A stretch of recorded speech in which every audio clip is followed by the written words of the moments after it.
The sound of hurried footsteps echoes down the office corridor. Park Jong-woo reaches out to the elevator filled with people, asking them to hold the doors open. His request is ignored. The elevator doors close as soon as Jong-woo touches them with his palm. He is breathing heavily. Park Jong-woo clears his throat, muttering that the elevator was not full and it would not have been difficult for people to wait for him. It is almost 8 o'clock on his phone screen. Jong-woo decides to take the stairs to avoid conflict with director Choi. Meanwhile, right in front of the director's office door stands Jae-hyun. He is frozen by his crazy lectures addressed to his boss, Jo.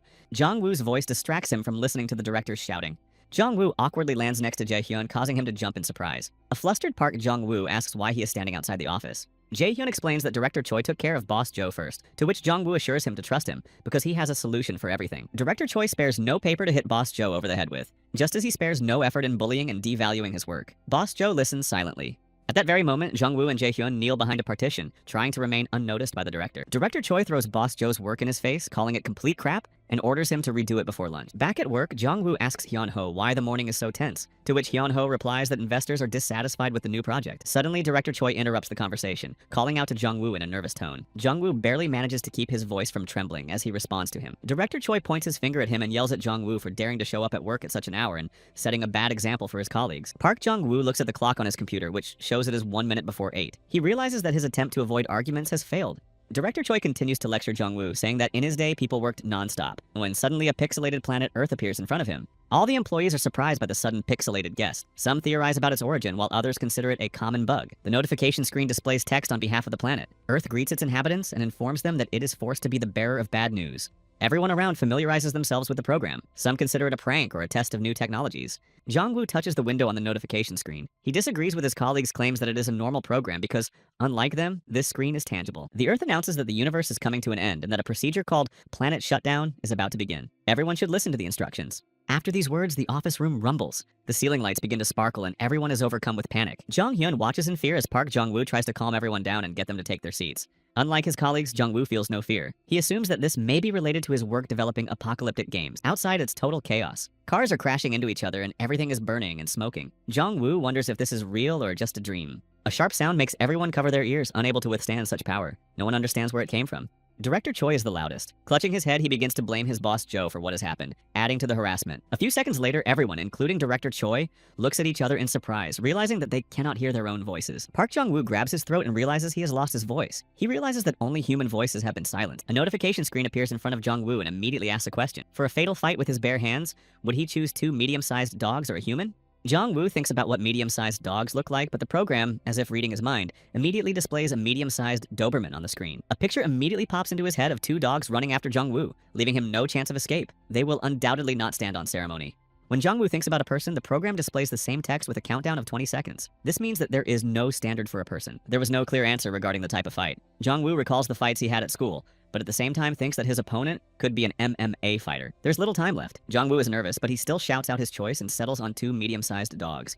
He doesn't have time to recover before the program asks the next question. If he had to lose 1 kilogram of body weight, what would he choose? Jong-woo is horrified by the immorality of the questions, and the program responds by asking even more questions, changing the windows in a matter of seconds. Finally, the list of questions ends. The program warns that there will now be a reaction test where all sensations must be kept in mind. As soon as Jong-woo sits down in the chair, his shoes instantly begin to freeze. The cold quickly spreads through his legs, rising to the top. Jong-woo can no longer feel anything and can barely move his body. The freezing ice has already reached his numb hands, and the cold breath touches his neck. Jong-woo's face contorts as he tries to hurt him. Jong-woo panics as his body loses the ability to move. He screams for help, but no one responds, which means he is captive to an unknown force. Eventually, only a small glass ball illuminated by a mysterious glow remains on his chair. Gradually, it rolls down and breaks into numerous blue fragments. Jong-woo feels as if he has been reborn. A heavy sigh escapes his chest along with a cry, and he regains consciousness. His ragged breathing barely allows him to collect his thoughts. Park Jong-woo does not understand what is happening, or whether it is all over. Jong-woo turns to his colleagues to check on their well-being, but all he sees is them gasping for air, trying to take at least a sip of air. Some make no sound at all or writhe in agony from an incomprehensible energy.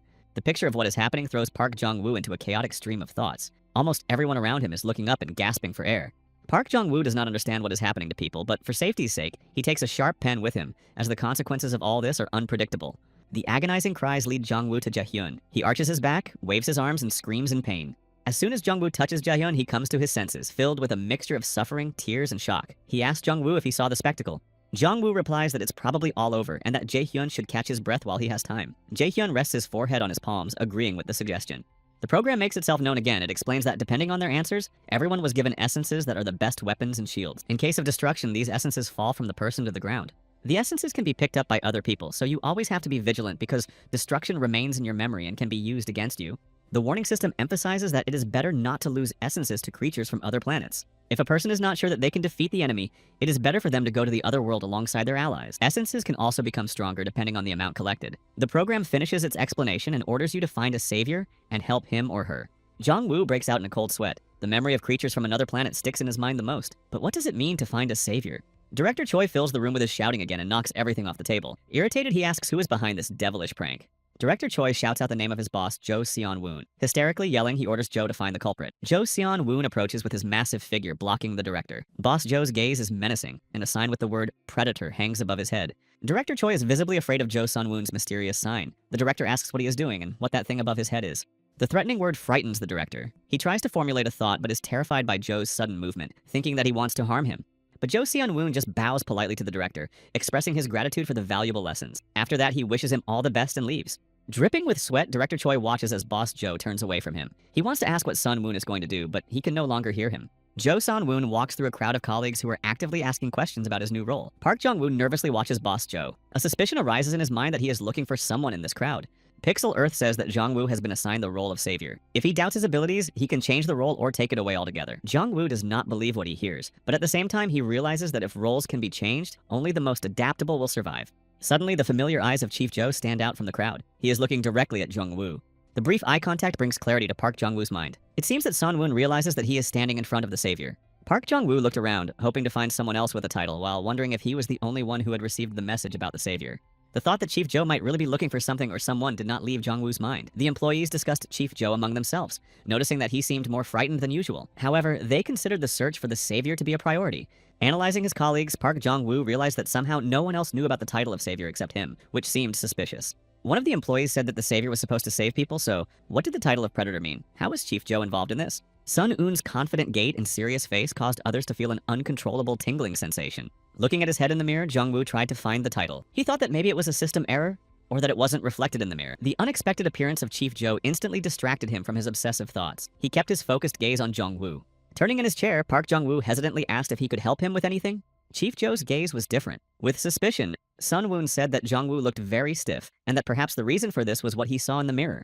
Jong-woo was sure that something had changed in Jo Seong-woo. He assumed that there might be some kind of purpose in his role. Park Jong-woo dismisses his own speculations and denies Chief Jo's guesses about what he saw in the mirror, pretending that he himself does not know what is going on. But at the same time, it is confirmed that no one can see the title of savior. Park Jong-woo decides to hide this fact for now. Chief Jo has only some suspicions because, according to the system window, he must either help the savior or take away his title and become one himself. These words remain in his head. He replies to Jong-woo that if he doesn't understand what he's talking about, then everything is fine. He turns around and leaves, leaving Jong-woo in silent amazement. However, Jo Seong-woon still suspects that Park Jong-woo is the savior. Perhaps he just can't say it. At that moment, the usual noise resumes in the office. Everyone calls their relatives to find out how they are doing and asks them to stay in a safe place. After people began to leave the office, Jong-woo also intended to leave before the crowd began to gather. But the newly formed red number 5 above his head makes him stop in his tracks and freeze in shock. He notices that such numbers have appeared above the heads of other people as well. Recalling the recent alert system message about essences, this leads Jong-woo to conclude that the numbers actually represent the amount of essences each person has. Park Jong-woo immediately wonders if the number 5 above his head represents his own number of essences, and if perhaps only he, as the savior, can see it. But the alert system did not say the most important thing, how to use these essences. They just showed those numbers without any explanation. As soon as Park Jong-woo packed all his things into his backpack and headed for the exit, Chief Jo appeared again, asking if he was going home like the others. But before Jong-woo could finish his answer, the number 10 flashed red above Chief Jo's head. This meant that Seong-woon had 10 essences. Jong-woo stammers that he should hurry because his father is waiting for him at home. But Chief Jo's request stops Park Jong-woo for a moment. Seong-woon offers to give him a ride because the transportation situation is not easy right now. Despite his embarrassment, Park Jong-woo agrees to the offer, but does not understand why Jo Sun-woon is suddenly so interested in him. They were not close.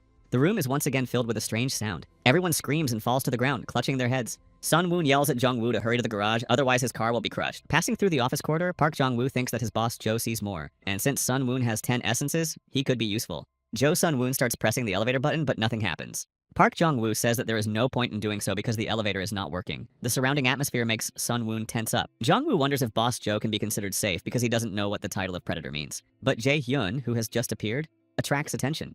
Jae-hyun looks scared. When Park Jong-woo asks why he is still there, Jae-hyun asks to be taken with them because he doesn't know where to go. Jong-woo relays this to Chief Jo. He agrees, saying they should take the fire escape.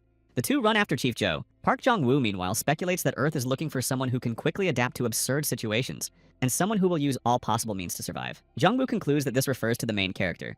Park Jong-woo understands that in such a drastic situation, there will be many victims, and it is possible that there may be other roles besides the savior and the predator. Summarizing everything that Earth told Jong-woo, the main point is that the planet will be destroyed in 42 days. Second, the alien creatures are seriously targeting human essences. Third, essences are both weapons and shields. In the event of destruction, they fall out of place and can be picked up by others. Fourth, to prevent disaster, it is necessary to find the saviors and help them. Fifth, Park Jong-woo is enlightened. All the points led to the conclusion that he is the savior. A few floors up, Chief Joe says to stop. He doesn't understand why there is no one in the corridors at such a chaotic moment, and why there has been no sound for a long time. Park Jong-woo agrees, adding that at lunchtime it is impossible to get through here at all. People seem to have disappeared into thin air. Sun-woon presses his ear against the door, hoping to hear something, but there is silence on the other side, prompting him to investigate the situation. Perhaps people have left the building in an organized manner, but Song-woon believes that this is not the case. Slowly turning the doorknob, Chief Joe prepares for the worst. It is unknown what awaits the three of them just a step away from the truth. The door opens slightly. Everyone stares intently into the darkness. Suddenly, Jo Sun-woon's pupils shrink several times in diameter. He is unable to utter a word, shocked by what he sees. The entire floor of the parking lot was covered with a huge amount of essences like pearls. Jae-hyun looked the most surprised, as he had no idea about essences, calling them egg-shaped things. All three sat down at the entrance. Chief Joe said that according to reports, essences fall when someone passes away, and perhaps they were lucky. Jae-hyun, frightened by what he heard, wondered how there was no biological material left from the people, only incomprehensible balls. However, Jo Sun-woon does not claim that they are the ones, even though they look exactly the same. Chief Joe's words lead Jae-hyun to believe that the person who killed all those people may still be in the parking lot. Such a sensational assumption causes him to panic. Park Jong-woo is familiar with his condition and understands that he cannot leave Ji-hyun like this. Chief Joe stands up abruptly, adjusting his tie. His gaze is determined and his actions are unpredictable. Park Jong-woo follows him, guessing his intentions. He forbids anyone from entering the parking lot, arguing that it is too dangerous. Chief Joe is not going to back down, emphasizing the limited resources and time. It is unclear how much longer they can endure mentally and physically. Jo Sung-woon suggests driving the car away before it is buried under a pile of rocks, as this is the best option for moving to another location. The proposal did not inspire much confidence in Jong-woo, but in contrast, a thought arose that reminded him of the imminent shaking of the building. Sun-woon orders Jae-hyun to get up. At his signal, they will all start to leave. Jae-hyun did not expect that he would also be leaving. Fear completely overwhelmed Jae-hyun. Despite his boss's orders, he preferred to drive the car right up to the door instead of going in himself. The frightened voice and insolent suggestion made Jo Sung-woon grimace with anger in his thoughts, accusing Jae-hyun of arrogant ingratitude. Jae-hyun's unstable state does not bother Chief Joe in the least. He tells him to stay here if he doesn't want to go, and calls Park Jong-woo to follow him. Jong-woo watches as Jae-hyun holds his head, completely absorbed in his inner state, but despite this, he leaves him and follows Sun-woon. Boss Joe and Jong-woo carefully walk through the parking lot. Numerous essences are scattered across the floor. Jo Sun-woon concentrates on clearing the way while Park Jong-woo looks around carefully in case of a sudden attack. They continue walking. Jong-woo doubts that anyone is here saying this to Sun-woon, and notes a terrible smell coming from somewhere. The essences block the road. Park Jong-woo asks Chief Joe what to do if the entire parking lot is covered with them. It will be impossible to pass without touching them. Jo Seung-woon asks Jung-woo if he remembers the explanation about the essences that appeared after the test. Jeong-woo recalls what the warning system said. The essences can be picked up and used by other people. Following his instructions, Chief Joe leans over the bags and says that he feels sorry for the people, of course, but these essences will help them survive. Park Jong-woo doubts the normality of such actions, to which Seung-yoon sincerely hopes that this is indeed the case. Uncertainly and slowly, Chief Joe reaches for the essence, waiting for a further reaction. As soon as he touches the essence from the shaped object, it turns into blue energy that envelops Chief Joe's hand with its glow. He covered his hand and the essences scattered in different directions, leaving Sun-woo. Park Jong-woo was concerned about his condition, but Chief Joe replied that everything was fine. Sun-woon felt the same energy as during the test, and the number of essences above his head increased to 11. Jong-woo realized that he had absorbed it. Chief Joe suggested collecting as many essences as possible, as this would help them become stronger. While there was such an opportunity, they should touch everyone that was there. Although Park Jong-woo listened to Jo Sun-woo, he still had doubts about the safety of these actions and the actual number of essences in the room. The numbers increased one by one. Jong-woo focused on the larger number, thinking that it would not hurt, even though he did not know how to use them. As soon as Park Jong-woo rejoiced at the large number of essences, his search led him to the destroyed cars that were stacked on top of each other and crushed by additional weight. Jong-woo began to think. The theory of destruction due to an earthquake was ruled out, because then everything around would have been destroyed. He pieced together the facts of the destruction and the scattered essences, which led him to believe that this was clearly not the work of an ordinary person. Jong-woo was shocked by his own conclusions. Something had indeed happened in the parking lot, and it was quite possible that the cause of it all was still there. In addition, Park Jong-woo couldn't get the strange smell out of his head, apart from the familiar smell of burnt rubber. He realized he had to leave. Running up to his boss, Jo Jung-woo ordered him to leave immediately, but he was still focused on the essences. Jong-woo kept talking about the blind spot where everything was destroyed, the strange smell, and the fact that someone was there. Seung-woon asked him to calm down and explain calmly. A familiar, excited voice was heard from the exit. Jong-woo and Sun-woon turned around in unison. It was Jae-hyun who was absorbing the essences. Chief Jo was surprised by his enthusiasm because just a few minutes ago he was trembling with fear. Sun-woon was pleased with Jae-hyun's behavior, assuming that he must have seen him and Jung-woo collecting essences. Jung-woo called him over to them. Jae-hyun, on the other hand, urged them to join him because there was an even greater amount of essence there. Park Jong-woo became wary. The usefulness of the essences remained questionable, and he told Jae-hyun that now was not the time for that. Suddenly, an unknown dark object appeared from above and flew downward at instantaneous speed. Jae-hyun only had time to raise his head. What he saw made him freeze in fear. In a matter of seconds, nothing remained of Jae-hyun except a small crimson puddle. Park Jong-woo screamed at the horrific scene. Before his eyes, an unknown force had just destroyed a human being. Jong-woo and Seung-woon's faces are contorted with horror and fear. Their mouths are agape at what they have seen.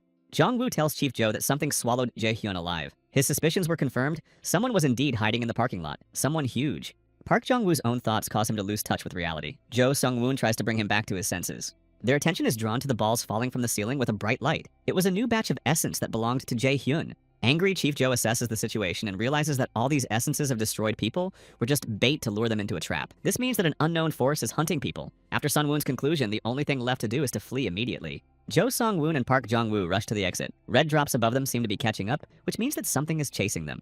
After Jae-hyun was destroyed in an instant, Jong-woo realizes that the mysterious force will soon reveal itself to show its true nature. It moves so fast that it already manages to overtake Chief Jo and Jong-woo. They had to brake hard to avoid falling into the trap of the unknown, but it was already ahead of them. A red, star-like creature with more than one row of teeth opened its mouth and covered the entire ceiling. A deafening scream forces Sun-woo and Jong-woo to cover their ears. Everything around them crackled and shook from the abnormal sound. Jong-woo sees a monster hanging upside down from the ceiling, resembling a humanoid with bizarre limbs. Its mouth resembles a funnel with razor-sharp teeth. Chief Jo and Park Jong-woo freeze in fear. The creature is right before their eyes. Dripping with sweat, Jong-woo asks Seung-woon what to do. He replies that it is better not to make any sudden movements so as not to be torn to pieces. But these words did not calm Jong-woo at all, because what can you do when a monster is hanging right above your head? Chief Jo recalls how the program talked about creatures from another planet, which most likely meant monsters like these. Park Jong-woo still wonders why it is not attacking, to which Sun-un replies without certainty that the creature seems to be afraid of one of them. Suddenly, the creature begins to loosen its grip on the ceiling. It is ready to jump down. Chief Jo reacts quickly. He pushes Jong-woo's shoulder to prevent the impact. The creature flies down, causing Park Jong-woo and Seung-woon to scatter in different directions with the shockwave. Jong-woo caught the flying attack, but if no action is taken, it is unclear how things will turn out. Something had to be done. He calls out to Chief Jo and asks if he has been given any special instructions against monsters as a hunter. Breathing heavily, Sun-un replies that there were no special instructions. Hope and chances for survival are quickly fading. Park Jong-woo cannot believe that all that remains is to silently await his demise. Suddenly, the monster turns its bizarre head toward Jong-woo. This leads him to believe that he is the creature's true target. The ominous creature looms over Park Jong-woo against a backdrop of red glow and chaotic particles. Noticing this, Chief Jo orders Jong-woo to delay the monster and buy as much time as possible while he drives the car here. Meanwhile, the creature ignores him, trying to hit Jong-woo with its bizarre paw. Park Jong-woo manages to dodge the attack at the last moment. He does not realize how to buy time against the alien monster. Suddenly, a shockwave knocks Jong-woo off balance, and he flies forward between the cars, which have also been blown away by the powerful force. His breathing quickens and fear flashes in his eyes. It's good that at least his body didn't land in the creature's mouth. But Park Jong-woo doesn't have time to recover as the massive carcass jumps and reaches out its clawed paw with an unspeakable desire to destroy him. At the same moment, Chief Jo runs in search of his car. Behind him, he hears the screech of metal flying in all directions, sending adrenaline rushing to his head. Sun-woon is a few steps away from the car, mentally begging Jong-woo to hold on a little longer.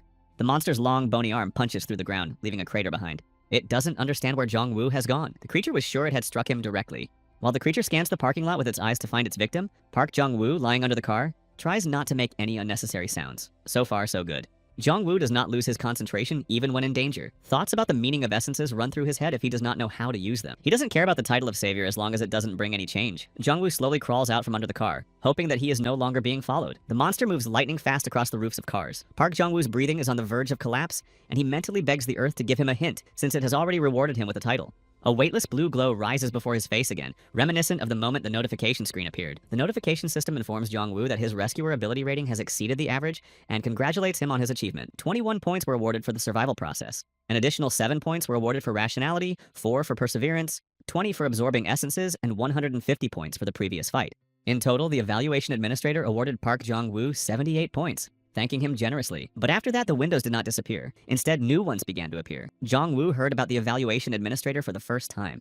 The evaluation administrator, whose message appears on the purple window, says that he is now officially assigned to Park Jong-woo. The administrator's voice sounds in Jong-woo's head, hinting that he is now speaking only to him. Chief Jo continues to run. Inside, he blames himself for leaving Park Jong-woo alone as bait, and the title of predator does not suit him at all. Finally, the search is over. Sun-woo finds his car completely intact. Unlocking the car door, he gets behind the wheel with only one thought in mind: to leave this ill-fated place as soon as possible. The parking lot is still filled with loud noises. Sun-woon turns his head, overwhelmed with worry for Jong-woo. The situation does not cause him to withdraw into himself and give in to fear. He hopes that Park Jong-woo is still holding on despite everything. Sun-woon starts the car with the key. At the same time, the image of Jae-hyun, who now appears in the form of an essence, arises in his mind with a burning pain. Upon learning about the administrator, Park Jong-woo begins an internal dialogue with him in order to find out how to defeat the creature. The conversation is interrupted by the monster, who finds Park Jong-woo and crashes the car behind him, causing the windows to explode. Adrenaline forces him to flee, telling the administrator that it is not the right time for introductions, and asking how to fight the monster and use the essences. While the monster is hot on his heels, the administrator replies that Park Jong-woo has enough skills and essences to defeat the servant. Jong-woo learns that the monster's name is Servant and that essences are applied at the subconscious level. The new information does not enlighten Park Jong-woo at all. The servant is still chasing him, and he has no way to use his power. He does not understand how this should help him in battle. Jong-woo asks the administrator to explain more clearly, but does not have time to finish the conversation. An unexpected blow passes through his body, causing him to hang in the air for a few seconds among several cars. Helpless, Jong-woo falls onto the concrete, unable to assess the situation properly. He trembles, battered by the brutal attack, and the clawed paw has already crept up beside him. The servant's head looms menacingly overhead. Park Jong-woo, completely exhausted, looks up and realizes that this is the end. Now he will be destroyed. His body freezes in the face of the potential threat, and his mind begs the administrator to show him how to get rid of the monster. The star-shaped mouth displaying rows of teeth raises its paw, preparing to inflict inevitable damage. Jong-woo begs for help. He does not want to go to the other world, and he is heard. The essence enchants again with blue light, releasing boundless streams of energy. Park Jong-woo's hands freeze in a defensive position, while the essence sources swirl around him, throwing themselves in different directions. The energy reminds him of a warm wind. The sensations are completely different from those during the reaction test or when absorbing the essence. A viscous but at the same time ephemeral substance like a misty veil wraps around Jong-woo's hand. It is hot. The servant's claw was again a second away from attacking, but Park Jong-woo already understood what he had to do. Using essence on a subconscious level means the instinct for self-preservation in the face of destruction. Park Jong-woo grasps the essence of what the administrator said earlier. The method of applying the essence is finally revealed. The fighting stance accumulates internal power. The power of the essence completely envelops Jong-woo's hand, forming a powerful thrust. He submits to its influence and prepares to strike back. The servant's limb reaches for Park Jong-woo, who covers himself with his hands to defend against the attack. Park Jong-woo is determined. The essence fire is already burning in his palm. In a second, the monster's jaw screams in pain. The essence does not allow him to attack. It forces him to retreat. The servant loses his balance, backing away from Park Jong-woo. His toothy mouth opens like petals, howling in pain from the powerful force. For the first time, the monster has suffered physical damage. Park Jong-woo is in shock. The essence has finally shown its power. But the servant manages to slow down and delivers another blow. Jong-woo jumps up. He covers himself with his hands again, creating a barrier in front of him. Jong-woo realizes that the blue energy does not strengthen the body itself, but serves as a kind of shield. Realizing that activating the essence in his body can block the attacks of the alien servant, he gathers his strength again. Another wave of his hand throws the monster back. Jong-woo studies how the essence works and is now confident that he can protect himself. But the aggressive creature has no intention of giving up. Enraged, it once again destroys everything around it and knocks Park Jong-woo off his feet. He finds support. The blow is not blocked due to the significant difference in their bodies. Jong-woo asks the evaluator for advice on this situation. There is no response, and the monster opens its mouth again. Park Jong-woo does not believe that there is no more useful information for him. Fleeing from another pursuit, Jong-woo realizes that he will not escape the creature until he destroys it. If the essence serves as a shield, then it can also be used to attack. But even if this principle is true, how is it possible to strike such a fast monster? Jong-woo is exhausted from the hopelessness of the situation. He silently prays to stop the powerful servant for at least a second. Meanwhile, right behind them, Chief Joe's car is racing at full speed. Despite the danger, Sun-woon grips the steering wheel tightly and presses the gas pedal to the floor. A crash. The hood of the car pushes the monster's body against the wall. Its movements are blocked and its mouth cannot even open completely. The tremors in his body caused by exhaustion and the constant struggle for life do not stop Jong-woo. He manages to climb onto the roof of the car. The emergency situation activates the airbag in Jo Seon-woon's car, saving him from injury. He yells at Park Jong-woo to run away immediately. The monster quickly recovers from the blow and digs its claws into the wall. Jong-woo does not understand how to escape from a creature that is practically invincible.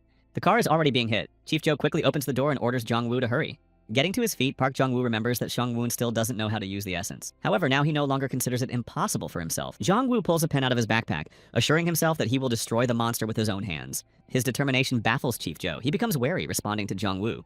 Park Jong-woo thinks. According to the administrator, he has enough essence and reaction to destroy the enemy. He clenches the pen in his palm almost to the point of breaking. Jong-woo decides to focus all his strength in one spot. All the blue energy envelops his hand along with the object in his hand, focusing the power of the essence in one object. Jong-woo jumps out of the car toward the enemy and, despite his doubts about the weapon, hopes that he will be able to destroy the servant. A small but extremely powerful weapon of destruction pierces the creature's mouth, emitting a blue light and accompanied by a piercing scream. The petal-like mouth opens to its full size. The essence knocks all life out of the monster. In an instant, the creature disappears before our eyes. Not a trace remains of the huge, menacing monster. All that surrounds us is a blue light that blinds our eyes. Chief Joe squints, unable to withstand such a powerful glow. His hands try to cover his face from the painful light. Park Jong-woo has no intention of stopping. The pen in his hand, almost a weapon of universal power, steals the last seconds of the servant's life.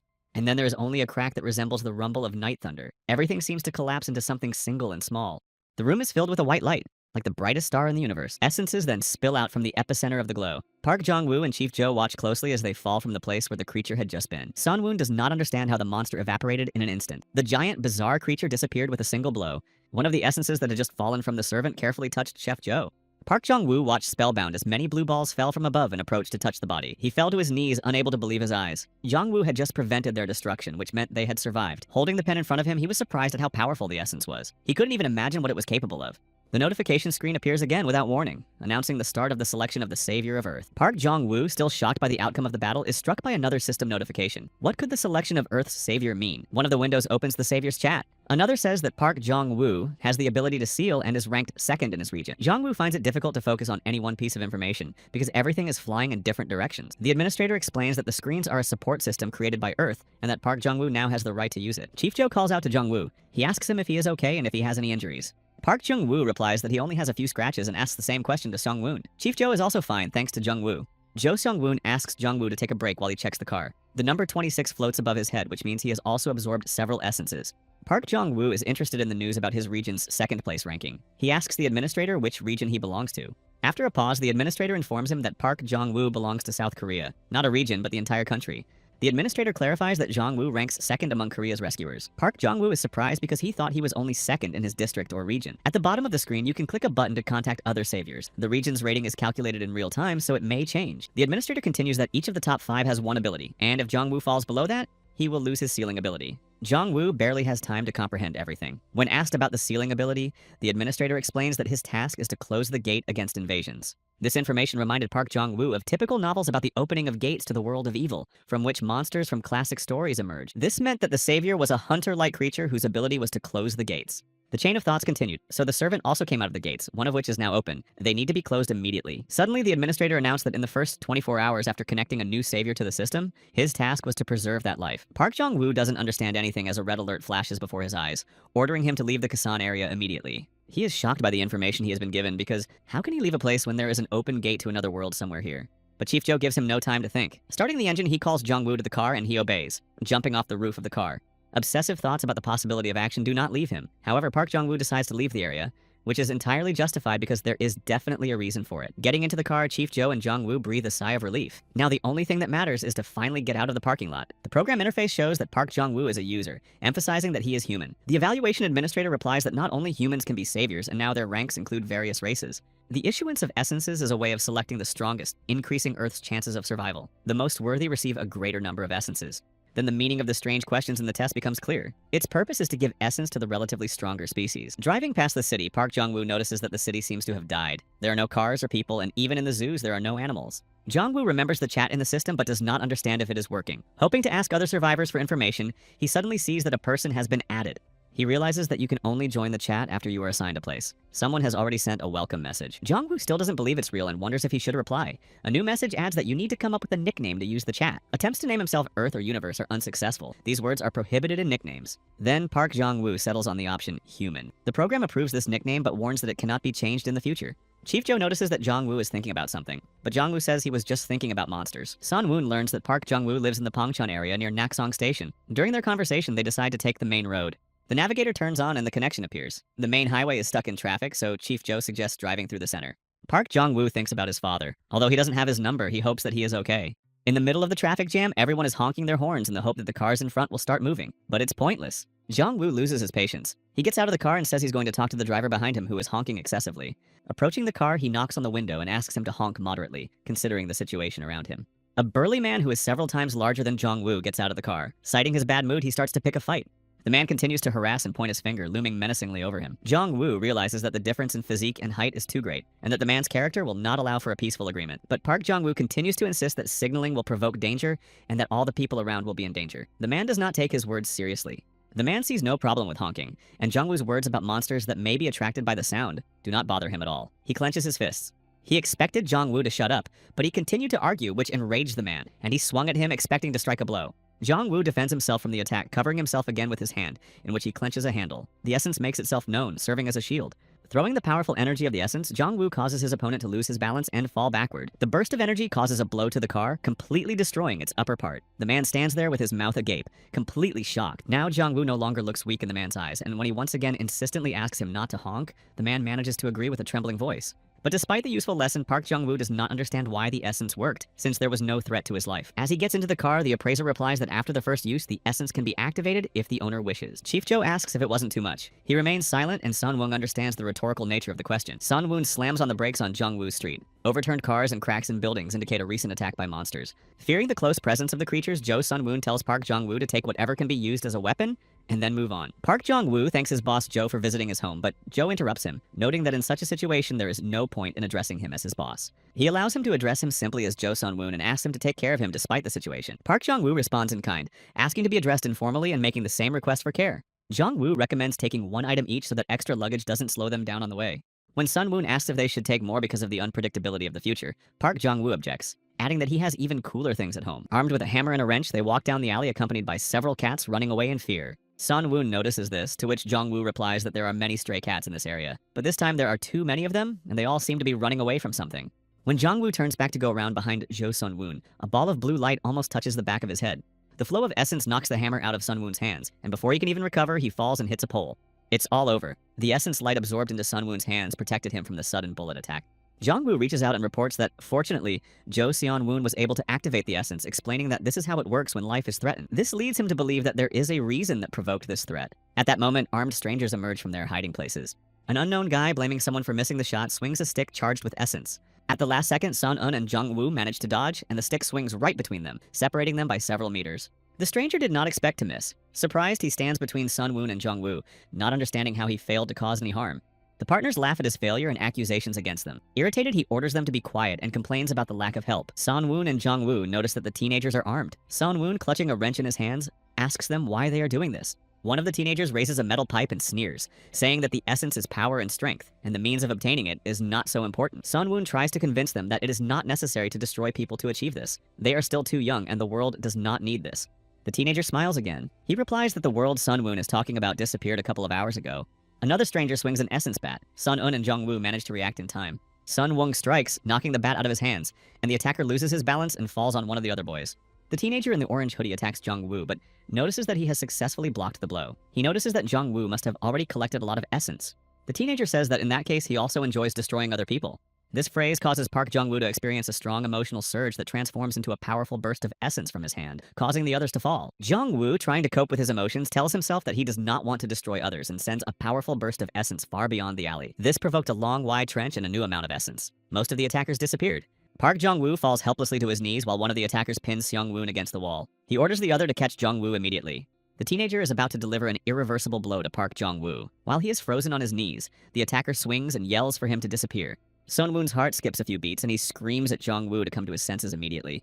But he doesn't hear him. Jong-woo sits as if hypnotized while an existential threat to his life looms over his head, which could end in an instant. Jong-woo finally gathers his strength. He skillfully dodges the attack, outmaneuvering his opponent and taking his last breaths. The essence pen lies securely in his hand. Jong-woo's thoughts are occupied only with survival, not humanity. The stranger holding Sun-woon grins irritably and lets him go, throwing him against the wall. He realizes Jong-woo's power. He lets go of the stick and nods his heels. The essence still burns in Park Jong-woo's hand while Sun-woon tries to catch his breath. Determined, Jong-woo tells Sun-woon that he will take care of the fugitive and orders him to deal with all the consequences. Sun-woon notices the teenager whom Jong-woo has hurt. He can hear the teenager's agonized breathing mixed with a weak cough. The attacker runs away from Park Jong-woo, who is chasing him step by step. Seeing that he is almost upon him, he begs him to let him go. But Jong-woo is indifferent to his pleas. Catching up with him, he grabs him by the collar and knocks him to the ground, preparing to strike him. The attacker panics. Giving up on trying to reason with him, he tries to force Jong-woo to let him go with aggression and threats. Park Jong-woo's attention is drawn to the notification screen, which says that he has dropped to 4th place in the rankings, threatening to lose his sealing ability. He dismisses the thought. The attacker accuses him of bluffing and says that once he commits destruction, he will become just like them. Jong-woo instantly denies this and delivers the decisive blow, sending the attacker to the other world. All that remains of the attacker are a few balls of essence shining under the crimson mirror. Jong-woo denies the similarity and justifies his actions as survival. Meanwhile, Seong-woon pins another attacker to the ground with his foot. The attacker cries out in agony and helplessness. He apologizes and begs for mercy. He complains of pain in his arm and promises never to do it again, saying that it was the first and last time. Sun-woon swings a wrench, convincing himself that such people enjoy destruction and that their freedom threatens others. He expects the essence to work now, but it doesn't. There is no blue light around the wrench. The attacker realizes that Sun-woon has never destroyed anyone before. Sunwoon does not understand the reason, and the attacker continues to say that he also does not like to destroy. But in fact, his friend forces him to do such terrible things. A notification appears in front of Sunwoon. The predator's ability points have reached a minimum. This makes him think that he can no longer be a predator. The fear of becoming a useless person overwhelms his mind. The system indicates that he must destroy another hunter, or collect twice as much essence to regain his status. Sunwoon convinces himself that he can do it and strikes, again and again, until the wrench turns the right color. Jongwoo stops Sunwoon. He grabs his arm, stopping him from continuing the horrific process, and asks him to stop. Sunwoon falls to his knees. His hand is still holding the wrench, and Jongwoo says that he shouldn't stoop to such a level. In a state of helplessness, he says that he was unable to use the essence, which greatly surprises Jongwoo. He recalls that the essence is activated at will after the first use, and that Sunwoon failed because, unlike him, he does not want to destroy. Jongwoo asks if Seungwoon can stand up, and supporting him helps him walk. He says that there is not much time left. Not far away, a dialogue takes place between the police and a woman. She thanks them for their help, to which they reply that this is what they are there for. Jongwoo and Seungwoon eavesdrop from behind the car. Jongwoo says that the police officers do not look threatening, and that it is worth asking them if it is safe to be here. Apologizing, they try to ask the police their question, but in response they receive only a piercing, frightened scream. One of the police officers immediately points his gun at them, demanding to know who they are. The second police officer uses his whistle to call for backup. Jongwoo tries to explain, but the whistle has already summoned a police squad that is shouting about an emergency situation. In a matter of seconds, Park Jongwoo and Sun Eun-na are surrounded by a police squad. They order them to drop their weapons or they will shoot. Sunwoo asks what to do. Jongwoo recommends doing as they say, citing their safe appearance. After listening, Sunwoo throws the wrench on the ground. The police immediately notice the traces of destruction on it and call Sunwoo and Jongwoo assassins. The police crowd around them, shouting that people like them have made it this far. Jongwoo aggressively swears, saying that he wanted to resolve everything peacefully. Clutching the handle tightly, he watches as the police squad is one step away from catching them. But the police stop when they hear the voice of a man clutching his chest, repeating that they cannot attack without clarifying the situation. The man introduces himself as Yang Jun-ho, commander of Self-Defense Brigade No. 2, and asks for identification. He explains to Jongwoo and Seungwoon that the crime rate has risen sharply after the incident, so the police are checking the documents of everyone in the area. Jongwoo hands him his citizen card. Junho carefully studies the contents of the card and intently analyzes the faces of Jongwoo and Seungwoon. Park Jongwoo visibly tenses up under Yang Junho's serious gaze. Seungwoon patiently waits behind him for his reaction. Junho smiles as he returns the card and shakes Jongwoo's hand, adding that for some reason he did not recognize his neighbor. He asks a few more questions about whether they walked from the neighboring district and whether they noticed anything dangerous on the way. Junho hints whether Sunwoon and Jongwoo have encountered assassins, which makes Jongwoo suspect that the police officer does not fully trust them. Park Jongwoo decides to hide part of the truth so as not to complicate the situation, and replies that they only saw bodies destroyed by monsters. The information about the monster surprises and frightens the police officers. This means that they are hearing about them for the first time. Jongwoo continues to tell how they fled from work and nearly died because of these creatures, but despite the difficulties, they managed to survive. Jongwoo explains that the red stains on the wrench are from biological material absorbed by their protective equipment as they hid among the bodies. Junho watched the story unfold without looking away. Jongwoo didn't know if the police officer would believe him, but he relied on the truth in his words. But Yang Junho smiled broadly again and simply asked them to be careful, thanking them for their cooperation. Seungwoon exhaled with relief. When Seungwoon and Jongwoo left, one of the police officers asked Junho if they should be released. Junho replied that they were indeed suspicious, but they had no evidence, and if they destroyed them, they would be no different from the assassins in the neighboring district. Jongwoo knew that Junho suspected them, but he let them go anyway. He saw him as a noble person who deserved the title of savior, unlike himself. Climbing the stairs to Seungwoon's apartment, Jongwoo asks if he called his father, with whom he lives. Jongwoo replies that he does not have his number. Sunwoon notices the coldness between Jongwoo and his father, but Jongwoo says his father is a little unusual and asks for understanding if something goes wrong. Jongwoo enters the apartment warning about his colleague, but there is no one inside. Seungwoon assumes that he is hiding, but Jongwoo disagrees. Sunwoon remembers how Jongwoo talked about the weapons in his house, so he thought it was dangerous here, but in his opinion, the house looks normal. There is a noise coming from the room. Jongwoo's father finally comes out, and the title Predator flashes above his head. He is glad that his son is okay and introduces himself to Sunwoon as Park Min-gu. The Predator title makes Sunwoon tense up. Jo Seungwoon also introduces himself and they shake hands. Park Min-gu is happy to meet him but suddenly puts more force into the handshake. Energy essence emanates from Min-gu's hands and with a crazy smile and eyes, he calls Sunwoon a predator too. Sunwoon is shocked by the sudden change in behavior. Jongwoo decides to intervene and tries to calm his father down by loosening his grip.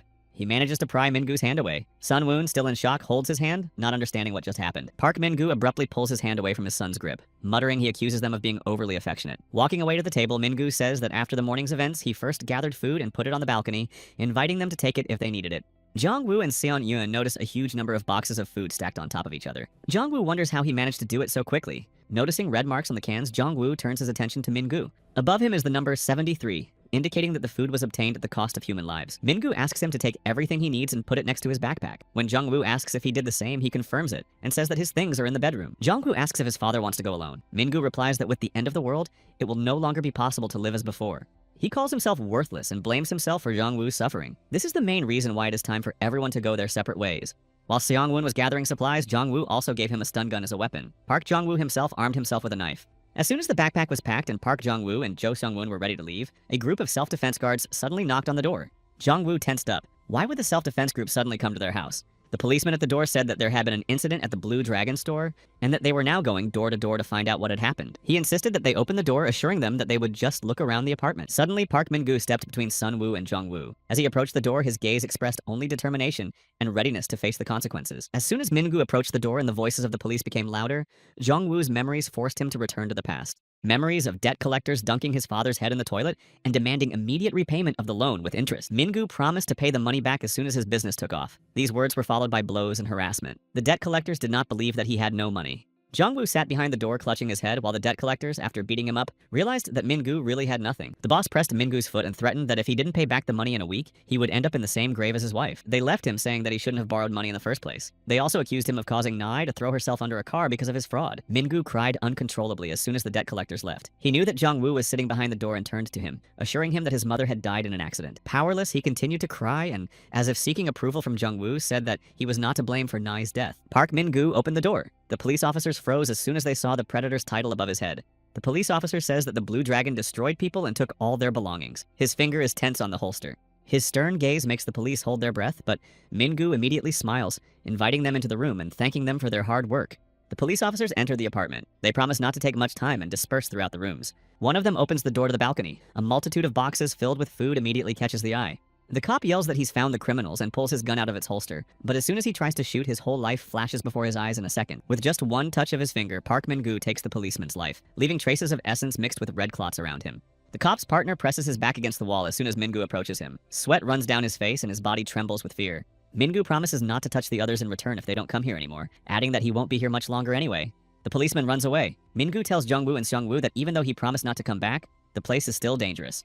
Handing his son a gun, Min-gu orders him to leave as soon as possible. Jong-woo offers to go with him and confesses that he is the savior. He assures him that he knows how to solve everything, but his father says that he does not need to be saved. Min-gu is confident in the advantages of the end of the world. Looking at a photo of a woman, he tells Jong-woo to go out into the street and save people there if he wants to so badly. Jong-woo tries to get through to him, but to no avail. His father's behavior reminds Park Jong-woo of his mother. As soon as they leave the apartment, Seong-woo asks Jong-woo if he is sure he wants to go, since his father is left alone. He replies that he is sure of his condition and that even in such a world, if they stay together, neither of them will find anything good. Out on the street, their path was blocked by a crowd of frightened cats running away. A sudden voice from nowhere orders them to follow him. Son, Un looks around trying to find the source of the sound. The voice says it is right in front of him. 3 cats stand in front of him, and the one in front continues to say that there is little time left and they must immediately go to a high place. San-woon cannot believe his ears. A cat is talking to them. Jong-woo understands that essences are distributed to different species, but he did not expect that they could talk. Jong-woo decides to trust the cats and follow them, since he doesn't have a specific plan anyway.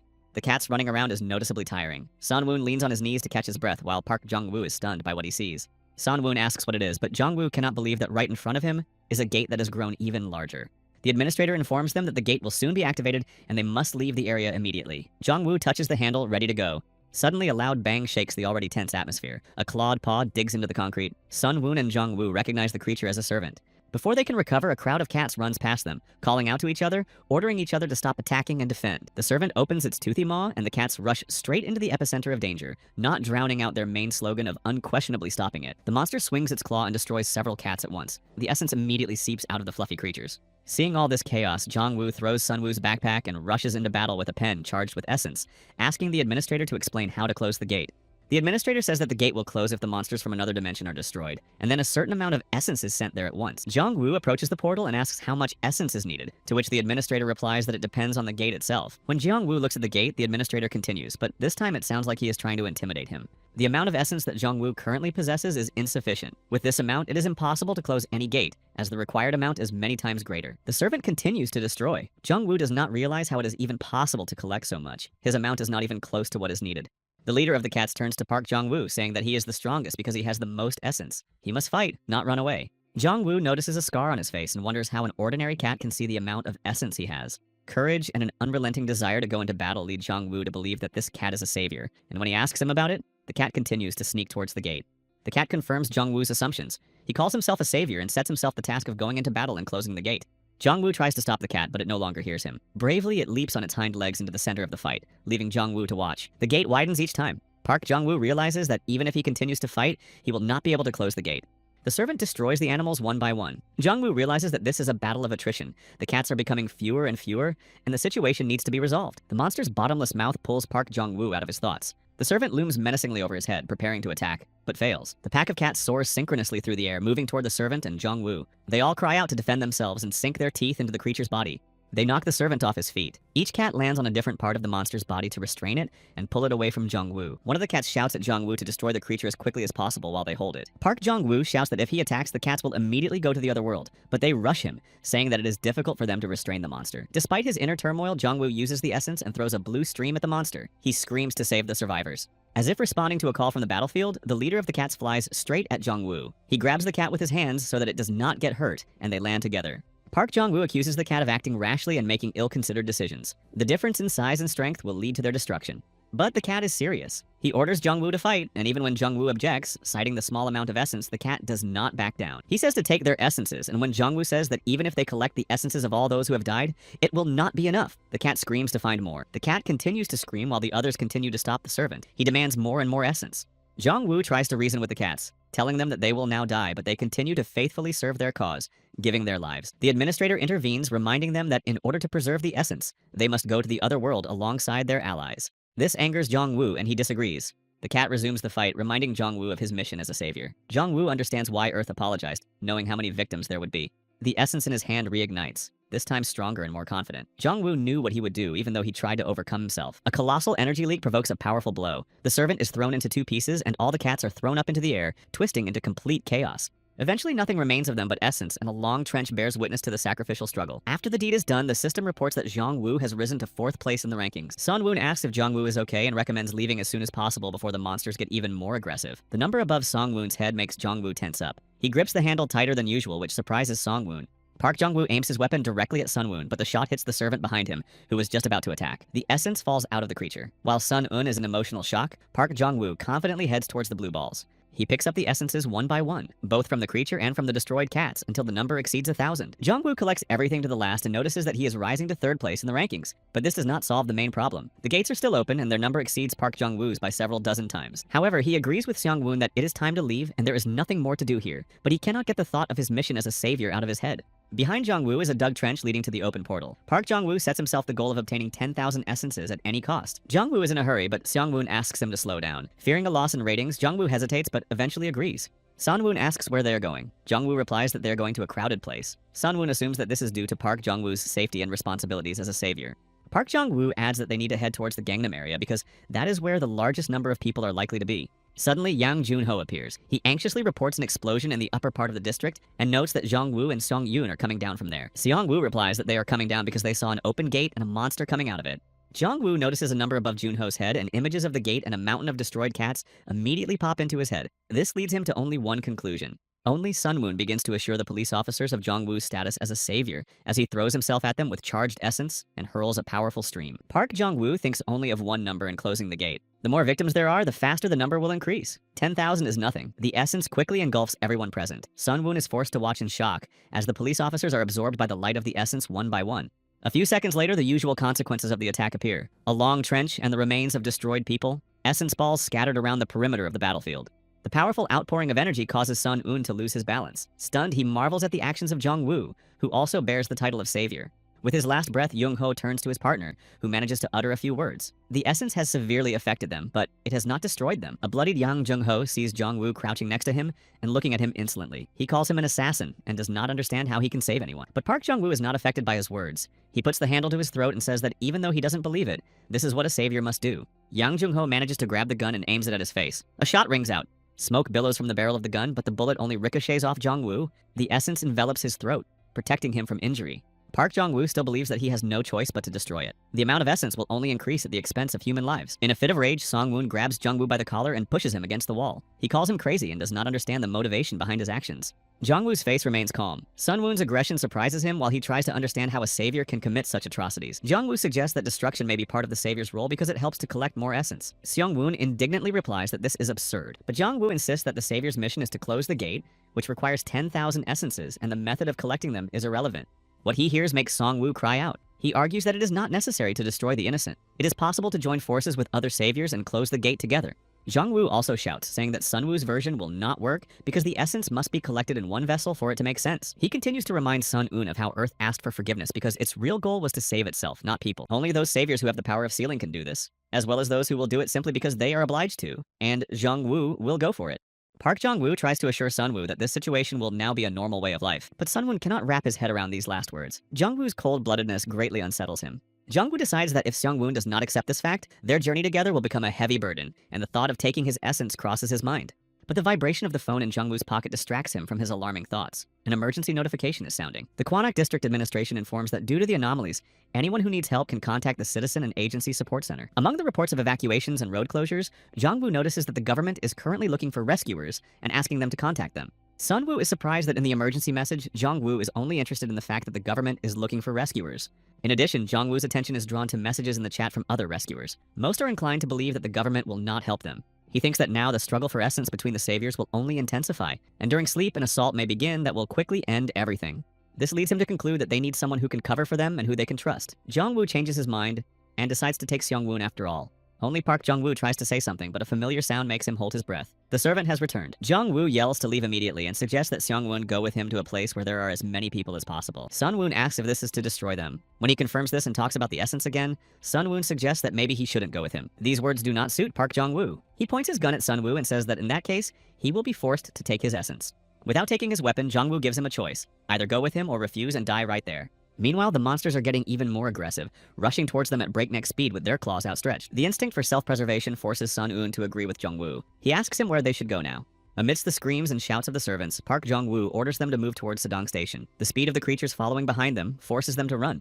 Already at Sadong Station, Jong-woo and Sun-woo notice mountains of destroyed people and numerous ruins. This indicated that someone had already been here. Jong-woo leans over one of the victims and picks up a drop of crimson liquid with his finger. He notices that it is still fresh, meaning that the thief who took all the essences is still here. Passing by the aftermath of the attacks, Jong-woo thinks that if the essence thief is nearby, a fight is inevitable, so he needs to analyze everything. He realizes that his physical training leaves much to be desired, and that restoring essence takes seconds. Therefore, significant use of it causes similar damage. Jong-woo realizes that even when the essence is restored, it is not certain that what remains will be sufficient for further defense. That is, even if there is a lot of essence and physical training is insufficient, the chances of a successful fight may be zero.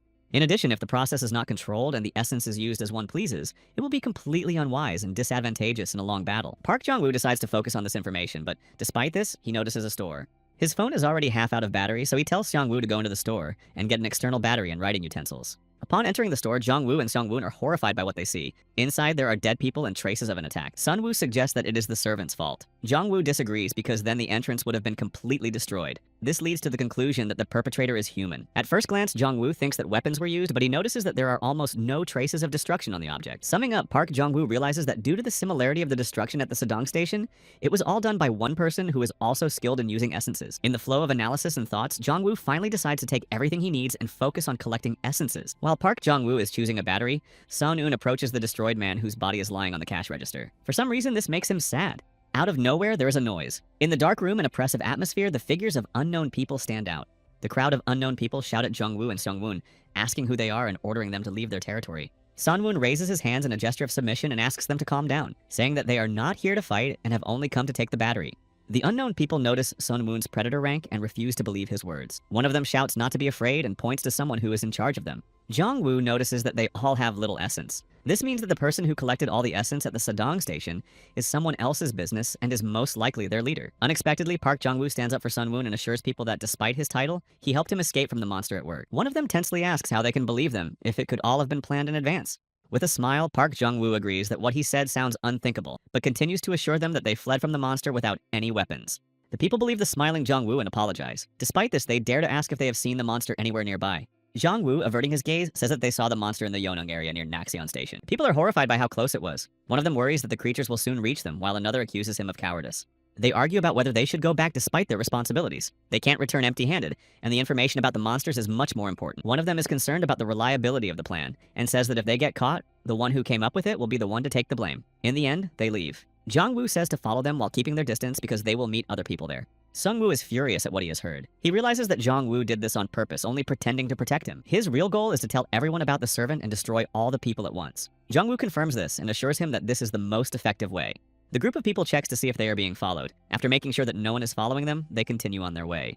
But suddenly, before entering the building, they are stopped by a man's voice asking if it is true that a monster has appeared. He scares people. They ask him not to shout so loudly and, despite his apologies, tell him to go inside. Meanwhile, Jongwoo and Sung-eun eavesdrop on them. Hiding behind cars, they carefully follow their direction. Jongwoo did not expect so many people, so he gives Sung-eun his backpack and asks him to hide. He decides to go there alone.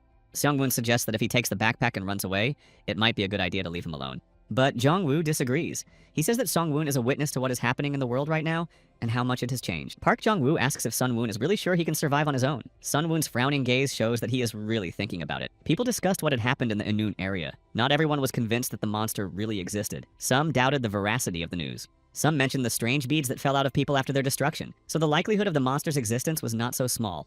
The older man briefly silenced the incessant chatter. He asked everyone to be quiet and pay close attention to the seriousness of the conversation. When the man was told about the monsters, he did not hear any normal confirmation of their existence, and on top of that, they had not brought any food supplies. The young man immediately replied that those they met in the store were unarmed among the lifeless bodies, and could be trusted. Food was not even considered. They did not believe him because he had to verify the information. The man added that he would now give up his monthly food supply and report it to the person in charge. This caused outrage in the young man because he did not understand how it was possible to think only about food when at any moment one could die from a monster. Someone from the crowd said that no one had seen the monster with their own eyes, and even if it did exist, there was no need to worry because the same person was behind them. This person would protect them while everyone else was gathering food. So the older man ordered the others to follow his instructions and not worry about trifles.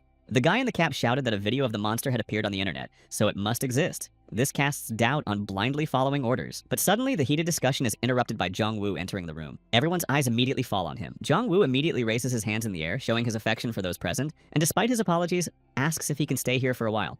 Everyone begins to whisper. They do not understand who he is and do not recognize him as the person behind them. The young man shouts at Jong-woo, asking how he ended up here. The older man realizes that it was Jong-woo who told them about the creature, and is outraged that they brought him here. Fearing that the leader will find out about this, the young man points a bat at Jong-woo and asks him how he found them, and whether the predator is involved. Jong-woo fearfully replies that the predator took all his belongings and decided to go alone, and he headed for a populated area, thinking that he would be able to survive that way. The older man notices Jong-woo's fear as he has no backpack or weapons. He does not look dangerous, and his information about the monsters may be useful.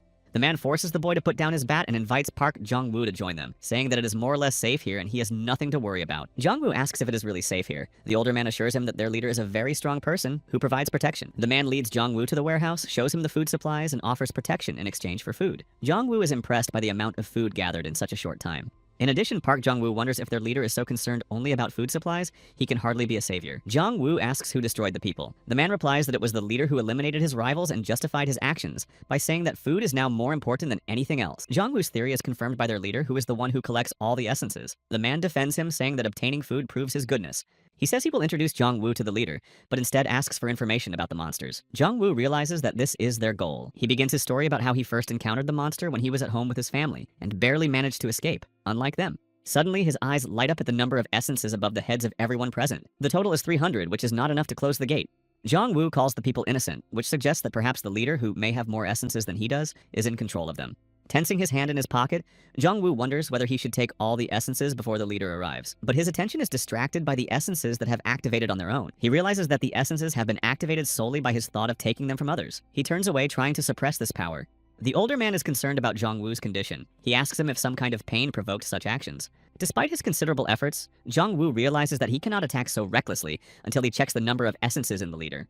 But the man's hand is already reaching out to check Jong-woo's temperature, assuming that he is most likely experiencing symptoms of shock. The likely touch of the hand causes Jong-woo to freeze in the moment. An innocent gesture projects in his mind the intention to harm and even destroy. He immediately recalls all the moments when he was one step away from destruction, when the servant was a meter above his head, when an inadequate man in a traffic jam almost smeared him, the police officers who rushed at him in a crowd, not yet aware of the whole situation, and how the monster's bizarre paws smashed the asphalt to pieces before his eyes. This was imprinted as a painful memory in his mind. Jong-woo could no longer control the power of the essence that was already burning brightly in his hands. The man's eyes bulged. Everyone around him was framed by streams of essential light that flew out of his hand in rays. Park Jong-woo just held onto it confidently, not moving away from the people. Eventually, people turned into blue shadows, and the power of the essence was so strong that its spill spread beyond the safe room. Sun-eun, who had been waiting for Jong-woo all this time, realized that innocent people had once again become victims. Suddenly, someone's footsteps caught his attention. He pressed himself against the wall as much as possible, afraid to reveal his presence, while an unknown man passed by. Sun-eun noticed that the man was covered in blood. The man confidently moved past the pedestrian crossing toward the shelter with people, leaving behind crimson footprints as his clothes were soaked with blood. After the attack, the floor was again covered with essence balls. Jong-woo realizes that he was unable to suppress the power, but he will still collect the essences until the leader returns. The survivors flee upstairs. This leads Jong-woo to conclude that there is another exit on the second floor, but his priority now is the essences. He doesn't have time to touch the balls before a powerful blow knocks him off his feet, forcing him to use the essence as a shield. He wonders if the blow was delivered by the essence. People pay attention to the source of the attack. The man standing opposite Jong-woo is their leader, and they say that he has finally arrived. The man, whose gaze expresses both readiness to attack and seriousness, carefully measures his opponent with his eyes. People call him Mr. Jong-hoon. They ask him to destroy Jong-woo just as he destroyed almost everyone present. Park Jong-woo finally sees their leader with his own eyes. In his hand, he sees an essential knife, which suggests that San-hong can recreate any form without using an object that will serve as a core. But at the same moment, he remembers his father, who used essence like threads, which may indicate that everyone uses essence differently. Sang-hoon looks over to where the food is stored. Everything is turned upside down. The bottles are empty, and almost all the food has been destroyed. This infuriates him. Enraged, he confidently grips his sword and rushes straight at Jong-woo, calling him a scumbag who dared to touch his food. The knife grows to such a size that it almost touches Park Jong-woo. He is interested in how much essence San-hong has if he seems so strong. Jong-woo notices 311 essences above his head, followed immediately by a blow. The essence shield protects and disperses the energetic flows, cutting through the air. The attack does not stop, but Jong-woo expected San-hoon to have more essence. Most likely, he was just interested in how to use them and how to fight. Park Jong-woo continues to think that in order to fight with only 300 essences, almost all of them must be concentrated on the sword. Sang-hoon strikes, but Jong-woo dodges him, disappearing from view. The tip of the sword hits the ground and breaks in half. While San-hong does not understand what has happened, Park Jong-woo realizes that if he destroys the sword, he will not be able to defend himself, and directs the essence at him, striking a blow. San-hong is thrown back by a powerful stream of essence. In agony, he screams, trying to resist the attack in any way he can, but eventually the blue light engulfs him completely. Eventually, all that remains of him are balls of essence floating chaotically around Park Jong-woo, whose hand is still pointing forward. The people watching from above freeze in fear, dripping with sweat. Their leader was destroyed seconds ago, and they waste no time in fleeing upstairs. Adding up the amount of essence in San-hoon and the people who remained alive, Jong-woo estimates it to be about 200,000. He follows the people to the second floor, remembering how dangerous the sudden attack was and that he should get used to using protection. People are thinking about how to break the tempered glass. Some suggest taking something from the cash register on the first floor. Others suggest throwing a table at it and trying to break it. But Jong-woo beats them to it, saying that he has no hatred for them, but that this is his mission. Unexpectedly, people begin to bargain with Jong-woo, declaring their best qualities. Some study at prestigious universities, some are chefs, and some are engineers. They rush to convince him that they will be of some use and should not be destroyed. The people begging for mercy made Jong-woo think about how much they wanted to survive, offering their usefulness as if they were goods on display.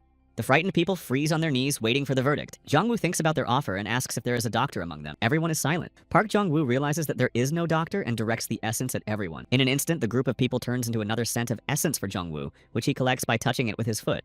But as soon as his foot touches the last ball, an alert system suddenly appears, informing him that Jong-woo has unlocked the ability of a tracker. The system informs him why this ability was discovered. Third place in the ranking of the owner of the ability to seal the vessel with the largest amount of essence. Jong-woo ironically notes how the destruction of over 100 people became his achievement, for which he also received double fighting spirit and extra points. Jong-woo finds himself in a yellow ring with pointers. The evaluation administrator says that tracking is a system created to help strong rescuers. There are two modes. The first is gate tracking, and the second is essence tracking. It is not possible to use both modes at the same time. Gate tracking identifies up to 30 nearby gates, and the essence search mode within a 10-kilometer radius leads to the highest concentration of essences. Jong-woo notices that the ring points towards the Gangnam station, indicating that whoever swept away all the essences has not yet reached there. Before leaving, he thinks that those who are in first and third place in the ranking also received titles, so this feature will help find the strongest. The evaluation administrator clarifies to Jong-woo that the arrow only points in the direction of the largest amount of essence. It is not a specific area or object. Park Jong-woo understands that if the arrow changes course before he arrives, it means that it is pointing to someone with more essence. Thanks to this feature, Jong-woo will no longer worry about his next target. He leaves the room and decides to head to Gangnam Station. Sung-woo calls out to him, saying that he just saw a man covered in blood, but Jong-woo stops him and says that everything has already been taken care of. At Gangnam Station, Jong-woo sees that the road has turned into complete chaos. The thought occurs to him to get there faster via the Supreme Court. Sun-woon, as if reading his thoughts, advises him to bypass the Supreme Court. It turns out that animals have escaped from the Seoul Zoo, and a group of lions has broken in.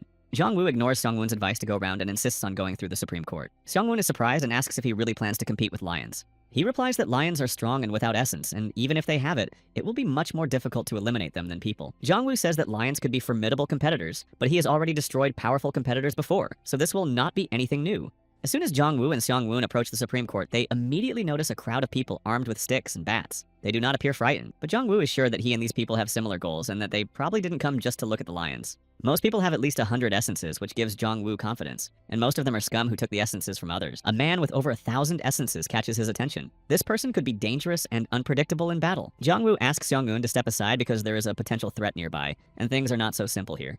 Sun Un notices the excitement in Jong-woo's voice when he emphasizes the power of the man with the most essence. Suddenly, all eyes turn to Sun Un. His title of Predator instantly attracts the attention of those around him, and they immediately begin to shout, "Predator!" This does not escape the man's attention, but he is more surprised by the amount of essence Jong-woo has than by Sun Woon's title of Predator. Jong-woo notices his interest. But instead of attacking, the man opens a chat in the system. Jong-woo doesn't understand what he is doing, so he also pays attention to the chat. Unexpectedly, the man asks for mercy in the chat because he has not yet found his daughter. Jong-woo assumes that she is in the court where the pack of lions has gathered. He notices that the man's nickname sounds like a woman's name, but considering that he is a savior and ranks 4th in the ratings, it is difficult to simply believe him. Jong-woo notices a participant who jumped from 16th place to 12th in 2 hours. He appreciates his quick wit, but at the same time realizes that he cannot fall behind. However, his main mission is this unknown man. He responds aloud that he understands his situation, but the crowd of people will be a big hindrance. Jong-woo asks him to help him get rid of the people, and only then will he decide whether to spare the man or not. A man from the crowd began to accuse Jong-woo of being crazy. He was not friendly, so he wanted to teach him a lesson until a hand touched his shoulder. Before he could take a step, the man with the most essence sent him to the other world with one swift swipe of his hand. That was just the beginning. One by one, he took their lives and, sparing no effort, absorbed more and more essence into himself. After destroying everyone, Jong-woo and Seong-eun watched as the man said he knew they would not spare him, but he could not die here. The man began to shout and added that he would not die until he found his daughter. Jong-woo just frowned intently. Jong-woo said he would have spared him if he hadn't taken the essences, but the man replied that he knew his true goals because he himself was a savior. The man knows that everything has already been decided in advance, but he still enters into a fight with Jong-woo, simultaneously using the essence from his weapon. Park Jong-woo uses all the essence he has and attacks the man until the blue light completely envelops his body. Expecting him to be dead, he lowers his hand, but is immediately struck by the fact that the man managed to block his blow by creating an essence shield. Despite his surprise and indignation, Jong-woo comes to the conclusion that it all comes down to the different densities of the essence. Jong-woo used an extended attack with 2,000 essences, and the man gathered them into a single form, increasing their intensity and strength. However, the man did not take into account that cracks would eventually appear and everything would fly apart. Realizing his defeat and the absence of a shield, the man immediately rushes to the essences that remain lying on the ground. Jong-woo throws the essence leak. Park Jong-woo notices that only 3 of the large number of essences fell out of the man, and their color is much brighter. Suddenly, the essence that fell out of the man is absorbed into Jong-woo, but the number has increased by as much as 600. However, he realizes that density increases brightness.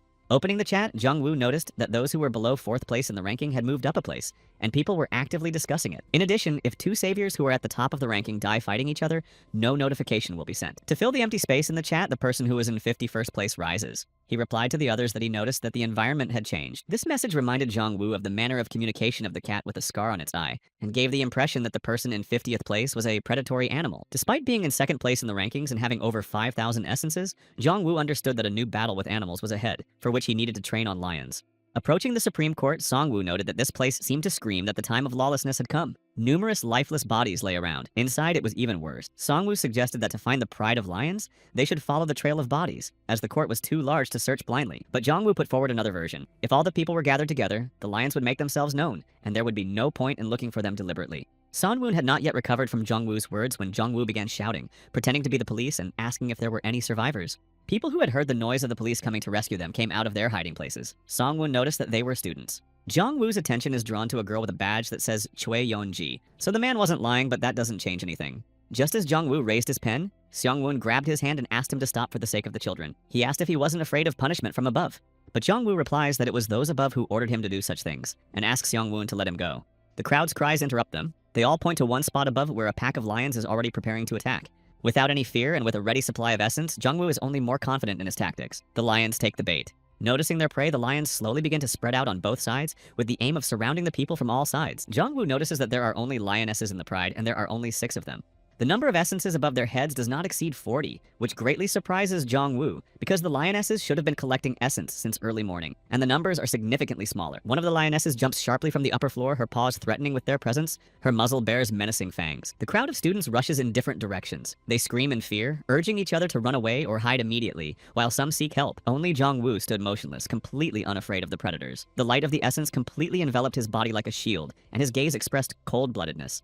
The predators slowly approach their prey, surrounding it on all sides. Suddenly, Jong-woo shouts at them to bring the male, as they probably understand him. Only the lead female responds to his words. The others step aside to make way for her. One of the females suddenly pounces on him, preparing to devour Jong-woo, but he stands motionless without a trace of fear or excitement. Jong-woo immediately uses a powerful stream of essence, throwing the lioness several meters away, and she subsequently explodes into several pieces. Without hesitation, he throws essence at all the lionesses standing next to the leader. The lioness curls her back, fearing an attack from a man she doesn't know. Lifeless bodies, or even what's left of them, lie around her. Pointing his weapon at the lioness, Jong-woo insists once again that she understands him and demands that the leader be called here immediately.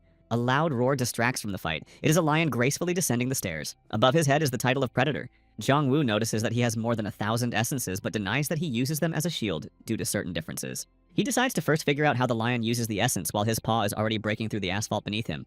In an instant, nothing remains of the lion. With insane speed, it moves from point to point, throwing Jong-woo off balance. In a matter of seconds, the lion is behind Park Jong-woo, opening its wide mouth, preparing to bite his head to pieces with its teeth, but Jong-woo manages to intercept the attack. He puts his hand, wrapped in an essence shield, in front of the lion's mouth and does not allow it to bite him, even though he does not give up. Jong-woo realizes that if it weren't for the protection, it could be dangerous, especially considering that the lion is a predator and has so much strength. He begins to understand that the lion was not actually using a shield, but was strengthening its body with essence, given its insane speed. Gradually, the lion began to bite through Jong-woo's defense, but despite his titanic efforts, he is not afraid of this and, on the contrary, believes that it will be better. Jong-woo devises a strategy to first maintain his defense with a minimal amount of essence, and then strike with what remains. The lion suddenly breaks away from Jong-woo and roars loudly in pain. He severed his paw, leaving him to drown in his own crimson pool. Jong-woo realizes that even though he used enough essence for defense, it could still be risky. In addition, he wonders if he can strengthen his body in the same way and become as strong as this lion. Suddenly, the lion finds the strength to get up and gather essence. Jong-woo worries that he will regenerate his leg with their help. But the miracle does not happen, and the lion falls to the ground, breathing his last breath. Park Jong-woo realizes that regeneration through essence is impossible after all. The lioness, trembling with fear, comes out of the shadows and covers the body of the destroyed leader with her own. She begs to save him. Jong-woo only assesses the lion's appearance, afraid of looking the same, which prompts him to find a doctor after all. He uses the essence again. Before the essence engulfs the lioness, Jong-woo says that thanks to them, he understands what he needs to do next. The use of the essence provokes a powerful sound wave. The Supreme Court shakes and collapses. The impact creates a deep crater. Several essences fall into the subway. Jong-woo sees no point in going down after them, as they were not bright, and the fall would be a waste of essences. Park Jong-woo realizes that he needs to learn how to strengthen his body with essences and use them to create various objects during battle. However, he does not yet know when he should master all this. The most important thing for him at the moment is how to survive in such chaos. The evaluation administrator informs him that Jong-woo will be able to read the methods of attacking with essences after unlocking the tutorial, which requires 10,000 essences. Park Jong-woo is outraged by this sudden information, so all the things he did were just to gain access to some kind of guide. He wonders if there are other gates, but even more than the ones he has seen before. Destroying so many people seems like child's play to him. Jong-woo does not understand how many more people he must destroy and how large the number must be. Is it possible that it must reach 1 million? Passing by dozens of dead people, he wonders if he can really consider himself an assassin, if he has already decided to do this for his own survival. As soon as Park Jong-woo leaves the Supreme Court, a young man grabs his arm. He calls him his mentor and asks to be taken on as a student. Jong-woo is surprised, but Sun Woong approaches them and explains that the young man saw Jong-woo fighting and said he wanted to be like him. Realizing Jong-woo's cruelty and cold-bloodedness, Seung-won urgently asks him to simply let the young man go, avoiding unnecessary violence. But the boy does not give up on his chances of reaching Park Jong-woo. He insists that he will go with him and considers their meeting today to be fateful. The boy's eyes burn with sincere interest and a desire to join Jong-woo. He asks for help in becoming a hero like him. The boy's hand, which was firmly holding onto Jong-woo, proving his loyalty and interest, slips off with a slap because Jong-woo is not impressed by his reaction. He turns to Song-woon and asks him what he did with the survivors. Despite his doubts, Song-woon says he took them to a safe place. Jong-woo is not satisfied with his actions. Suddenly, he presses the handle against the young man's throat and gives him a chance to escape since his friends were able to survive. He asks him to return home immediately with his parents, hoping that he will listen, but the young man abruptly interrupts and refuses to go. The boy says that even if he returns, he will still die, and he does not want the destruction that has affected hundreds of innocent people. He squeezes Jong-woo's hand, saying that such tests do not scare him, because he is sure that thanks to him, he will become a real hero. Jong-woo says that the boy has misunderstood everything. There are no heroes, and weak people must die. They have no other choice. After that, the pen with the essence catches up with the boy's throat, destroying him in a matter of seconds. A powerful wave of essence again pours out beyond the epicenter of the strike. Park Jong-woo says he gave him a chance. Jong-woo's shadow stretches into the darkness, taking the form of the servant's head, hinting at who he has become. Leaving the Supreme Court, Jong-woo asks Seong-woon if he minds having another companion. Seong-woon speculates about his father, but Jong-woo denies it, saying that he intends to find a doctor because, based on the example of lions, he sees and understands that essences are not omnipotent. Seong-woon suddenly asks if these lions could talk like cats, because he himself only heard roars, which made it quite strange to watch Jong-woo talk to them. Jong-woo is surprised by this. He thinks that despite this, most of the lionesses did not understand him, and he did not understand why. The system administrator explains that it is due to the difference in the essence's subordination. The stronger the influence, the more different types can be understood. The essences acted as translators. Jong-woo accuses the administrator of mischief, emphasizing that such information should be disclosed in advance. The rescuer's chat is stirred up by a message from an unknown person, asking for help in rescuing a family at the Gangnam station, because there are people with 1,000 essences next to him. Chief Park addresses the unknown person, informing him that all the essences around Gangnam station have already been collected. He is asked what to do next. Chief Park asks him not to worry because he has already spread honey in the rescuer's chat, after which he is sure that the cockroaches will come running to the information he has given them. He adds that given how things have turned out, it would be good if people of stronger build gathered at the Kanam station. The man calls Chief Park a genius worthy of the title of savior, but he replies that despite this, he is still only in 39th place. Chief Park asserts that his main task is to make a plan, and that the implementation of this plan is the job of a specialist. Already at Kanam Station, Sun Woon and Jong Woo watch as the bodies of people clinging to each other are thrown down like a bloody mountain. Sun Woon doubts whether their destruction was necessary, while Jong Woo is convinced that the assassin understood the need for destruction after the message from Earth. Seeing the horrific scene, Sun Woon asks Jong Woo if he really still hopes to find a doctor here, when most likely everyone has already died. But he replies that a doctor must be found in any case. A sign under their feet catches Jong Woo's attention. Jong Woo confidently follows the pointer and asks Sun Woon to stay put, realizing that their target is somewhere nearby. A man in a suit is standing near the subway entrance. He reports into his earpiece that the shift in Zone A11 is over, but notices Jong Woo approaching. He stops him and says that Jong Woo cannot pass at this moment, and since he is sure that he has come from another area, asks him to wait a little. Jong Woo notices a badge with the letters DS on it, which leads him to believe that they have taken over the entire area, since they are wearing ID badges and prohibiting people from walking here. The man speaks into his earpiece again, addressing Mr. Park, saying that a person has arrived in Zone A11. He ambiguously asks to check him. Jong Woo does not understand what the check entails, but he sees a man referred to as the boss coming out of the subway, accompanied by another person. Chief Park is satisfied with the information he has received and tells the man in the suit that he has done a good job. Jong Woo realizes that he is looking at his savior. He remembers how he wrote in the chat that no trap was expected, but he turned out to be one of those who just throws words to the wind. Jong Woo addresses the man as Mr. Armed, guessing that this is his nickname in the chat. He adds that he has a perfect understanding of what is going on here. Chief Park's eyes widen several times as his pupils almost disappear into the white of his eyes, realizing that he is standing in front of a VIP. Park Jong-woo's essence count reaches almost 7,000, and so far, no one can match him. Chief Park asks everyone to behave politely and calmly. Jong-woo notices that these people have too little essence for those who are trying to lure people here from the chat. However, the tracker accurately indicates the direction where the largest amount of essence is located within a 10-kilometer radius. Suddenly, someone's image begins to emerge from the shadows. The man with 3,000 essences and a staff behind him lets Jong-woo know that this is the person who collected all the essences in this area. Jong-woo points the essence at them and asks if they always eliminate their rivals in this way. Chief Park tenses up, muttering something incomprehensible. The man with the stick, clearly preparing to attack, rhetorically asks Chief Park if the scumbag standing in front of him is his target, but Chief Park stops him. He doesn't understand what the problem is since this is his job, but Chief Park yells at him to shut up if he doesn't want to break his contract. Jong-woo notices the intrigue of this spectacle and does not understand how a person with 3,000 essences can take orders from someone who has only 300. Chief Park backs down, saying that there has been a misunderstanding. In fact, his goal was to call on people to find a true savior like Jong-woo. But Jong-woo sees through the lie and does not believe that this was done solely to meet with high-ranking saviors, putting himself in danger. Besides, they have never met saviors who have more than 3,000 essences. They arrogantly thought that with a man with a stick, they could easily get rid of their rival. But in his mind, Jong-woo thinks they are right to some extent, because the man at the Supreme Court had only 1,000 essences but was in 4th place. Chief Park strongly disagrees with this version, suggesting that Jong-woo listen to the proposal that DS will make. He says that if people are cold-bloodedly destroyed, humanity will soon simply die out. And if Jong-woo does not want this, then he should look a little further ahead. Chief Park says that at the very least, the infrastructure that people need to live must be preserved, and that DS was simply looking for a true savior. Jong-woo asks if, based on this information, they are trying to say that they want to be his sponsors. Chief Park confirms this. He assures him that they will provide everything from food to housing and equipment, and after it's all over, Jong-woo will be able to live in luxury. This does not suit Jong-woo, and he throws the essence at Chief Park, saying that if he thinks that everything can be solved with money, let him try to close the gate. Jong-woo asks the man with the cane why he serves such people like a dog, even though he has 3,000 essences and understands how the world works. The title of lapdog greatly angers the man, and in that very second, he launches a powerful attack, cutting through the air with essences. The instant light that blinded Jong-woo's figure assured the man that he had destroyed him, but he appeared among the dust completely unharmed. The man realizes that he has used up all his essence for the attack, and retreats in fear until Jong-woo's essence catches up with him and destroys him in a second. Looking at the bright balls, Jong-woo listens to new information. The evaluation administrator reports that his number of essences has approached 10,000. As soon as Jong-woo touches the essence, a pixelated earth appears in front of his face, informing him that the first person to complete the tutorial has appeared. After hearing this information, Jong-woo immediately opens the Savior's chat and sees that he is in first place in the regional ranking. But he realizes that before he collected the essences, he had about 7,000, meaning that the previous top one had about 8 or 9,000 essences. Behind him, Son-un rushes up and asks Jong-woo how he is feeling, but Jong-woo thinks it is more important to ask him the same question. Son-woon replies that he is fine and is more interested in whether Jong-woo has seen the notification about the first person to complete the tutorial. Jong-woo is shocked by what he hears. He didn't know that Son-woon could see such notifications. This takes him back to a few hours ago. In the morning, when everyone was shaken by a sudden tragedy, it turned out that the notification had come to everyone. In other words, the message had notified the entire country. Sun-woon asks if Jong-woo is the first pioneer, to which he replies that he is indeed.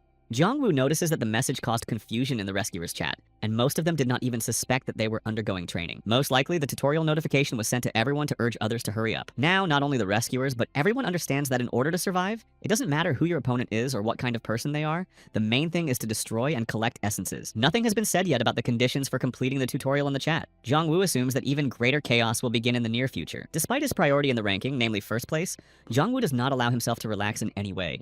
Sunwoo notices that everyone on the internet is talking about the tutorial. Jongwoo ironically remarks that the world is on the brink of destruction, but the media is still alive and well.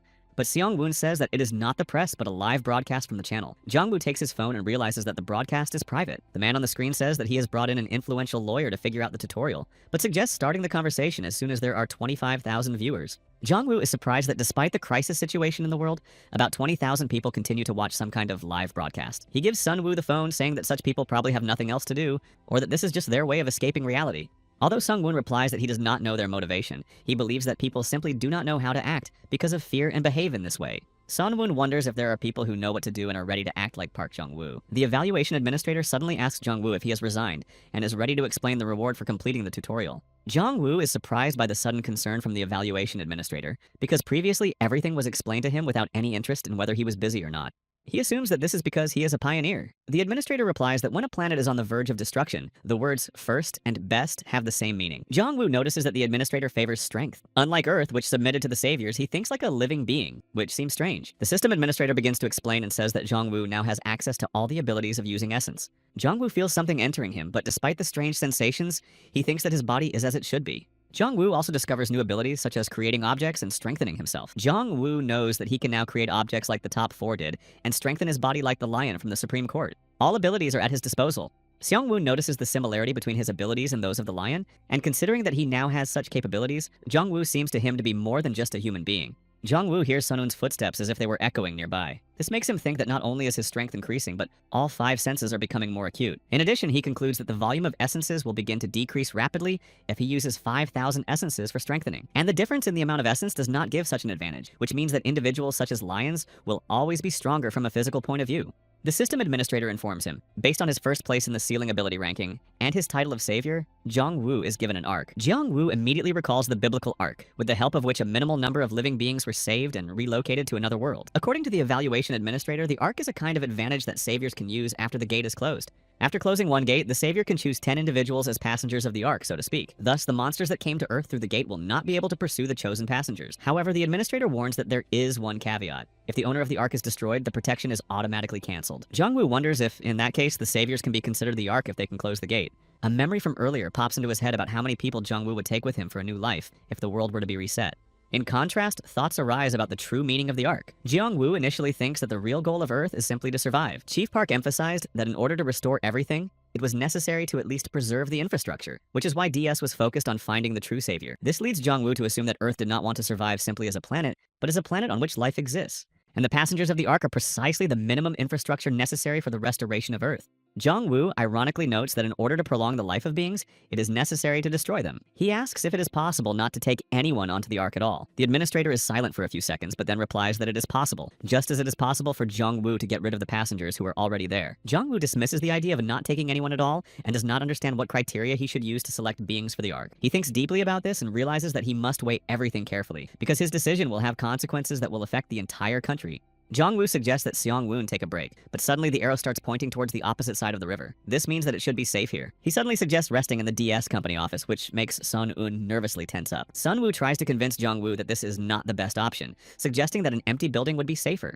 Jong-woo says he has checked the area and there is no one dangerous here. At most, there will be a few people who have been restricted from moving by DS. This means that if DS, who use people with essences, are suppressed, then it will be safe to relax there. Sunwoo does not give up on convincing him, emphasizing that it could be dangerous because DS is a serious company that can send reinforcements. Jong-woo argues that reinforcements won't arrive because all the roads are blocked and inaccessible, and even if someone does come, it won't be until tomorrow morning. Jong-woo's strategy shocks Seong-woon because he has never seen this before. He notices the changes in Jong-woo and assumes that this is the reason why he is still alive. Seong-woon catches himself justifying his destruction because earlier in the day he was furious about his methods, but in a few hours he changed his mind. Jong-woo interrupts his thoughts and tells him to hurry because they will be taking turns standing night watch. The sooner they arrive, the longer they will be able to sleep. As soon as they approach the office, Jong-woo sees shadows in the room and does not understand how, despite the situation, these people still remain loyal to the organization. Jongwoo wonders what kind of luxurious life DS guarantees that people still remain in the room and do not run away. But Seongwon suggests that perhaps DS did not promise anything special, as they probably took measures as soon as everything happened. The firm gathered all the geniuses of the Republic of Korea, who summed up the situation and proposed a solution to the problem. Sunwoon is sure that in a situation like this, when you're shaking with anxiety, it's just impossible to get such an offer and not agree to it. He adds that during the war, businesses benefit the most, but Jongwoo calls it more serious than war because humanity is on the brink of destruction. But even considering that DS is a very successful company, one cannot be sure that it will be able to manage the best rescuers. Jongwoo believes that this is not the case. He looks at the clock and thinks that he should go to bed before 10 o'clock in the evening. Taking the pen out of his pocket, Jongwoo intends to test his new skills by gradually approaching the DS office security. The guards immediately notice him and order him to stop, forbidding him to proceed further. One of them asks what brought Jongwoo and Seongwon here. Jongwoo remarks that the agitator probably wasn't here yet, while filling himself with essence. The guards, sensing a threat, prepare to shoot. But a powerful blow from Jongwoo's weapon destroys one of the guards in a matter of seconds. The other is overcome with fear. Jongwoo tells him that if he tries to contact the Gangnam station by radio, no one will answer given his fears. As soon as the guard sees the mutilated body of his partner riddled with essence bullets, he immediately shouts into his headset about the emergency. Reinforcements rush out of the lobby and immediately point several guns at Jongwoo. He looks around carefully, studying his opponents. Their essences do not exceed double digits. Jongwoo does not understand what they are hoping for while standing guard until he notices the firearms. He realizes that in order to block a bullet, he would need 1,000 essences, so the guards would probably not be able to get close to him. One of the guards addresses Jongwoo as a savior and offers to talk to them a little, but still keeps his weapon pointed at him. But these words, which have long been familiar to Park Jong-woo's ears, make no sense to him. He directs a powerful stream of essences at everyone around him. His acquired skills increase the force of the blow several times over, causing the guards' bodies to fly in different directions, dropping their firearms. The floor is once again littered with essence balls reflected in crimson puddles as a reminder of the crime committed. Jongwoo approaches each of the essences and absorbs them with his foot. He turns to Seong-eun and, clearing the way, invites her to enter the office. Upon entering the room, Jongwoo immediately begins to examine it. Almost the entire office is empty. The people who stood out as shadows from the street are gone.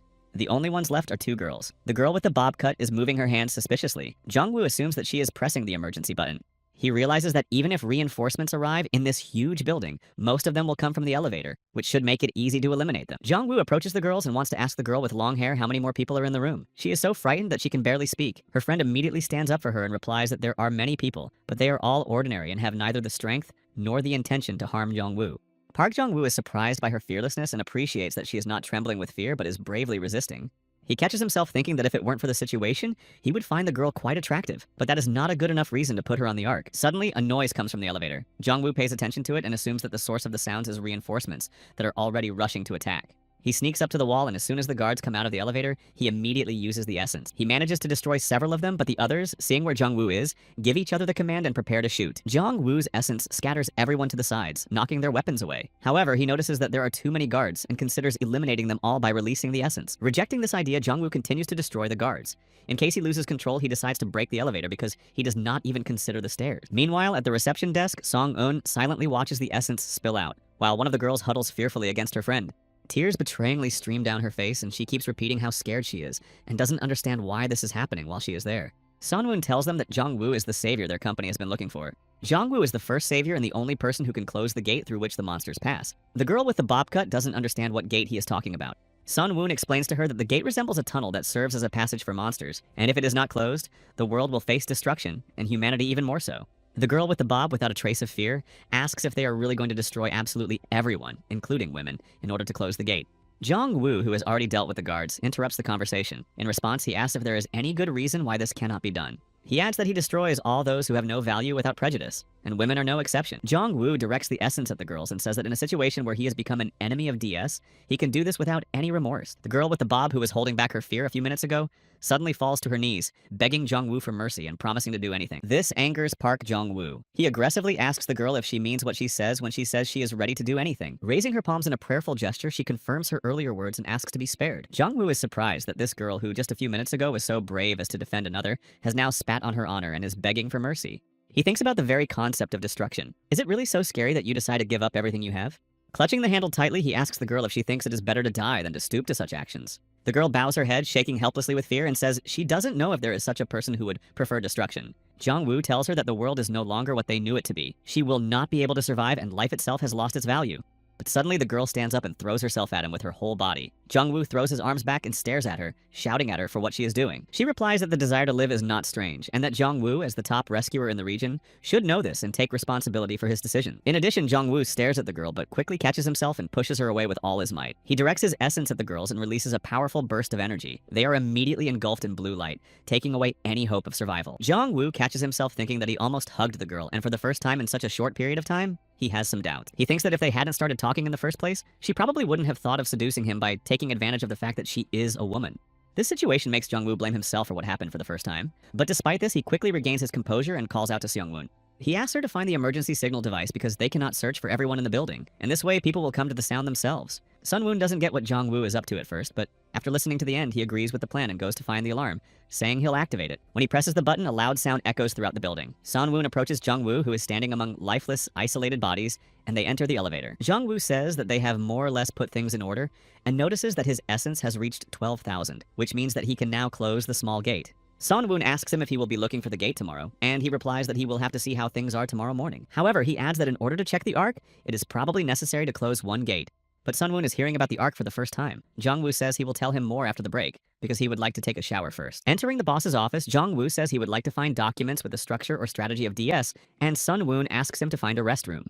They begin to familiarize themselves with the documents. Jong-woo realizes that the documents contain no useful information, and that it would be good to find out where DS keeps them. Suddenly, Sun-woo calls out to him, pressing a handle that opens a secret door. Turning on the light, Sun-woon notices a furnished room. Jong-woo offers to take a shower first. Sun-woon refuses, saying that Jong-woo is more tired. Jong-woo falls helplessly into a chair and says that if he goes first, the bath will be unusable, after which Seung-woon agrees. Eventually, the room darkens. Jong-woo goes to bed, while Seung-woon sits on his phone, thinking about the competition among the rescuers over the tracker rating and the arc. All this information weighs heavily on his mind, and his head feels like it is about to explode. Sun-woon is surprised that Jong-woo can sleep so peacefully knowing all this. He remembers how Jong-woo said that when he is unconscious, he cannot use essences, but Seung-woon understands that he would not be able to sleep at all due to anxiety. Thoughts creep into his head that perhaps rest is also part of the Savior's mission for Jong-woo and Sun-woon, who were left alive to prepare for their vulnerability. Sun-woo considers him an incredible person, who gathered the necessary amount of essence to close the gate in less than a day.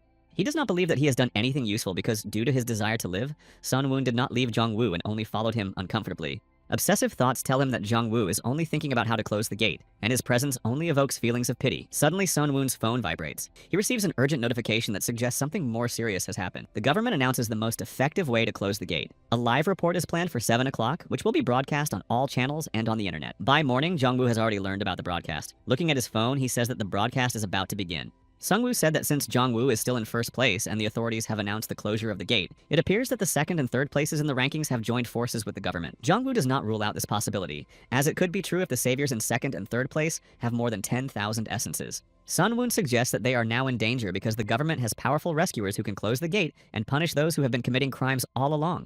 In response to Sun-woon's fears, Jong-woo says that the government is expecting such a reaction. If they hired top saviors, they would want to close the gate first. Once the saviors unite with the authorities, they will become instruments that will close the gates and also propaganda resources for the government. The authorities will announce that they possess such power and reassure the people, but in reality, they will want to control everything.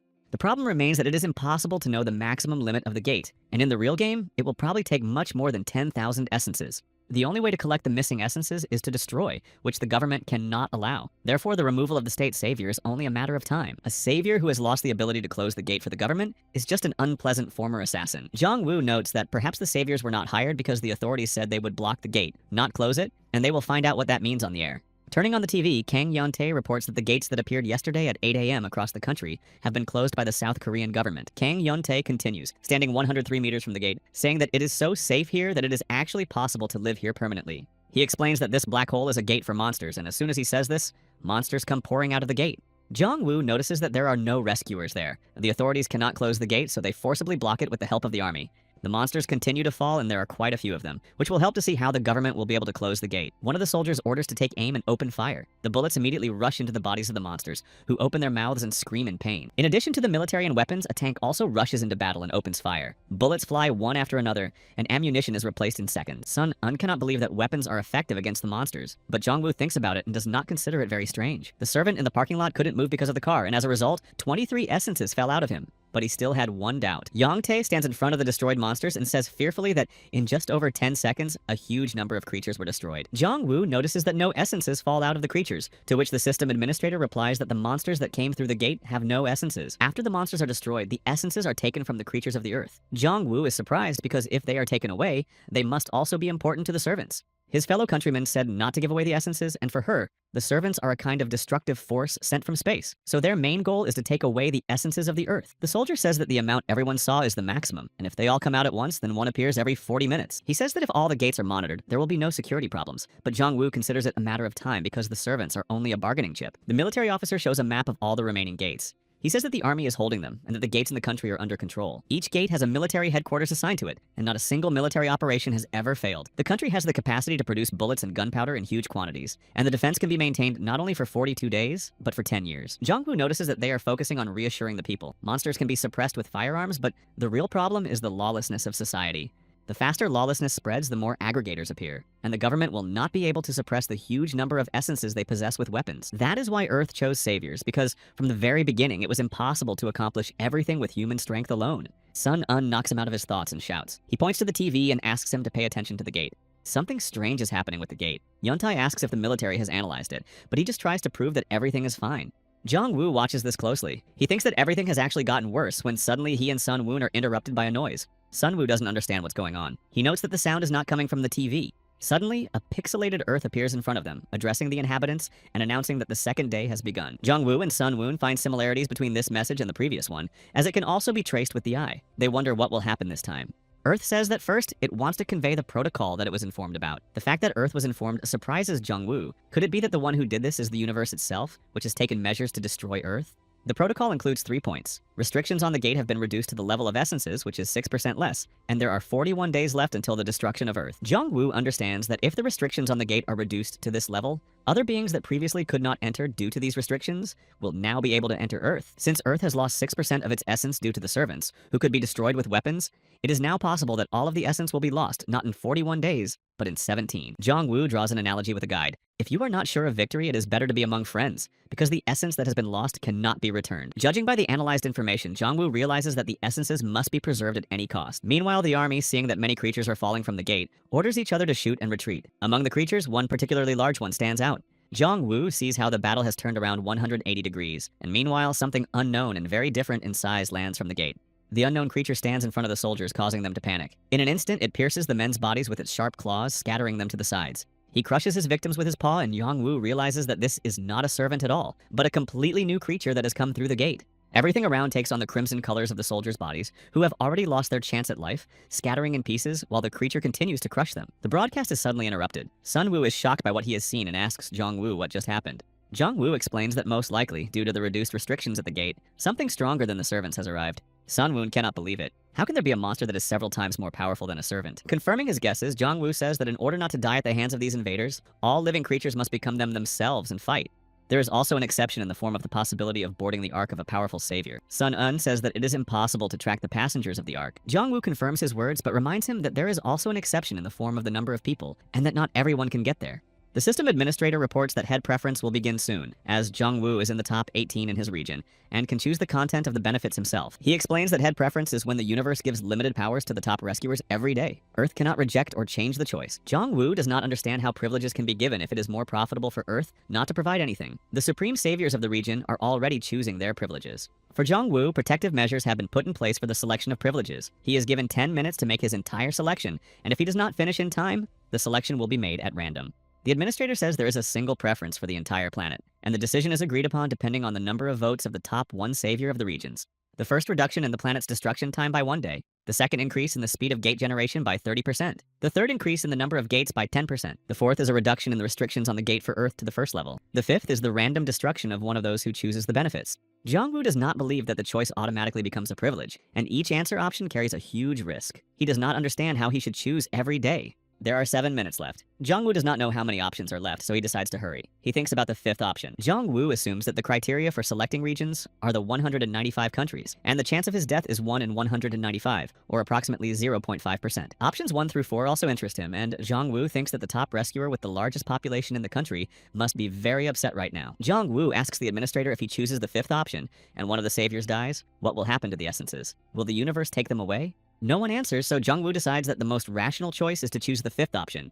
The status of the tablet begins to change. The system announces that the selection of personal privileges is beginning, and that it will only be activated for those who choose. The first is called the exact answer. It shows all the gates that he can close at this moment. The second is the advent. Jongwoo will be able to move with a specific object within the region to any point. The third is the all-seeing eye. This is the ability to see a creature that meets his requirements twice.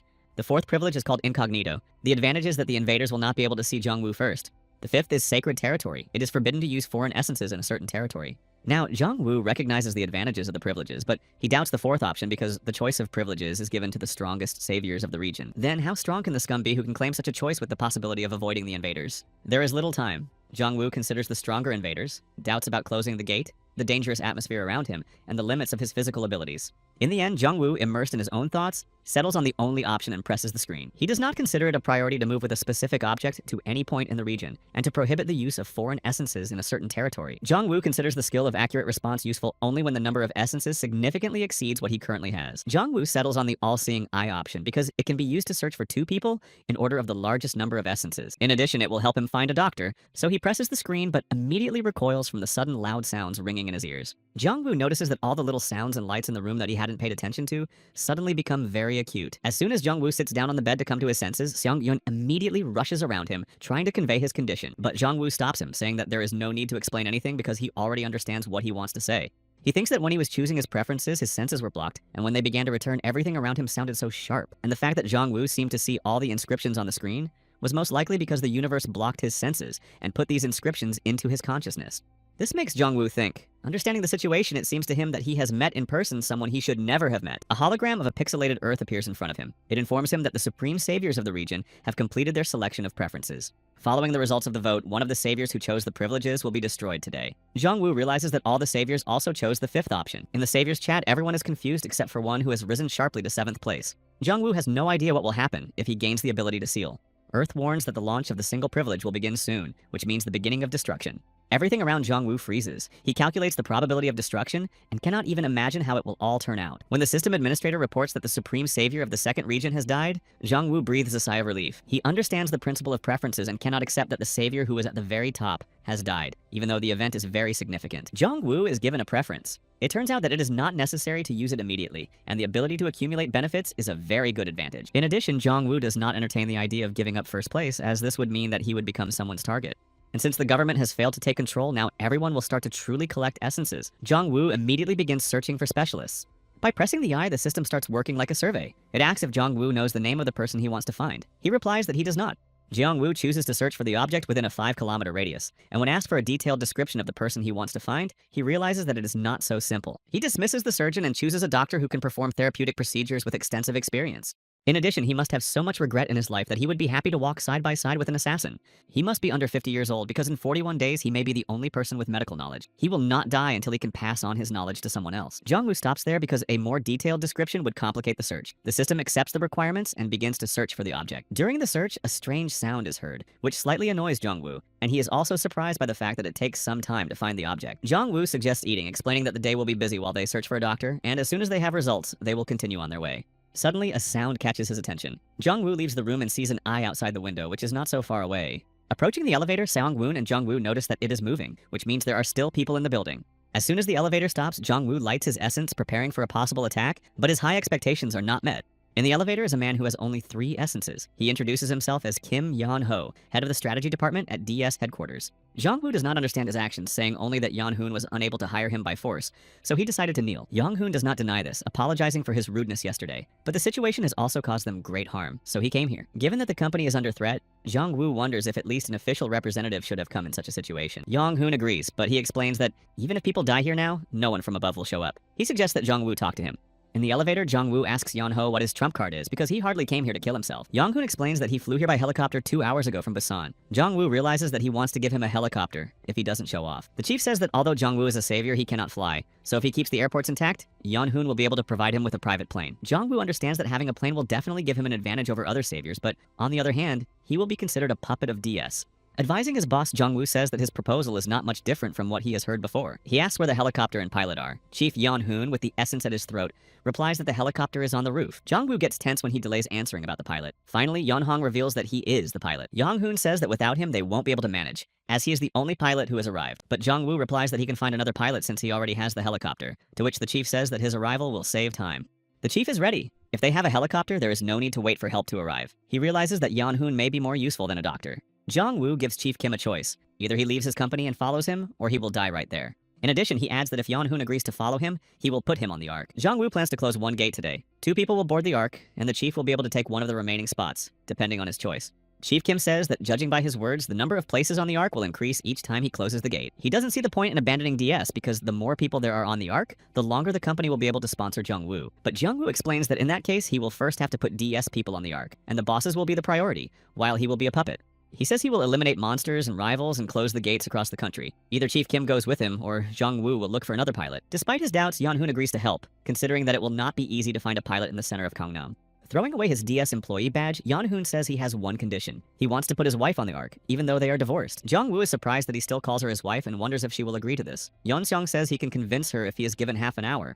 Chief Kim's cool-headedness impresses Jong-woo as it indicates that he will boldly fly the helicopter to the very gates. Jong-woo is tempted to give him permission to take a companion, but he says that if the woman refuses, it is not worth trying again. Chief Kim agrees. Jong-woo says they are heading to the Gangnam Station. Despite the fact that the helicopter is on the roof, Jong-woo is in no hurry to go there, saying that there is one more person who will be their companion, and they are going to pick her up. Walking down an empty, ruined street, Sung-woo compares it to a ghost town. He assumes that everyone has already watched the broadcast, but thought that someone would still be here. Suddenly, among the wrecked cars, they notice a man with a child in his arms. He is climbing over obstacles with a backpack on his back. Jong-woo is already moving towards them. When Sun-woon points out that there is a child there, Chief Kim does not understand what this has to do with anything. Thinking about it, Jong-woo remembers that yesterday the DS forbade people from walking here, which indicates that the man is not from around here. He has 441 essences above his head. When Jong-woo asks him where he is from, the man with the stick in his hands replies that he came from the Cheongro district. Jong-woo notices that the tracker is pointing towards Cheongro and Itaewon, and if a man with 400 essences escaped from there, it means that the situation there is not simple either. The man tries to pass. Jong-woo sees that the child also has one essence, which indicates that everyone has passed the test. He feels sorry that the man fled from there with the child, but that is not a reason to let him live. Jong-woo directs the essence. But Yeon-hoon stops him. Holding his shoulder, he tries to bring him to his senses, arguing that the man has a child. Jong-woo realizes this, but it does not stop him. Chief Kim says that it is not necessary to destroy absolutely everyone. Meanwhile, the man puts a hood over the child's head, covering his eyes, and asks him to wait for him. Taking advantage of the fact that Jong-woo and Yeon-hoon are arguing, the man takes off his backpack and, filled with essence, reaches out to them with his hand. Jong-woo realizes that the man has strengthened his body. But despite this, he clutches the essence pen in his hands, while Chief Kim is confused. A powerful leak of essence engulfs the man's body, and eventually all that remains of him are balls of essence and traces of blood. All this happened in front of the child. The boy raises his hood, completely speechless. Jong-woo directs the essence at the child, apologizing and saying that this sight is the last thing his eyes will ever see. Chief Kim lowers his hand, saying that if he really feels sorry, he should stop immediately. He understands Jong-woo's principle of destroying all unnecessary people, but he doesn't understand how it can be applied to a small child. Jong-woo says that according to this logic, he will have to spare all the children he meets along the way, as well as their parents, so that they have a chance to survive. It is logical that people who do not have children deserve to be destroyed, but this is not the case. Jong-woo tells Yeon-hoon that if he tries to save everyone, no one will survive. But Chief Kim continues to say that even if they survive by destroying the children, what will be left when they reach the Ark? Yeon-hoon understands that it is natural when the whole world changes, and with it, the rules and ways of thinking. The destruction of a child and an adult are equally important. Jong-woo explains to him that the problem lies in his conscience. Following this principle, he destroyed several dozen DS employees yesterday. He asks Yeon-hoon to tell him if he has changed his mind, but in that case, he will destroy him too. Chief Kim lets go of his hand and says he understands him. Jong-woo moves towards the child. Pointing the essence at him, Jong-woo suddenly tells him that if he wants to live, he should leave immediately. The child freezes at first, then turns around and runs away as fast as he can. Jong-woo urges him on and tells him to move faster. Turning to Chief Kim, Jong-woo tells him that this was the last time, and if it happens again, he will destroy him. Kim Yeon-hoon obediently bows his head and says he will remember his words. Entering the building, Jong-woo realizes that he still doesn't have enough essence, while at the same time tormented by his own emotions. He realizes that he needs to bury them deeper because when a similar situation arises, all he will have to do is destroy. Riding the elevator, Jong-woo notices a large number of people who look frightened but do not seem to pose a threat. However, he does not see the doctor yet. Among the crowd, his eye catches a woman sitting with her hand covering her face. Jong-woo asks her if she is a doctor. She does not understand how he found out about it and came here, but the woman says that she no longer does that. Jongwoo says that they needed a doctor who could treat him, so they came. He also asks what her area of expertise is. The woman skeptically asks if he is offering her to join their group and what she would gain from it.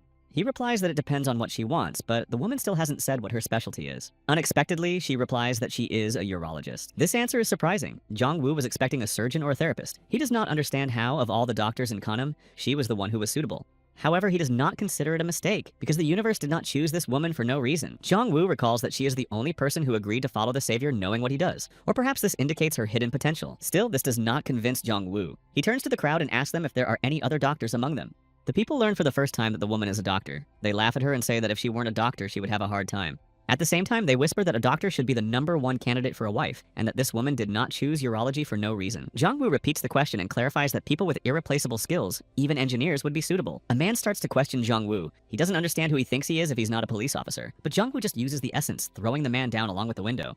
Jongwoo asks again about narrow specialties, and a man responds saying that he is an accountant. Everyone starts shouting out their professions, but none of them are essential. A young woman's voice stands out from the crowd saying she is a nurse. She asks if they need a doctor, or if a nurse would be useful. Jongwoo asks the woman if they need a nurse because there are few places, and if they take someone and problems arise, all responsibility will fall on her. The woman asks her name and age. The girl introduces herself as young Hyo-shin and says she is 31 years old. Hyo-shin replies that she graduated from university in Seoul and is currently working in the medical examination department at NEET's hospital. The woman realizes that this is her first job and she has no experience in emergency care. Hyo-shin says she can bring a person out of shock. When the woman asks for more substantial arguments, Hyo-shin mentions her mother's hypoglycemia. The woman asks if she has someone she cannot abandon.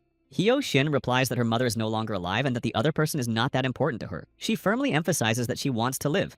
The woman ends the interrogation and tells Jongwoo that Hyo-shin is right for them and that they will definitely need her. She admits that she doesn't understand the point, but she will care for them with all her heart. But instead she asks for something. Opening her eyes, she looks up at Jongwoo and, without a shred of conscience or remorse, asks him to destroy everyone who just mocked her. This does not evoke any sympathy in Jongwoo. In a moment, everyone in the room is destroyed, and their essence now belongs to Jongwoo.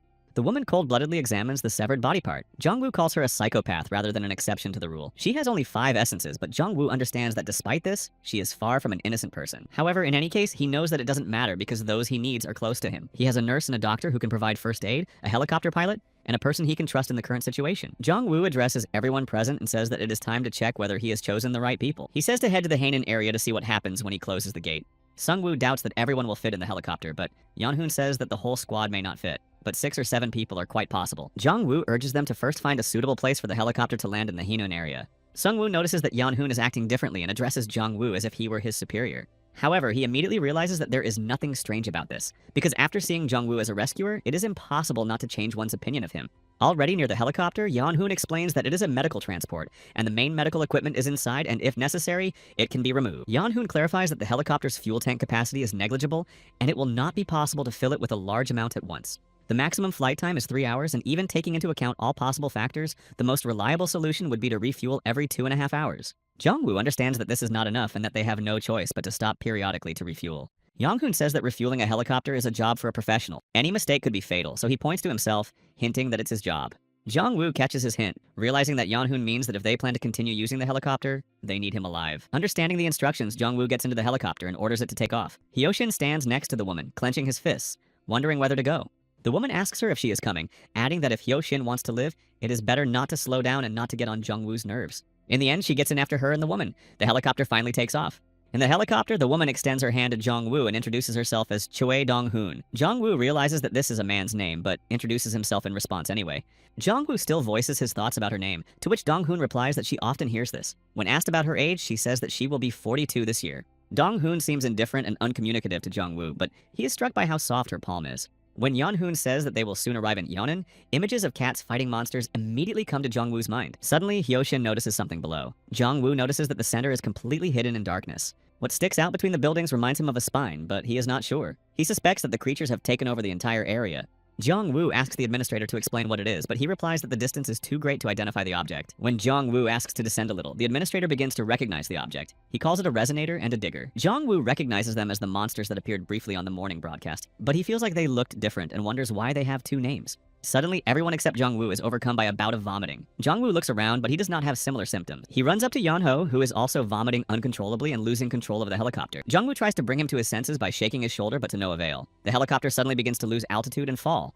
Everyone continues to feel nauseous. Jong-woo realizes that he is covered by a shield of essence, but it is unknown what will happen if he does nothing. At that moment, he realizes that he is the only one who is not feeling sick, which gives him some ideas, but he dismisses them due to lack of time.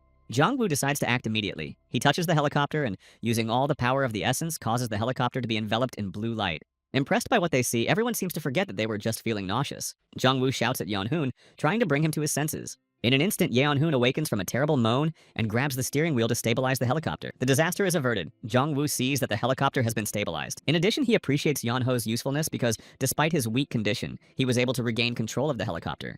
They hear the sound again, but Seong-woon notices that this time it does not make them feel sick. Jong-woo sees that the shield of essences is blocking the attack. Seong-woon asks if the sound was a psychological attack. Jong-woo doesn't know, but he is sure that he will have to try very hard to prevent them from dying. He understands that he needs to constantly maintain the shield to move in this area, but he doesn't think that the remaining essences will be enough for an attack. Realizing that it is dangerous to check the density of the shield in the air, Jong-woo asks Yeon-hoon if there is a place nearby to land the helicopter. Yeon-hoon replies that there is a large building 5 hours away where they can land on the roof. Jong-woo approves, and they descend. Once on the roof, Jong-woo remembers that the assessment administrator mentioned a resonator and a digger. The horn reminds him of the resonator, but he does not see the digger.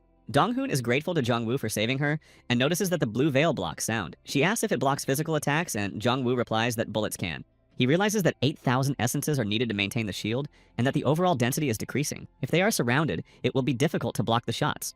But Jong-woo is more concerned about whether he will be able to close the gate with more than 13,000 essences, while Hae-nun needs 10,000 for the gate. He only has 2,300 essences available for defense. This is not enough to protect everyone at once and close the gate. However, Jong-woo cannot simply abandon his companions, given their small number of essences. If one servant gets out, it will be the end of them. And if someone who came for the essences appears, it will be even worse. Jong-woo decides it is more rational to take everyone with him, but he is not sure if everyone will survive. He says to go inside to close the gate, and those who are afraid can stay where they are. But if they are attacked, they will be on their own. Everyone will have to defend themselves until Jong-woo returns, so he says it's their choice whether to go with him or not. But Jong-woo understands that he has no choice, because if you give a person the choice between jumping from a great height or dying from a bullet, 9 out of 10 will choose to jump.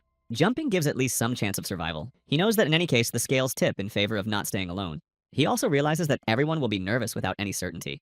Except for Dong-hong. Jong-woo notices that she is not calm, but rather seems to be anticipating something. It is unknown what she is thinking. Dong-hong asks mischievously if other areas are also overgrown with unknown horns. Jong-woo asks her to refrain from commenting, and Seong-woon asks if Dong-hoon is too happy, because someone is dying from all this. Dong-hong responds and apologizes for not appearing to be a good person, but Seong-woon has something else in mind. Jong-woo announces that they have arrived in the Hae-nun area and orders them to proceed. Everyone calmly awaits further action. But Hyoshin nervously watches the horrific scene and says under the Essence Shield that this is a black city. The deeper they go, the darker the atmosphere around them becomes. On both sides, sharp spikes pierce the ground, but everyone continues to walk tensely. Despite the Essence Shield, Hyoshin continues to behave aloofly and nervously, looking from side to side in anticipation of something terrible. Sun notices that it is already 10 in the morning, but the sun is not visible. He assumes that this is due to the black fog. Dong-hong is not sure about the fog because she is concerned about something else. Unknown things that resemble plants. She says that it seems they need to spread their spores like ferns, and perhaps in this way they adapt the environment to themselves. Yong-hoon asks if this is her opinion as a medical expert. Dong-hoon replies that perhaps if it weren't for the essential shield, the spores could have gotten inside and sprouted there. Suddenly, Yeon-hoon notices that the barrier is dissipating, to which Jong-woo replies that he is now using less essence for protection. He explains that there are a large number of monsters around the gate, so he needs to save some of the essence to deal with them. Hyoshin is frightened. Yeon-hoon asks if it would be better to clear the area before leaving if it is so dangerous. Jong-woo replies that he would have dealt with them himself anyway, so if they don't trust him, it's not too late to return to the helicopter, where Yeon-hoon will be on his own. He says that if they stay with him, all they need to do is listen to what he says, and the barrier shield will protect them from almost everything, so there is no need to be afraid. Jong-woo also warns them not to get too close or get in his way, because during an attack, there is no time to distinguish between friend and foe. Jong-woo usually strikes with his right hand, so the entire area in front of him is vulnerable. Jong-woo will attack, assuming that they are behind him the whole time. He tells Yeon-hoon to stop worrying about trifles and finally move on. Touching the shield, Yeon-hoon feels pain in his elbow. Suddenly, Hyoshin yells to stop. She sits next to Yeon-hoon, who is breathing heavily on his knees. Looking into his eyes, Hyoshin says that he is in shock. This condition has only just begun, but it can only get worse. Jong-woo realizes that they are almost at the gate. Yeon-hoon wonders how much time has passed since they entered this area. Sung-woon says that his phone has been out of service for some time and he cannot tell the time. Dong-hoon says the same thing. Suddenly, Yeon-sung asks Jong-woo to say something nice to him, something encouraging like that they are in a normal situation. Jong-woo believes that it is safe under the barrier, but given the situation, Yeon-hoon does not think that this information will reassure him. He notices that the black mist is corroding the barrier, but its restoration costs no more than 100 essences at a time, so it is not a problem at the moment. Jong-woo understands that this is all because he is the strongest savior, and most of the awakened ones were not even able to enter here. The main problem is that the closer the resonators are to the center, the more often they occur, and as the fog thickens, the barrier consumes more essence. Jong-woo believes that an ordinary person would not be able to cope with such pressure. Hyo-shin wonders how far they still have to go because it will be very difficult for Yeon-ho to hold on while he is in this state. Dong-hoon notices that Hyo-shin's hands are also shaking. She tells Jong-woo that they are both in shock and will only last 10 minutes at most. Jong-woo says that if they turn back, it will take more than 10 minutes, so it would be easier to walk with them to the gate and figure out what is going on there. He points to the road that will lead them to the gate, saying that there is not much left, but he understands that it is not just a matter of how to get there, but what awaits them there. Hyo-shin agrees to go. When Seon-eun asks if she really agrees, she replies that there is no choice, and standing here is a waste of time. Suddenly, her pupils shrink several sizes. Hyo-shin yells at Jong-woo to watch his back. The monster's huge paw destroys everything around it and tries to attack, attempting to break through the essential shield with its paw. Jong-woo realizes that the giant creature with the thunderous paw is the very same earth cultivator. The monster is at least meters tall. Jong-woo cannot see its head because of the darkness.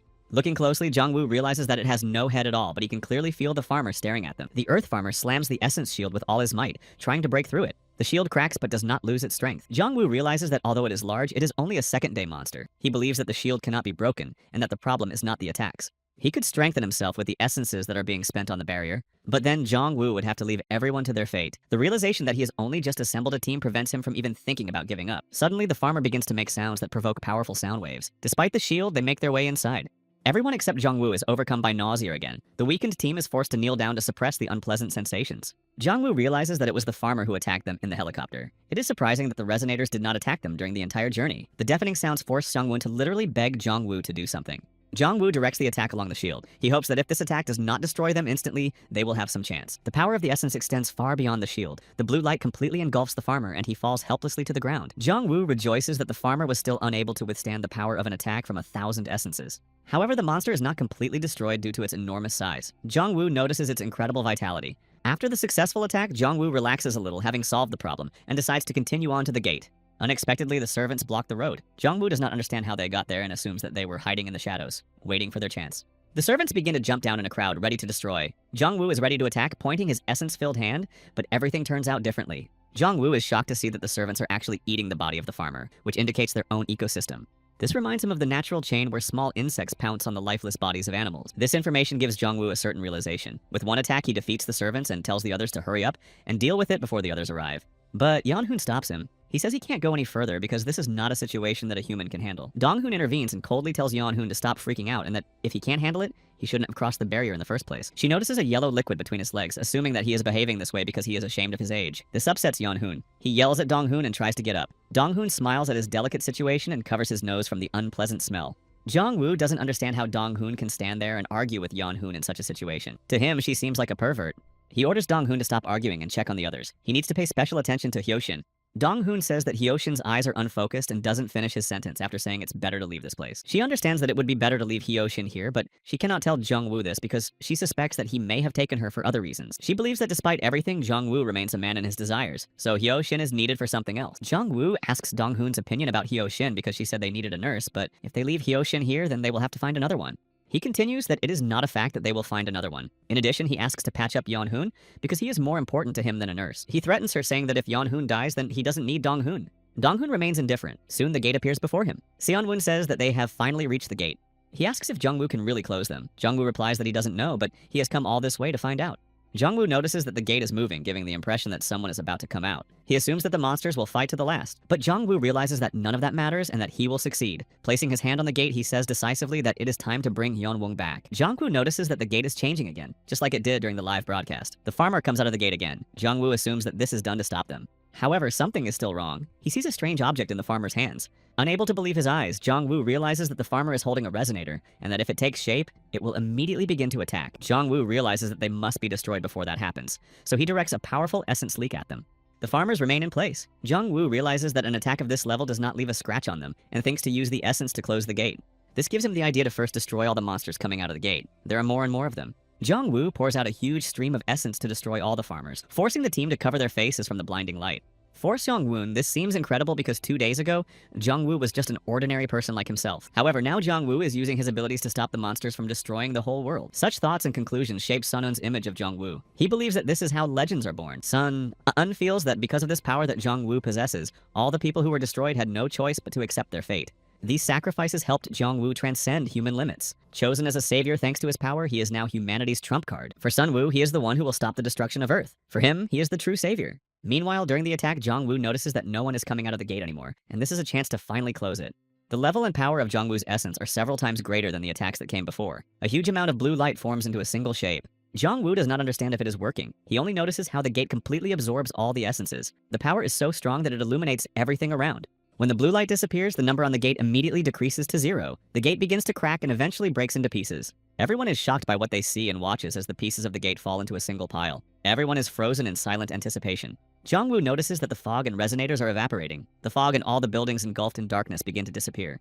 There's only empty space around. Sunwoo says that nothing remains of the Haeunun district and asks Jong-woo if they are done here. Despite the paradoxical situation, Jong-woo replies that in a sense, everything has indeed been completed here. An image of a pixelated Earth appears in front of everyone, announcing that the first gate has been closed. The evaluation administrator congratulates Jong-woo on closing the gate and tells him that as soon as he touches the terminal, he will receive a reward. Jong-woo touches the purple ball and assumes that he may have to make another choice now. As soon as Jong-woo touches the ball, notification screens appear in front of him. They inform him that there are no more open gates in this area. Now the ARC function is activated, and at this moment there are no passengers in it. Jong-woo realizes that no new gates can appear in this area. This was the meaning of the special preference for designating the area as their own holy land. People outside the ARC can still be destroyed. But if this territory is similar to Sacred Land, then it will be possible to cope with the risk posed by people. Jong-woo can build a new civilization here. Jong-woo understands that the Ark was given for the safety of those who help her. Therefore, he turns to the team and explains that he is going to put them on the Ark. Dong-hoon asks him what the Ark is because she thought that Jong-woo was referring to the helicopter. Jong-woo realizes that he didn't explain anything to Dong-hoon or Hyo-shin because they were just following him in the moment for survival. He explains that it is a system that protects against monsters and can only be used by rescuers, but he does not know how to use it because he has not seen it before. He will explain further once he has everyone in the Ark. Meanwhile, the system announces the registration of the Ark's passengers and asks them to choose. Rings appear above the heads of the crew. Jong-woo does not understand how he should choose someone as a passenger. The ring fills up. He realizes that he just needs to look above their heads and think about it. A purple body immediately envelops Sun-woon, focusing attention on his hand, which is surrounded by a ring. The word human appears on his hand. Sun-woon mentions the inscription on his hand and asks Jong-woo if this mark could indicate race. Jong-woo thinks that it may be related to the fact that he chose the word human as his nickname. The evaluation administrator confirms this.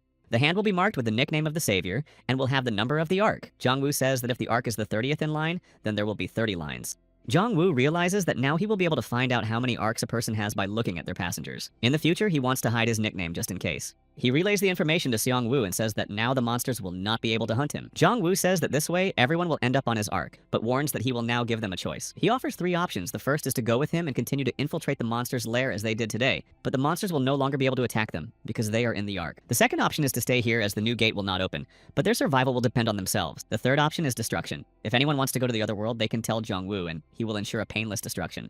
Dong-hoon asks him if they were expendable. If he leaves them here, they will only take up space in the arc. Jong-woo says that although she is right, he has realized something after the gate was closed. No matter what he does, people will always be left behind. He says that if they go with him, it will be their personal choice, and he wants them to show that they can take responsibility for themselves. In addition, Jong-woo promises to keep his word and not touch them if they stay here. He gives them a choice because they walked with him to the gates. Sung-woon steps forward first and says he is going with Jong-woo. He takes into account that Jong-woo is the highest-ranking savior and was the first to close the gate.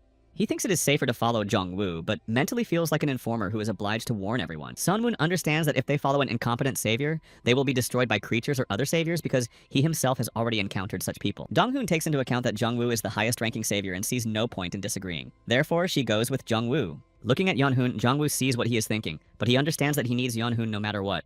Jong-woo considers how broken he was when trying to close just one gate, and he is sure that Yeon-hoon will not last at this rate. But unexpectedly, Yeon-ho steps forward and bowing, tells Jong-woo that he will do everything in his power. Only Hyo-shin remains, uncertainly wringing her hands and trying to give her answer.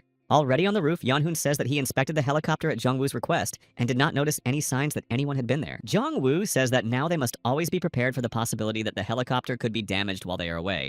Looking at the others, he realizes that they will not have enough strength to protect the helicopter. Meanwhile, Hyo-shin stands where the gate was destroyed. She tells Jong-woo that she knows it is still dangerous here, but she cannot handle such situations. Jong-woo says he understands and gives her a gun, saying she will need it. He wishes her luck and thanks her for her work. Jong-woo's next target is the Cheongno-gu district, which could become criminal. Besides, leaving the helicopter behind means that someone will damage or steal it. The helicopter is incredibly loud. Jong-woo realizes that they are essentially announcing their arrival to everyone, so he wants to test something for the helicopter. He stands on the edge of the roof and instantly takes a step with his whole body, flying towards the ground. Sung-woo approaches Yeon-ho and asks what happened. Yeon says that Jong-woo jumped down. Jong-woo lands completely unharmed. Realizing that he is uninjured, he decides that he can jump from a greater height. Sun-woon and Yeon-hoon shout to Jong-woo to ask if he is okay. Jong-woo, meanwhile, wants to try jumping back up. Focusing on his legs, he makes the jump, but his essence only has enough power for 3 floors. To avoid falling, Jungwoo grabs onto a ledge on the floor and hangs in the air. He is disappointed in his abilities. Sunwoo is very impressed by what he sees. He finds it amazing that Jungwoo is still alive after so many falls. Donghoon is also impressed, but she notices that Jungwoo lacks the strength to jump back and says that even rescuers are not omnipotent. Sunwoon tells her that this is why Jungwoo hired her, to which Donghoon replies mockingly that this is obvious. Sunwoon is annoyed that she is having fun. He asks how she can be happy after everything that has happened. Donhong apologizes artistically and asks her not to shout, and even more so, not to pretend to be big and dangerous. Sunwoon gets upset, but Jungwoo, who has returned from below, diffuses the situation. Yeonhoon asks how things are going. He replies that he has tried various things and thinks that when they arrive in Gano, he will be able to jump out of the helicopter without crashing. Yeonhoon is shocked and asks if he really wants to do that. Jungwoo says that jumping from the top is not a problem for him. The problem is jumping back. Jungwoo asks to move the helicopter to a safe distance until he is done, and asks Yeonhoon if he can throw him out at a sufficient height. Yonghoon replies that he can if there is no strong wind. As soon as he wants to object, Jungwoo interrupts him, saying that everything will work out and to get started. Suddenly, Jungwoo asks him if he wants to take his ex-wife with him. Yeonhoon is surprised and hesitates with his answer. Despite his reaction, Jungwoo says that they will stop in Gano and decide what to do next there. Yeonhoon agrees. As they take off, Seung-yoon notices Hyoshin in the window. She is walking alone in the empty space. Looking closer, Jungwoo notices that other people are slowly starting to go out onto the street. Sunwoon wonders if Hyoshin can handle it on her own. Jungwoo hopes so, adding that she has a weapon and people should not threaten her. Jungwoo reflects that some people are scarier than wild animals, especially when anarchy reigns and law and order are absent. He understands that although they are not in a position to use force in holy places, they are obliged not to interfere. They could simply kill all the survivors or establish temporary rule by force, but Jungwoo considers both options to be bad. He begins to understand how the planet is now, especially when people have nothing to hold on to when their loved ones are no longer alive. The planet would prefer to perish than to exist alone in the universe, unable to save anyone. Therefore, they were given a chance to save at least someone from oblivion. Jungwoo knows that one way or another their survival depends on whether they, as a society, can restore order, and it is up to the rescuers to decide how fair this order will be. The helicopter shakes again. Jungwoo does not understand what happened and asks Yeonhoon what the reason is. Yeonhoon says that soldiers are fighting the Black Mist below. He assumes that they are US soldiers from the Yongsan base and that some of them are still alive. Jungwoo realizes that the United States is also in chaos and that their soldiers are left on their own, simply trying to survive. Jungwoo asks Yeonhoon if there could be fuel for a helicopter left at their base. When Yeonhoon says it's possible, Jungwoo orders them to fly there. Yeonhoon says that there is shooting everywhere and they risk coming under fire. He asks if it is worth it since they don't even have a shield anymore. Jungwoo tells him not to worry because the barrier is like the chi in martial arts movies. Once you master it, it stays at maximum power. He adds that as long as they don't get hit by cannon fire, they will survive, and they cannot leave fuel and other valuable resources to the mercy of fate. Jungwoo reminds Yeonho of what happened in Haenun as soon as the gates closed, with black fog destroying everything it touched. While the soldiers are holding the defense, they must take everything they can. But Jungwoo understands that the whole country knows that the first gate has already been closed. He wants to personally look at the gate in Itaewon because the best rescuers will be there trying to close it. During this time, they will release a lot of essence, and perhaps Jungwoo will be able to absorb it all. He understands that there is a possibility that there will not be enough rescuers at the site, and he will not have enough absorbed power to seal the gate. In that case, Jungwoo thinks about taking everything that is not nailed down from the base and taking off. Meanwhile, Yeonhong tells Jungwoo to prepare himself because the landing will be rough. The helicopter begins to descend. Yeonhoon suddenly asks Jungwoo if he knows what angels from the Bible look like. He says that unlike the usual images of humanoids with wings in the Holy Scriptures, angels are depicted as a bizarre accumulation of wings and eyes. Therefore, everyone who encountered them was frightened. Jungwoo does not understand what this means and asks if everything that is happening now is God's will. Jungwoo adds that all the creatures that have appeared are his apostles, and that people are fighting against the manifestation of God's plan. Yonghoon says that he is a Christian and hopes that all these monsters have nothing to do with God. It just occurred to him that they are descending in a helicopter like angels, and Jungwoo is playing the role of a savior. Jungwoo says that he is more of a monster than a savior because saviors do not destroy everything in their path. He also says that as soon as they land, he will immediately go to inspect the gate in Itaewon, so he asks them not to attract unnecessary attention and to stay where they are. Sunwoo asks him if he really intends to go alone, warning him that there are still soldiers below. Jungwoo asks them to tell the soldiers that they have brought a savior sent by the authorities. He will not attack them, and the soldiers must protect them until he arrives. Just in case, Jungwoo reminds them about the gun in the backpack and says it would be better if the weapons and ammunition at the base were left untouched so they could be retrieved later. The helicopter lands. Jungwoo moves faster thanks to the essence. Donghoon is not surprised that with such abilities, he is more effective at killing people. In a moment, the soldiers point their weapons at them. They ask who they are and ask them to identify themselves. Sunwoo raises his hands but notices that even though the soldiers are speaking English, he still understands them. He realizes that this is how the translation ability granted by the essence works. Sun-un begins to explain why they are here. One of the soldiers gestures to the others to lower their weapons. He tells Sun-un to calm down because they are not threatening them, just asking them to identify themselves and the purpose of their visit. He also asks who just escaped from the helicopter in a certain direction. Sun-un says that they are an emergency response team. The government sent them here to assist the reserve army. The soldier is surprised that they are an emergency response team. He asks them which unit they belong to. Sunwoon does not expect the question. He wants to say that they were sent by the Ministry of Internal Affairs, but he is not sure if it is already searching for rescuers. Perhaps the ministry has created special rescue teams. Sunwoon panics and has no idea what to say to them. Meanwhile, seeing that he has fallen silent, the soldier points his weapon at him again and orders him to answer. Jong-woo continues to move quickly. He looks at the time and is not sure he will be able to return before dark. He hears a noise. Nearby soldiers are shooting at a farmer. Jong-woo realizes that they are doing better than he thought. In his opinion, even the farmers would hardly be able to withstand the barrage of fire. The soldier orders the others to get ready because the farmers continue to attack. They fall to the ground, suffering from nausea.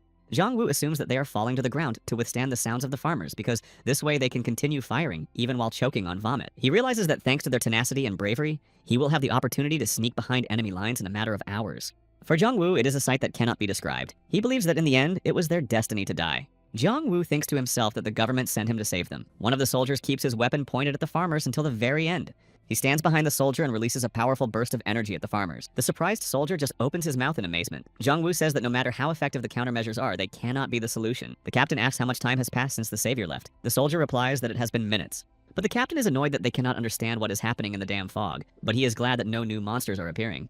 The soldier asks if Jong-woo can be trusted. The captain says that the Korean government would have contacted them earlier to warn them about the sent rescuer and his team. He argues that if they had regular rescuers, they would first rescue their own citizens, not foreign soldiers capable of resisting on their own. The captain recalls how Jong-woo told him to watch over his people while he went to investigate the situation deep in the fog. He says it doesn't matter whether the government sent him or not. The main thing is that Jong-woo saved their lives. He adds that they are not capable of fighting the fog and the creatures on equal terms, so all they can do now is wait for Jong-woo to arrive. Meanwhile, another soldier runs up to them and says he has spotted some suspicious citizens nearby. The soldier says that they claim to have come with some kind of savior to help them, and that the savior has gone in their direction. They are tied up with ropes. The soldier asks the captain if they should be released. Yeon-hoon is indignant that they were not properly interrogated and does not understand what is going on. Seung-woon himself does not know, but hopes that they were released because they saw Jong-woo. The captain apologizes and says there was a misunderstanding. They shouldn't worry because the situation is now under control. Seung-woon shakes his hand, even though he thinks to himself that they have no idea that the situation is completely out of control. When Seung-woon wants to ask what will happen to the soldiers when he and Jong-woo fly away, Dong-hoon suddenly nudges him in the elbow, telling him not to even think about it. Yeon-hoon thinks Dong-hoon is right and that no matter how hard the soldiers try, they have no chance of surviving against the monsters, let alone closing the gate. Also, they won't be able to do anything to the savior if he needs the essence. The future that has emerged from the ashes of war with the fog of civilization is entirely in the hands of the savior. It is up to him alone to decide which of them we'll see tomorrow. Yong-hoon understands that it is not up to him because he is a small fly. But on the other hand, it is better this way because he will not have to live with the burden of the decisions made. Meanwhile, the soldier announces that Jong-woo is returning. All eyes are on him. The soldiers are impressed that Jong-woo was indifferent to both the monsters and the fog. That is why he is their savior. The soldiers ask if everything is over, but Seung-woon sees that the fog and resonators have not disappeared. This means that the gate is still open. This leads Sun-woon to conclude that Jong-woo was unable to close them. Dong-hoon tells Seung-woon to leave if she doesn't want to see the soldiers get destroyed. She understands everything and sees no point in staying. The soldiers don't understand why they left them and are talking about something. Then Jong-woo returns to them. They see that Jong-woo is using the object he used to destroy the monsters and don't understand why the handle is pointed at them. Jong-woo throws the essence at the soldiers. There is an explosion. The captain asks him why he did it and what for. He explains that the number has doubled overnight. Now more than 20,000 essences are needed to close the gate. The captain does not understand what Jong-woo is talking about, but a moment later, his body lies lifeless on the ground. Jong-woo tells the team that they don't have much time and that he needs to collect the essence of the remaining soldiers, and then they will go to Gano. Over time, Jong-woo collects the essence from the last soldier. The essence indicator exceeds 14,000, but this is not enough to close the gate. A day has passed since the first gate was closed, and the cost of closing the second gate has doubled. Jong-woo is unsure of the connection between the required amount of essence and time, but he thinks that soon he will need, if not hundreds of thousands, then 1,000,000 essences. He is glad that the pointer still points towards Gano, which is not so far away. In the event of a battle, Jong-woo will be able to take all the essence that remains afterwards. He thinks it would be good to run into another essence collector like himself in order to take his supplies as well. However, Jong-woo thinks that destroying other saviors is a bad idea. Although he was ranked first, he is not yet capable of sealing the gate himself. There will come a time when closing the gate will be more important than collecting essence, and Jong-woo does not know if he will be able to cope with this without the help of others. Jong-woo asks the evaluation administrator what will happen after all the gates in the region are closed. The administrator replies that each savior will be offered a choice. The first option is to stay, and the second is to move to another region. Jong-woo asks what will happen if he stays and the gates in neighboring areas are not closed. The evaluation administrator says that in that case, all life will come to an end. Jong-woo realizes that even if he survives hell and wins, the one gate that remains open will lead to the end of the world. Sung-woo recommends leaving because the farmers are gathering strength again and want to attack once more. Jong-woo tells Yeon-ho to prepare the helicopter and Dong-hoon and Seung-yoon to grab as many resources as possible and get out quickly. Warning the others of his return, Jongwoo goes to the farmers. He is surprised that some soldiers without essence were able to defend themselves against some attacks. With one blow, he destroys all the farmers, but the fact that the soldiers are unable to use essence remains suspicious to him. Already seated in the helicopter, Jongwoo notices that despite the rush, they have stocked up on supplies to the brim. Yeon-hoon says that Gano is near Gwanghamun and Dongdaemun. He asks Jongwoo where to fly. Just as Jongwoo is about to give directions, he suddenly notices something strange below. He asks Yeon-hong to pay attention to the black cloud at 1 o'clock. Yong-hoon looks closer and realizes that it is not a cloud but a flock of birds. Jongwoo asks him not to take any risks and to fly around them at a safe distance. Dong-hoon says it's not a bad idea because the birds could get caught in the helicopter's blades. Jongwoo says that's not the point. The birds may possess the essence, and if they attack now, Jongwoo doubts he can protect them. He hopes that the birds have the same sense of duty as cats, but if they are more like the lions from the courthouse, then there will be trouble. Jongwoo thinks it's smarter not to provoke the birds and to keep the helicopter. They fly around them and look at the empty, destroyed area. Sunwoo is reluctant to land in this place, and Dong-hoon describes the atmosphere around them as unwelcoming. Jongwoo asks Yeon-hoon to pay attention to the building that is smoking. He does not think it is a fire and asks if Yeon-hoon can land on the roof. Yeon-ho agrees but warns them that the landing will be rough and tells them to hold on tight. Finally, the helicopter lands. Jongwoo suspects that everyone in the area has heard them, and tells the others that they cannot be left here alone, so they go with him. They notice that there are survivors in the building. Jongwoo warns that they don't know who they are and that they may be awakened, so he will go first. Opening the door, the woman inside asks who is behind the door, but Jongwoo immediately intercepts her by putting a knife to her throat. She asks if he has come for food, while Jongwoo wonders what this place is. Yeon-hoon, who is still standing behind the door, says it smells like someone is cooking. Dong-hoon ironically says that it's impossible to work in public catering under such conditions. Sung-woon intervenes and says that the DS group also operated at the Gangnam Station, and that the situation with this restaurant may be similar. Jong-woo is surprised that the restaurant is still operating as usual. The chef standing behind him asks if he came here to fight. He adds that Jong-woo doesn't look like a cop, and that caution is the key to survival at a time like this, so he tells him to move on and not linger. Jong-woo is tense about the phrase, "don't linger," because no one has kicked him out in a long time. The cook seems calm to him despite the 3 essences. In addition, Jong-woo notices bruises on the girl and realizes that although the place looks like an ordinary restaurant, it arouses suspicion. He feels like he has stumbled into the pages of some action movie where a beautiful girl has been taken hostage by the mafia, and the chef owner does not want bloodshed. Jong-woo asks the chef what kind of place this is, how they work at this time of day, and whether all the local gangsters come to eat here. The chef asks him to introduce himself first, because if Jong-woo is not a cop or a soldier, then it's better not to meddle in things that don't concern him. Jong-woo doesn't understand why he is so fixated on cops. He says he just saw a bunch of officers and soldiers killed right before his eyes. The cook is shocked that the soldiers were also killed. Jong-woo notices his state, but does not understand the reason. Suddenly, a crowd of men enters the establishment. One of them asks Jong-woo if it is his helicopter on the roof. Jong-woo calls each of them Awakened, because they all have an average of 700 essences, which they probably collected throughout the district. When the man asks if he is a cop, Jong-woo wonders if it would be better if the authorities showed up so they could help restore order. Looking at their numbers, Jong-woo realizes that he is being foolish because they had to break many laws to survive. But he doesn't realize how they managed not to destroy each other while having a similar amount of essence. The Predator, or gang leader as Jong-woo calls him, asks if he is really offering them to cooperate with the law enforcement. He reminds Jong-woo of the boss of a Chinese restaurant. He has several scars on his body, but this is not surprising to Jong-woo because he himself worked in a similar establishment. At first, Jong-woo thinks that the woman is being held against her will, but now he understands that they coexist as a group. He is not afraid if she gets hurt because Jong-woo was not going to spare her anyway. One of the group runs away, but the leader strikes him and, grabbing his sweater, yells that he decided to change his mind, despite being promised his life would be spared. The victim says that's not the case. He just thinks Jong-woo is very dangerous given the number of essences he has. Jong-woo realizes that this man is a savior, and is being held by force even though he is the only one who can influence the situation. However, they themselves are waiting for the authorities to arrive. The man asks him to let him go, and a moment later, Jong-woo destroys the leader, leaving his mangled body nearby. The woman picks up the meat cleaver that was left behind, and, with tears in her eyes, cannot believe that her beloved is gone. The rest, realizing that Jong-woo has destroyed their leader, begin to attack, but at that very moment, they themselves suffer from the essence. The woman, armed with an axe, is a few centimeters away from Jong-woo and wants to attack, but Yeon-hong intercepts her and throws her to the ground. He understands that she has gone mad from the loss of her husband, but he is determined to stop her no matter what. Yeon-hoon raises the axe and strikes. After doing so, Yeon-hoon goes into shock. The cook, who has just witnessed the destruction, raises a knife above him and is about to harm him. But Jong-woo manages to intercept the attack and strikes the cook, who falls behind the counter. Next to Jong-woo, Yeon-hoon is still sitting, unable to come to his senses, holding the woman under him with essences scattered around. Another rescuer clutches his head fearfully and trembles with fear. Jong-woo asks if there are any other people like this, and if he doesn't know anything, it's okay. The man replies with a trembling voice that there are many such people here, but they are really good. Jong-woo is surprised that he called such people good, and wonders if he became attached to them while he was their hostage. He replies that this is not the case. Compared to other places in the area, it is relatively safe here. He also says that the Blue House has been taken over by bandits. Jong-woo asks him if he is really sure that the Blue House has been taken over. The man says he would not lie when a knife is held to his throat. The man hands over his business card and says he was the only one who managed to escape. He is a reporter for a local newspaper at the White House, and this morning he was at the president's residence. He asks for mercy, and in return he will help avoid dangerous people because he can see their essence. Just as the man is about to say that he is a savior, Jong-woo interrupts him and also announces his rank. The man notices 20,000 essences in Jong-woo and asks about his rank. He himself has 117 essences and is in 3,021st place.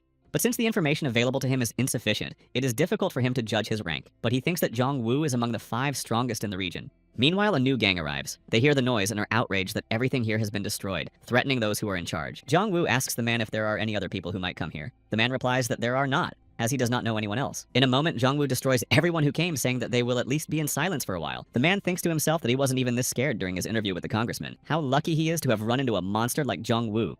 But the man restrains himself. He understands that this is his chance because during this time, he has learned that only the 5 best saviors have the option to close the gate. He realizes that if Jong-woo is so powerful, he will be able to learn more about closing the gate and what it means to be a rescuer. The man no longer wants to be a worthless observer because he understands that such a chance comes once in a lifetime. When you are given lemons, you need to make lemonade out of them.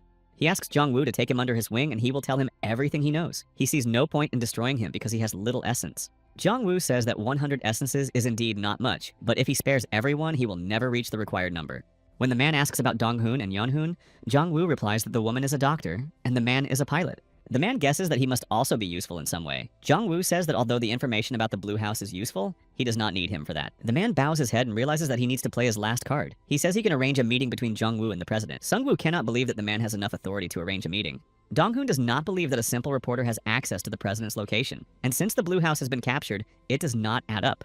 The man replies that the president was taken away long before the Blue House was seized. The reporters were also supposed to be taken there. At least that's what they were told until some scumbag showed up. No one thought anything would happen because there were 10 of them, and more than 200 elite Blue House guards. The shots were of no concern to the unknown intruders. They protected themselves with a blue dome. When the shot subsided and a blue glow appeared at the tip of one of their fingers, all the guards were turned into mincemeat. Jong-woo and the man stand near the pigeons. The man says that the authorities lost the last of their control over the situation when the pigeons attacked. A wave of looting swept through the city, and those who survived the attacks of the pigeons and bandits formed voluntary alliances similar to those in the restaurant. Jong-woo now understands why those in the restaurant were so eager for the police and the authorities to arrive. But judging by the amount of their essence, there would be no great assistance from the police. He asks if the authorities took any other measures because Jong-woo thought that when the alert came to gather rescuers, the authorities had some kind of plan. The reporter says that there was no plan because the country's population was rebelling. No government would dare to shoot at its own citizens. Jong-woo recalls the DS, who took full control of Gangnam, where everything was different. He guesses that a fight immediately broke out in the city. But this does not surprise Jong-woo because people get used to the lack of control. The reporter asks if everything will be okay with those in the restaurant,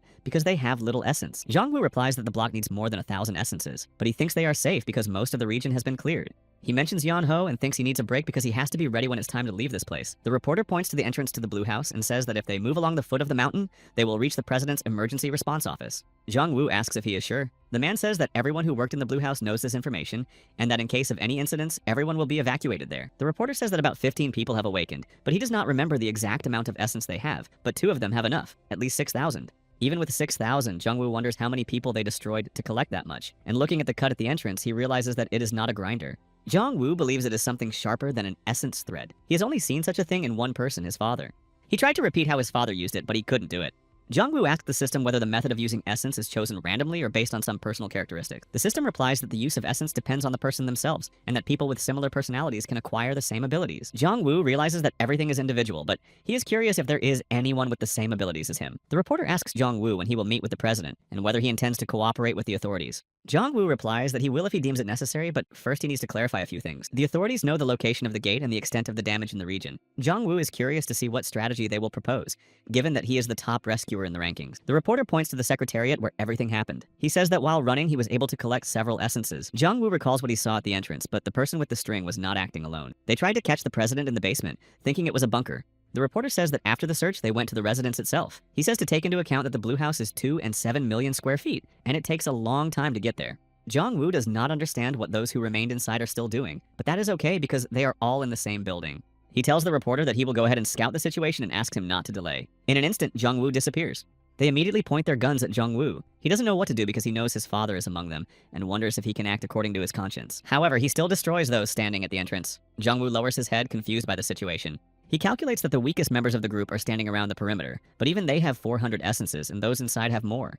Jong-woo adds those who have 6,000, and the total comes to about 20,000. But he gets carried away with math and misses a blow to his hand, which is bleeding. He wonders if this happened because he was distracted by nonsense in his head, or because of his heightened senses due to his body's strengthening. Jong-woo knows that strengthening the body is not enough to stop a bullet, and that he would not have been able to do so anyway. He understands that in situations like this, even the smallest injuries can change the course of the battle, and such mistakes cannot be allowed. Fortunately, the bullet did not hit anything vital, and Jong-woo can still feel his arm. It does not hurt that much, but the bleeding is a problem. Jong-woo asks one of the attackers if he has anything to stop the bleeding. The attacker doesn't understand, and Jong-woo kills him.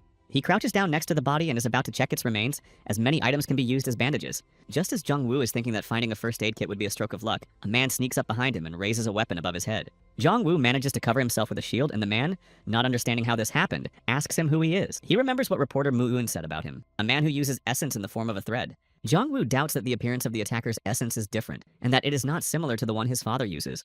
Another man steps forward. Jong-woo realizes that the rest are not a threat, although they could be a good harvest. The sum of the two main attackers will be 12,000. The winning situation is on Jong-woo's side, but he does not want to rush. They notice Jong-woo absorbing 300 essences. The attacker turns to another man named Se-jun and warns that he is not so simple. Se-jun says that Jong-woo is just a regular guy and immediately goes on the attack. His partner tries to stop him, but it's no use. The man recalls how he tried to absorb many essences at once, and it was very painful, but Jong-woo didn't even blink. He thinks that Jong-woo has more essence than they do. At that moment, Jong-woo destroys everyone behind him, and Se-jun's weapon suddenly breaks in half. Jong-woo realizes that Se-jun's weapon was broken by his partner. Now it becomes clear who is using the thread. He asks Se-jun not to interfere and to try to negotiate with Jong-woo. Se-jun calls him a brother and does not understand how it is possible to negotiate here. Jong-woo thinks that they are relatives, and that is why Se-jun was saved by the thread. He does not understand how people still cling to such ties. The attacker suddenly kneels down and asks them to have mercy. Se-jun tries to intervene, but the attacker says that they will try to give Jong-woo everything he needs. Jong-woo is surprised that they are asking for mercy and asks them to introduce themselves and explain why they came here. The attacker says that they were arrested for robbery and interrogated at the police station. They robbed a jewelry store. He says that the whole situation started when they were being interrogated, and immediately after that, destruction took place at the police station. They are among the few who managed to survive and escape from there. Several other people who were in custody went with them. Jong-woo asks why they went to the Blue House and what they wanted from the authorities, because they do not seem like saviors. The attacker says he will only talk if Jong-woo saves their lives. Jong-woo says that's not how it works, and that they are all useless for now. The attacker replies that it doesn't matter how many essences Jong-woo saves, because they can be destroyed even in their sleep. He says that people must remain human. Se-jun is tired of listening to him pleading on his knees and gets up to destroy Jong-woo, but Jong-woo grabs him by the throat and slams him into a column. The second attacker asks him not to do it, but Jong-woo destroys Se-jun anyway. He sees Jong-woo collecting essence from Se-jun, who has just died, and cannot believe it. The attacker immediately uses the essence in the form of a thread and attacks. Jong-woo manages to cover himself with a shield. Moo-on's voice can be heard through the attack. He is a few steps away from the scene and calls out to Jong-woo. The attacker rushes towards Jong-woo, who is ready to attack, but the man bypasses him without using the essence and moves in the other direction. Jong-woo sees him jump sharply somewhere and then realizes that the man is aiming at Moo-on. Suddenly, the attacker's essence begins to blind him. Jong-woo assumes that he deliberately took the position of the sun into account, but Jong-woo realizes that if Moo-on dies, he will never find out what the authorities know. He uses the essence and decides to act blindly. A blue light engulfs the attacker, and in the end, only a crater and a few essence balls remain. Jong-woo asks if Kang Moo-yun is okay. He replies that he is probably not. He says that this thug was one of those who captured the Blue House. Moo-yun cannot believe that a man with such strength died so easily. Jong-woo recalls that the attacker never said why they had surrounded the residence. As soon as Jong-woo touches the essence, he is suddenly overcome by a wave of pain. It feels like he has been hit on the head with a frying pan, and he cannot move. Moo-on asks how Jong-woo is feeling when he notices that he has fallen to his knees. Jong-woo exhales cold air and says that everything is fine. Suddenly, Jong-woo realizes that he has absorbed too much essence at once. He remembers that the pain was like the sensitivity test. Jong-woo also realizes that in the future he needs to absorb the essence at the right moment, because if this had happened in battle, he would already be dead. The pointer points west. He realizes that there is no one else around Gano and Mount Bugak, and that there are no more awakened ones left in the Blue House that he cannot defeat. Jong-woo says to move to the second emergency response office because Moo-on has to prove that he was left alive for a reason. They reach Mount Bugak. Moo-in begins to feel the wooden signpost with his hand. Then he says to go in a certain direction. Jong-woo asks how he knows the way, as there are many forks in the road and there are no signs in that direction. Moo-yun says that the signs have braille. Since the president's residence is the most important facility, the guards need a hidden orientation system. The arrows are only there to confuse outsiders. Moo-yun asks how Jong-woo's hand is since he was trained in first aid. Jong-woo says he will live. Suddenly, a helicopter flies by. Jong-woo asks if it came from the direction of the National Assembly building. Moo-on says that it did, but there has been no one there since yesterday. But Moo-on says that it all started at 8 a.m., even though most officials' workday starts at 9 a.m. A state of emergency was declared in the afternoon. Considering all this, Moo-yun says that it is unlikely that most civil servants survived. Jong-woo wonders whose helicopter it is, so he decides not to guess but to find out. Suddenly, he notices that he hasn't heard any birds or insects for a long time. It is now the middle of summer, but for some reason, there are no cicadas chirping at the foot of the mountain. Jong-woo uses the essence and cuts the tree in half. Inside the trunk are wires. Jong-woo realizes that they are already in a protected area. Mu-on is surprised by the plastic trees, and weapons are already aimed at them from the bushes. In an instant, Jong-woo and Mu-on are surrounded by soldiers with weapons on all sides. Jong-woo immediately covers them both with his shield. Mu-on says that these are the Blue House guards and asks to negotiate with them. Jong-woo says that since they haven't opened fire yet, they must be ready for dialogue. One of the soldiers orders them not to move, warning that any movement will result in gunfire. He asks them to identify themselves and the purpose of their visit. Jong-woo notices the camera and hopes it is working. He states that he is the top rescuer in the rankings and has come to speak with the president. The president's secretary watches this on TV. He asks Mr. Kim, who is standing next to him, if he is the top rescuer in the rankings. The soldier hands the phone to Kang Mu-on, saying that the president's secretary wants to talk to him. Mu-on replies that he is not a hostage and that there are only 2 of them. Mu-on is visibly nervous during the conversation with the secretary. Jong-woo takes the phone from him, saying that the secretary likes to talk nonsense, so they will do things differently. Jong-woo uses the essence and destroys almost all the soldiers with one blow. Everyone in the room with the secretary reacts with their mouths agape. The secretary says that they were already preparing for an emergency meeting, so he asks to prepare another seat in the conference room and invite Jong-woo. The surviving soldier cries for help and tries to escape, but Jong-woo destroys him too. Jong-woo sees a long tunnel in front of him and assumes that they have arrived at the emergency response office. Since most of the soldiers fled there, Mu-yoon says that this must be the case, as he was not there before. Mu-on notices that in the 2 hours since they met, Jong-woo's essence has doubled. He hopes that the decision to bring him to the president was the right one. He is curious to see how far Jong-woo is willing to go, hoping to see it with his own eyes. A man emerges from the tunnel. Mu-on recognizes him as the minister. He introduces himself as Jong Seong Kim, Minister of Foreign Affairs of the Republic of Korea. Jong-woo notices that Jong Seong speaks as if he is not a citizen of Korea. He thinks it is a habit because he communicates with foreigners. Jong Seong asks if he can come closer. Jong-woo does not object, but thinks that he is stalling for time because the president may have already been evacuated. He also notices that the minister is behaving very cautiously, but Jong-woo thinks that if a helicopter flies overhead, he will simply shoot it down. Jong Seon apologizes, saying that he was supposed to meet them personally and escort them, but there was a misunderstanding. Jong-woo replies that it's okay because he was the one who attacked their people in the first place, and asks if he can meet with the president. Minister Yoon replies that this is possible because an emergency meeting with the president is about to begin. He asks them to follow him.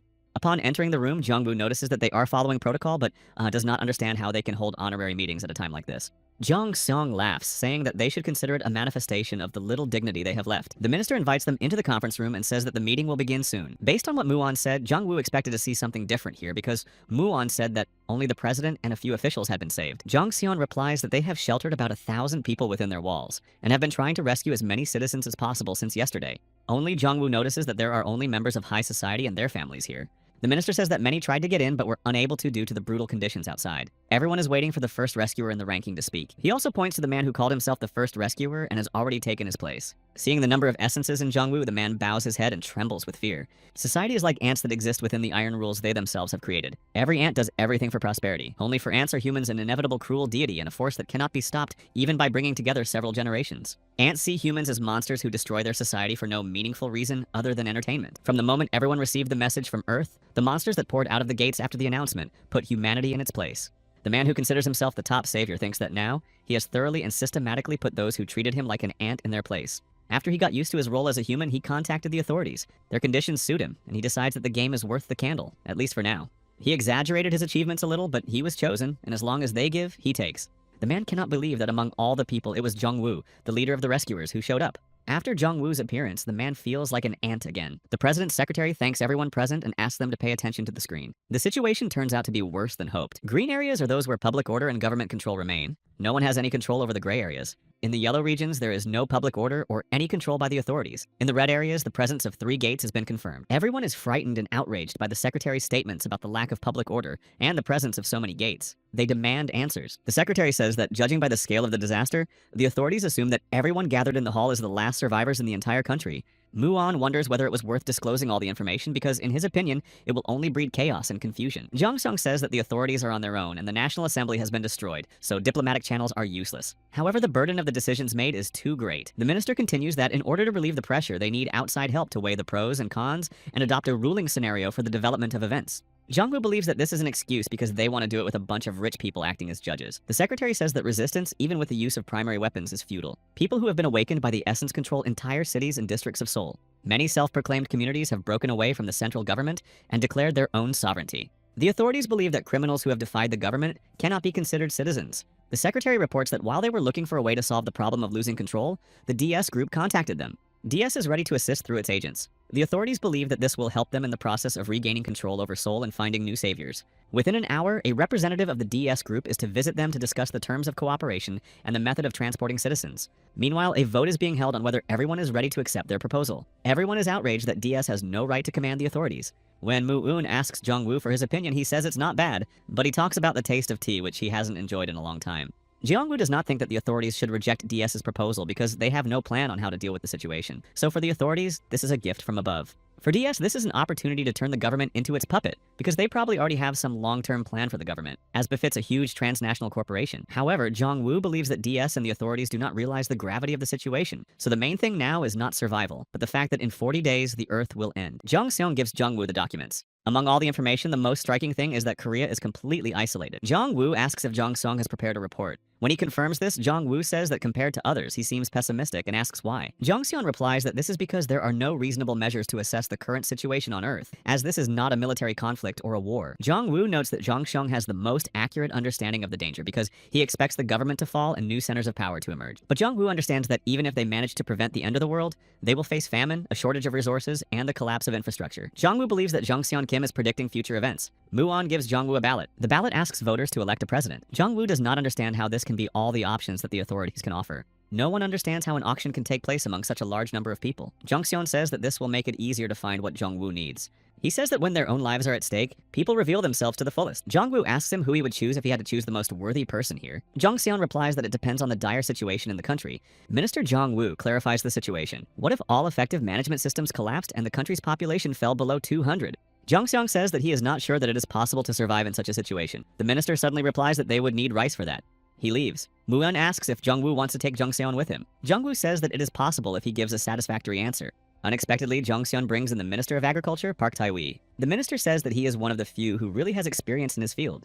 Jong-seon says that Park Tae-wee is their chance for survival. Jong-woo asks him how much land and people will be needed to sow the fields this year. Tae-wee considers that there are only 200 people, so it depends on the equipment and the condition of the land. Jong-woo clarifies that there is no civilized infrastructure left. Then Tae-wee says that it will be problematic to build a dam and a water supply system, so it will be unrealistic, which means that growing crops on dry land will be suitable. He suggests that if barley and legumes are grown at a specific consumption rate of 198 kilograms per person, 18 tons per year will be enough to support 200 people. 36 square feet will yield 9 kilograms of barley. Taking into account the possibility of crop failure, about 356,000 square feet of farmland will be enough. Tenwin adds that such an area can be sown by 20 or 30 people working daily for a week. Jong-woo sees that Tenwei really knows what he is talking about, and that Jong-seong made the right choice. Suddenly, Jong-seon asks for mercy, and Tenwei says that they will overcome the food crisis and build a better future. Jong-woo asks if he is sure because the road will not be easy. Jong-seong replies that he wants to live. Then Jong-woo asks them to stand back and begins. Suddenly, everyone is distracted by a noise. Jong-woo uses his essence and destroys most of the hall. Those who remain scatter in panic. Ten-wei yells at Jong-woo, asking what he is doing, but they are already being shot at. However, Jong-woo manages to cover them all with a shield. Jong-woo calculates that it takes 100 essences to block one bullet, and even with his 40,000, he won't last long. Thanks to generating the shield in only one direction rather than all around, less essence is wasted. Jong-woo realizes that if he had created the barrier earlier, he would have been exhausted. He assumes that the president has already been taken away, so he decides to hurry before the DS group's henchmen arrive. Jong-woo destroys most of the guards. One of the guards throws a grenade. Jong-woo realizes that if he switches the barrier to it, he will be exposed to bullets. And if he ignores it, the ministers will be destroyed. There's no choice. Jong-woo decides to cover the ministers with his body and then deal with the guards. He throws himself toward the grenade. The guards are destroyed by the power of the essence, and Jong-woo is thrown several meters away. In the end, only the essence remains of the guards. Jong-woo remembers that the last time he was on the verge of destruction was when he fought the Purifier. After all, 40,000 essence is not that much. He realizes that in order to be sure of the integrity of the people he has chosen, he needs much more essence. Jong-woo orders Moo-on and the ministers to hide because it is easier for him to fight alone. Walking through the hall, he does not see a single person. But when he approaches the door from which some brown liquid is leaking, Jong-woo realizes where everyone is hiding. Meanwhile, behind the door, the president's secretary breaks a pot. The soil spills out from under it and becomes the source of the brown sludge. Another rescuer who is with the president and the guard behind the door laughs. This angers the guard, and he asks why he finds it so funny. The rescuer replies that the situation is funny because even the president is embarrassed that it will all soon be over. The bodyguard takes out his gun and, out of anger, wants to shoot the savior. The savior says that now even a loser like the bodyguard will look down on him. The savior provokes him. He tells him to shoot, checking who will back down first because the guard only has 4 essences and he is just another ant. The president orders them to stop, saying that the rescuer is not the enemy here and that infighting will do no good. The president learns from the guard that there are 18 minutes left before the DS group arrives. He still has hope. The savior sees that the president has quickly calmed down and seems to be pretending that he is in charge here. The president hopes that their agents will detain Jong-woo. He orders the commissioner to buy more time and the director to check the evacuation route. The president turns to the rescuer, Dong-hui, and appoints him the official rescuer of Korea. Dong-hui is surprised. The president did not expect the top man on the list to be a maniac, so now the authorities will support and assist Dong-hui. But Dong-hui does not expect the authorities to support him, noticing that there are only 3 people left with the president. Suddenly, as soon as the guard touches the door handle, his essence power destroys him in half. Jong-woo has destroyed the door. Dong-hui did not think that Jong-woo would get there so quickly, so he takes a fighting stance. The president tries to stop Jong-woo. He says that with such abilities, Jong-woo can solve all the nation's problems. Dong-hui sees that Jong-woo is not attacking and is constantly muttering something under his breath. In a moment, he realizes that Jong-woo is talking to the system. The system informs Jong-woo that in the last 8 seconds, the rating has changed, and he is now in 2nd place in terms of strength as a savior in the region. Jong-woo does not understand who has overtaken him because since morning he has absorbed the essences of, if not hundreds, then thousands of people, and the number is no longer 12,000. He realizes that he spent some of it on closing the gate, but he didn't think anyone would be able to catch up with him in a few hours. Jong-woo is curious how much essence the first place has, but more importantly, tomorrow he will lose his leadership bonuses. Dong-hui tries to destroy Jong-woo, but he is protected by a shield. He realizes that Jong-woo probably has no weaknesses. Leaving his obsessive thoughts behind, Jong-woo realizes that he needs to deal with them first and uses the essence. Meanwhile, Shunki concludes that the team has a doctor, a pilot, and a hunter with unknown abilities. He asks what else he needs to know. Muon replies that he has only known Jong-woo for a few hours and finds it difficult to say anything else. Ten-Win is outraged that Minister Kim wants to be a member of the assassin team and how anyone could support his methods. Jung-seong says that in a way Jong-woo interests him because he destroyed some people and spared others. Ten-Win says that most likely these people simply impress Jong-woo. Minister Kim asks him if he doesn't find this strange. After all, what is the point of saving old people like them unless Jong-woo's predictions come true and the country's population decreases to 200 people? But Ten-Win interrupts him by banging his fist on the table. He does not understand how a civil servant like Jung-seong can even listen to Jong-woo. Jung-seong explains that a real disaster is happening on Earth right now, but they can't just sit idly by because something needs to be done. Ten-Win does not understand what can be offered here other than helping the mass assassin on his way. Minister Kim disagrees and suggests helping the people whom the mass assassin will leave alive. Jong-woo returns to them and says that there is no one left in the hall. He orders them to take food while he goes to meet with representatives of the DS groups. Jong-soo is curious about what will happen because Jong-woo has just reduced the Korean leadership to 0, and the meeting threatens to clash 2 opposing worldviews. He thinks that DS will try to either eliminate or hire Jong-woo, and the easiest way to do that would be to take his loved ones hostage. However, Minister Kim doubts that Jong-woo has any people close to him left at all. Meanwhile, Park Min-gu smokes his last cigarette and complains that you can't face the end of the world without alcohol and cigarettes. Following the map, Park Min-gu is at Sando Station, and he needs to head north to Noryangjin. He says that things are not going well in the east, but there should still be supplies and possibly cigarettes left in Noryangjin. A memory pops into his head where the system said that he needs to find and help the savior or take his role and start this journey himself. Min-gu doesn't understand who the savior surrendered to when the whole world is ending. However, he is curious if Jong-woo knows how to fix the situation since he is the savior. Voices can be heard nearby. 2 of the group are arguing about who should kill the tiger, but one is afraid despite having the essence. Min-gu does not understand how the boys are trying to corner the tiger as if it were an innocent cat. He assumes that they have a lot of essence, but since Min-gu does not know the exact amount, he decides not to get involved. He feels sorry for the tiger, but decides to leave before they notice him. Suddenly, a voice in his head stops him. It asks him for help. At first, Min-gu doesn't understand how he can hear the voice, but after a moment, he realizes that it is the tiger speaking to him, saying that Min-gu is strong and can help. The gang notices Min-gu. They yell that he is following them and wants to attack them secretly. Min-gu is not happy about this, but decides that if he dies, it is his fate. He tells the boy that it is not worth angering the tiger because when he was young, his father told him that tigers are mountain spirits. DS receives no news. One of the agents says that if they don't plan to go in, it's better to retreat. Another says that the bunker was attacked as soon as they arrived and that Jong-woo may be negotiating with the authorities. The second says that the company is just messing with the authorities because it is actually useless. They finally see Jong-woo coming out of the tunnel and immediately attacking one of them. The second one is destroyed right after the first one. Meanwhile, Jong-woo counts the essence of each guard. In total, he has about 40,000. The guards recognize Jong-woo from the blue list and also realize that he destroyed their office in Gangnam. Jong-woo tells them that being called the best is nonsense and mentions that they want to take back Seoul. He doesn't believe that there is no one stronger. Meanwhile, Min-gu destroys a gang of guys saying that they still wanted to mess with the tiger. He asks the tiger why he was afraid of them and why his mountain spirit is so weak. He absorbs the essence but grabs his head. Min-gu feels as if a horse has landed on his head and suspects that it is because he has absorbed too much essence. The tiger tells him that he has become stronger. Min-gu is surprised that the tiger can see his essence, saying that he is lucky because he himself can only guess. Suddenly, he notices that the tiger is licking its paw and thinks that it has blood or a wound. As soon as he wants to approach, the tiger stands up on its paws and begins to roar. But it immediately becomes clear why the tiger did not want to fight the gang of boys because he was protecting the body of his tamare, a girl, behind him. Jong Woo destroys the entire group. He learns from the leader that there will be no reinforcements, so he realizes that this is it. After collecting all the essences, the number reaches 90,000. Jong Woo has doubled his previous number, but somehow he is still second in the ranking. He does not understand how far behind the leader he is, but at any moment, Jong Woo could find himself in third place, losing the ability to close the gate.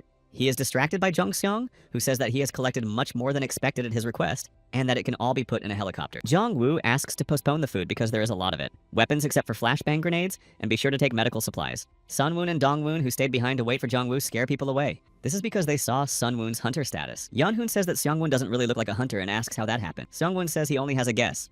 When the system asked what a person would do in 24 hours if they died, Sun Woon replied that he would destroy his boss. He notes that his boss was never nice to him, and when Sun Woon was about to finish what he started, he changed his mind. Jong Woo calls Sun Woon. He asks if everyone is okay and then tells him to pack his things and come to him.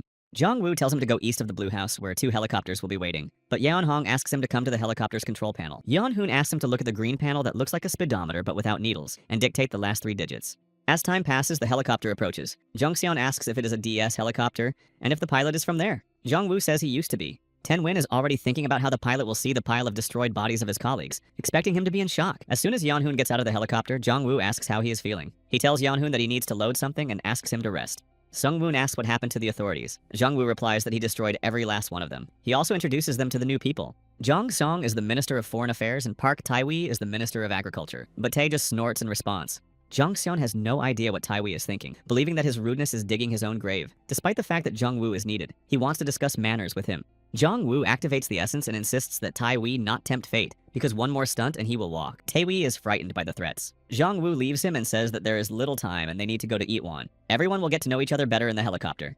Already in the helicopter, Jung Seon is shocked by what is happening in the city. Jong Woo says that if the authorities are unaware of what is happening, then they know even less. He adds that it seems as if an alien ecosystem has invaded Earth. In his mind, he draws a parallel with their flora and fauna. Jong Woo recalls that when he saw the cleaner gnawing on the corpse of a farmer, he imagined a hyena, which indicates that there is also a system outside the gate. There are alpha predators like lions and tigers, and the worst will begin when they enter the human world. Jong Woo is sure that this will happen someday, but for now he can only close the gate as quickly as he can and collect more essences. Suddenly, Jong Woo says he is leaving and opens the helicopter door. Jong Seong, who has not yet witnessed all of his abilities, is in shock. Jong Woo says that if anything tries to stop them, they should shoot. He jumps out of the helicopter. Jung Seon does not understand what Jong Woo is thinking, because they are in the sky. Jong Woo is already moving from point to point at lightning speed. Jung Seon's surprise knows no bounds. He realizes how powerful the first rescuer is and imagines that every country could have one like him. Jung Seon thinks that if this is the case, then the saviors are humanity's last hope. He wonders what will happen if they get caught in the fog. Dong Hoon replies that it is better not to approach it, otherwise they will lose their minds. Jung Seon asks if they have already encountered this, to which Dong Hoon replies that everyone except him has already been in the fog, albeit with Jong Woo's protection. When Jung Seon asks why Jong Woo jumped, Dong Hoon says that this way he will get there faster and it is safer for them in the sky. Dong Hoon does not seem to appeal to Jung Seon, but he understands that she completely trusts Jong Woo. He assumes that this is due to her past experience with him, as Jong Woo is clearly concerned about his subordinates. The helicopter shakes. San Wong says it's because the gate is closing. Jong Seon sees a bright blue glow and then all the buildings disappear, leaving only Jong Woo and emptiness in their place. He asks what happened. Seong Won replies that when the gate closes, everything around disappears except for the ground. Jong Seon does not understand how Sun Woon can say this with a calm face, but then assumes that he has also been through a lot, which reminds him of Jong Woo.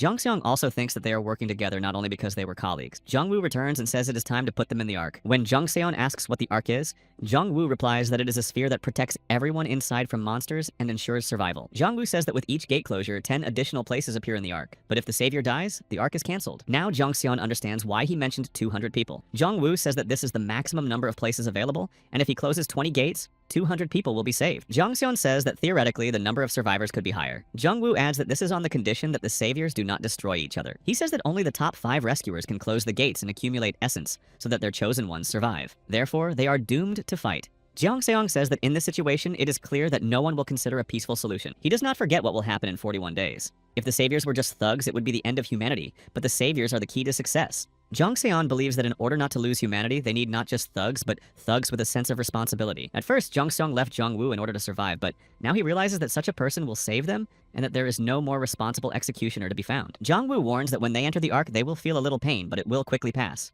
He says that the mark on their hands is a ticket to his Ark. Passengers on the second Ark will have 2 stripes. In general, the stripe shows the time of their entry, but the system shows that there are 7 passengers. Jong Woo knows that there are 6 of them, so he remembers Hyo Shin, who, judging by the numbers, is still alive. The administrator said that when a passenger dies, their place is automatically canceled. Jungwoo does not understand how Hyoshin has survived so long without shelter. But Jungwoo realizes that even if he fills all the seats in the Ark, the helicopter will not be able to carry so many people, and they will not survive without shelter either. Suddenly, Jungwoo remembers the Holy Land privilege, so he decides to return to first place and create a Holy Land. When everyone finds out that Jungwoo is no longer first in the rankings, Jungseong asks Tenwei if they need holy ground to save more people. Tenwei replies that it is obvious that this is the case, because they cannot move forever. Song-Yoon asks if Jungwoo will continue to collect essences. Jungwoo says he will because it is unlikely that anyone else is counting on the Holy Land, but they need to ensure the survival of humanity. Dong-hoon intervenes. She says that although the topic is pedantic, they should think about reproduction. Everyone looks at each other in surprise. Dong-hoon says how they plan to make plans to preserve humanity without women. Tenwoo says that it is too early to think about this. Then Dong-hoon sarcastically remarks that his male dignity cannot bear many children. She continues by saying that even if they save the Earth, who will live on it? Since Noah himself took 2 of every kind onto the Ark for a reason. Don-hong argues for incest and what threatens the immediate offspring. Therefore, there are 2 options. Either find a partner to mate with, or take other people's children. Saving useful people is good, but completely pointless in terms of prospect. Tenwei does not like to hear Don Hong talk about reproduction and becomes enraged. Jungseong tries to calm him down and apologizes. Don Hong says that Tenwei is right and that she really does not like people, but she thinks it is necessary to say this so that Jungwoo does not miss such an important detail. Yeon-hoon doesn't see the difference between providing for offspring and doesn't care whether it's other people's children or his own that are being raised. Muon says it's like tourism. They dislike people in their own country but are happy to meet other Koreans abroad. He considers the approaching apocalypse and says that he will be happy to raise someone else's child. Tenwei agrees with him. When Jungseon asks what Jungwoo thinks about this, he replies that he really doesn't care. He says that it doesn't matter whose child he raises because he never really thought about what would happen to him after the destruction. Jungwoo says that until today, he only thought about how to survive and he would not say that he loves humanity very much. Having destroyed hundreds of people, it would be strange if Jungwoo started caring about others. That is why he took a team that is more humane than he is. Jungwoo asks not to take his opinion into account, because the government determines the direction of the nation's development based on the opinions of thousands of people. Jung Seon suggests thinking about how they will prepare the next generation. Don-hoon says that first they need to decide whether to add couples or children to the Ark. He says to vote for a quota system for the next generation, and to do so anonymously to avoid disputes, with the decision to be made by a majority vote.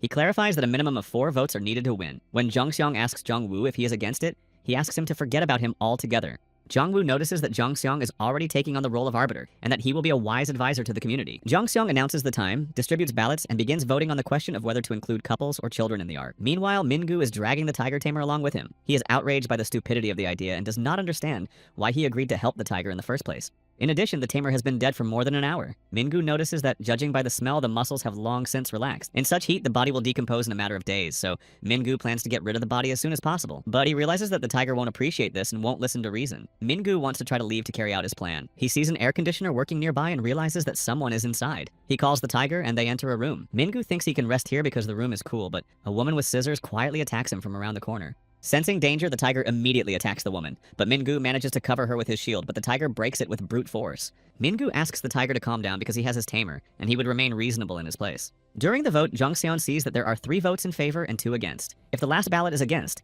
the idea of quotas for the next generation will be rejected. The last vote is in favor. Jungseon concludes that, in addition to survival specialists, they will also include married couples and children in the Ark. Moon says that some criteria regarding the number of places need to be established. For example, 20% of the places in the Ark for the next generation. Jungseon says that this can also be voted on, so they will decide everything at once. They need some time to discuss all the detail. For Jungwoo, the democratic process is dragging on. The pointer points to the west in the opposite direction from the area ruled by DS. He understands that, on the one hand, he needs to resolve the issue with the DS, but on the other hand, returning to first place in the rankings is a higher priority. Otherwise, all their plans will go down the drain. Jungwoo needs first place, so he asks the others to take a break and move on. Jung Seon sums up the situation. 30% of places should be allocated to the new generation, taking in pregnant women, their husbands, children under 10, and childbirth specialists.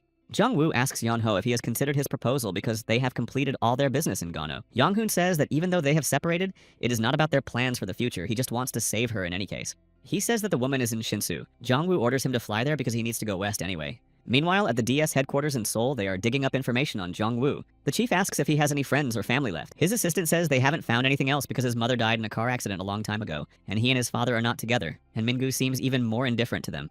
The chief wants to find Jungwoo's weakness, so he orders them to find his father. The assistant says that his GPS is turned on so they will quickly locate him. This news pleases the chief. He asks them not to delay with this case because they need at least one of them. Already in Shinsu, from the roof of the building, Jungwoo sees hundreds, if not thousands, of dogs below. Moon thinks they reacted to the noise of Jungwoo's helicopter, but Jungwoo doesn't think so. Jungwoo says they have half an hour, so he takes the dogs on himself, hinting that Yeonhong should do his job. Jungwoo jumps down and, surrounded by a huge number of dogs, uses the essence and destroys them. Yeonhong enters the apartment. His wife opens the door along with her new husband. He notices that she is pregnant. Jong Seon finds this strange because she broke up with Yeon-hoon a year ago, which means the child is not his. Jong-woo mentally notes that their next generation quota has started on a very strange note. Yeon-hoon congratulates the woman on her pregnancy, and her husband Seon Ho-kang immediately shakes his hand. Ho-kang says he has heard a lot about him from his wife, Seon-hee. Yeon-hoon greets him in return. Seon-hee asks him why he came here, saying that the streets are full of wild dogs. But Yeon-hoon suddenly starts shouting, asking them to listen to him because no one else will help them. He goes inside and says he has found someone who will save everyone. Ho-kang tells him that he cannot just break into their apartment like that. However, despite Ho-kang's request to take off his shoes, Yeon-hoon opens the curtain, showing them Jong-woo as the person who will save them. At the same time, the dogs are thinking about how to destroy Jong-woo. They want to devour him even more. Jong-woo realizes that the dogs are angry at people and behave as bravely as cats in Hanggang. He thinks that the locals are unlikely to suspect their hatred. Ignoring thoughts of making a deal, Jong-woo destroys the dogs. Seon-hee, watching this, asks Yeon-hoon how they can trust him at all. Yong-ho insists on the seriousness of the situation and says that Jong-woo is their only chance of survival and asks him to listen to him. Jong-sung reminds them that they have 20 minutes left. This makes Yeon-ho nervous. Enraged, he grabs Seon-hee's arm and, shouting, apologizes and asks her to go with him. Seon-hee asks him to let her go. Ho-kang orders him to take his hand off her and throws Yeon-hoon against the wall with all his strength. Yeon-hoon hits his head and starts bleeding. Jong-seon yells that they have no idea what is going on and how Yeon-hoon risked his life to get here and give them a chance to survive. Ho-kang calms down and says that he didn't mean to. He was just afraid that Yeon-hoon would hurt Seon-hee. Jong-seon yells at Ho-kang to pick up Yeon-hoon because he will die. He says that Yeon-hoon is the most important person here, and if he dies, they and the child will die. At the same time, Min-gu sees that the tiger has calmed down. He notices that there is no one else in the building and assumes that no one outside heard the noise. He tells the woman next to him that he is glad he brought the tamer with him, otherwise the tiger would have eaten them long ago. Min-gu asks about the cult the woman mentioned, where they were looking for doctors in the area. The woman says it was at the social welfare center, and they weren't the only ones they were looking for. She adds that they took everyone who seemed useful, and most of them were young people. Her son, a police officer, died defending people from these cultists. The woman asks her to take her with her if Min-gu is going in that direction, as she knows that part of the city. Min-gu reminds her that she herself said it was dangerous, and asks if she would agree to go there with a stranger. With fear in her eyes, she says that these scumbags won't let anyone go and will fight, but Min-gu seems strong and will be able to avenge her son. The woman promises to watch over the tamer because the tiger is wounded and not paying close attention to its surroundings. Min-gu agrees and suggests that since they are going together, they should at least get to know each other. He introduces himself, and the woman says her name is Jong Hai-han. Suddenly, the tiger sniffs the tamer's leg and begins to growl. The tiger realizes that the tamer is dead. Hai-han, holding the girl's body, touches the tiger's paw and tells him that the tamer meant a lot to him, just as her son meant a lot to her. Jong-woo's essence count reaches 100,000. He returns to first place in the rankings. Having surpassed 100,000 essences, Jong-woo realizes that the former leader had about the same number of essences. Even if Jong-woo collects all the essences on Earth, he will not exceed 110,000. The difference is not that great, so his competitor may well catch up. Jong-woo realizes that he needs to increase the gap between them, so he thinks about how to do it, considering that the pointer constantly points west. He is curious about what is there because the pointer is pointing there from the blue house. Of all the places in that direction, he remembers Hongdae Park Hanan and the Olympic Stadium. Jong-woo realizes that there is no time to think and that he needs to find out what the pointer is pointing to. He heads for the roof, seeing blood on the floor. Everyone is confused to see that Jong-woo has returned. Jong-woo in turn asks where Yeon-hong is and who the two people next to him are. He learns that Yeon-hoon has lost consciousness. Seon-woon reports that Dong-hoon and Jong-seon are looking after him. Jong-woo realizes that the child is not Yeon-hoon's and asks if he said anything before passing out. Ho-kang says that Yeon-hoon asked them to take them with them. This coincidence angers Jong-woo because he was going to accumulate essence, but Yeon-hoon decided to lie unconscious for God knows how long. He realizes that if he loses Yeon-hoon, there will be no one to fly the helicopter to take him to the gate. Jong-woo would gladly get rid of this pair for disrupting his plans, but he will have to take them even if Yeon-hoon dies, because they are part of the new generation quota, and everyone has accepted these rules together. If Jong-woo goes against the rules, he will prove their failure. In addition, no one else will take them seriously, so Jong-woo realizes that he will have to endure this. Jong-woo tells everyone that he will go alone. Ten-wai is indignant, asking what they should do then. But Jong-woo says that it is already getting dark and passersby are unlikely to notice the helicopter on the roof, and the residents of the building will not climb up to watch him and the dogs. Jong-woo says that this is the only way he can keep his privileges as leader until tomorrow. Ten-wai assesses Jong-woo's determination and asks if he is always like this. Seong-yoon replies that he is, thinking to himself that everyone is alive only because of Jong-woo's determination. Jong-woo moves quickly. He notices that with every kilometer he travels west, the needle deviates north, which means he is close to his destination. Suddenly, Jong-woo slows down. The pointer points either to the stadium or to Hongdae, and again the pointer jerks sharply in the other direction. Jong-woo realizes that the needle changed direction not because it was approaching the target, but because the target itself was moving. He remembers what the system said. It is impossible to know whether the needle points to a place or a container of essences. The needle would not jerk like that if it were a place or a group of people. Jong-woo realizes that he is chasing one person. If it is the savior, then he may try to hide, realizing that Jong-woo is hunting him. Therefore, Jong-woo wants to catch up with him as soon as possible. Jong-woo asks the system who else can use the pointer. The system replies that all potential saviors of the planet are capable of doing so. When Jong-woo asks if ordinary awakened people are capable of using it, the system replies that to some extent, yes. Jongwoo realizes that even if he is not the savior, he can still guess that Jongwoo is coming for him. He is in place. The arrow points to the building. Judging by the sharpness of its movement, Jongwoo thought that the person was running away from him. But the stranger simply walked into a barbecue restaurant. Jongwoo smells the aroma of kebabs and wants to try to get inside. He wants to see with his own eyes the person who threw a feast during the plague, and then Jongwoo will destroy the building. As soon as Jongwoo enters, he sees a man with 3 essences eating steak. He suddenly starts screaming for help. Someone behind Jongwoo tries to attack him, but he manages to cover himself with a shield. The stranger's attack is so strong that Jongwoo is gradually knocked off his feet. Jongwoo does not understand who this is and how he can hide behind people. Gradually, the stranger stops attacking. A trench has formed behind Jongwoo, and he does not realize whether the attacker is inside or outside. Suddenly, an essential spear flies at Jongwoo from above, but Jongwoo covers himself with a shield, realizing that the attack is very weak. However, this is just a distraction tactic by the attacker. Small blue balls form between his fingers, and he throws them at Jongwoo's feet. Jongwoo realizes that his opponent is much better at fighting than he is, and knows that direct attacks against him are useless, so he tries to break his focus.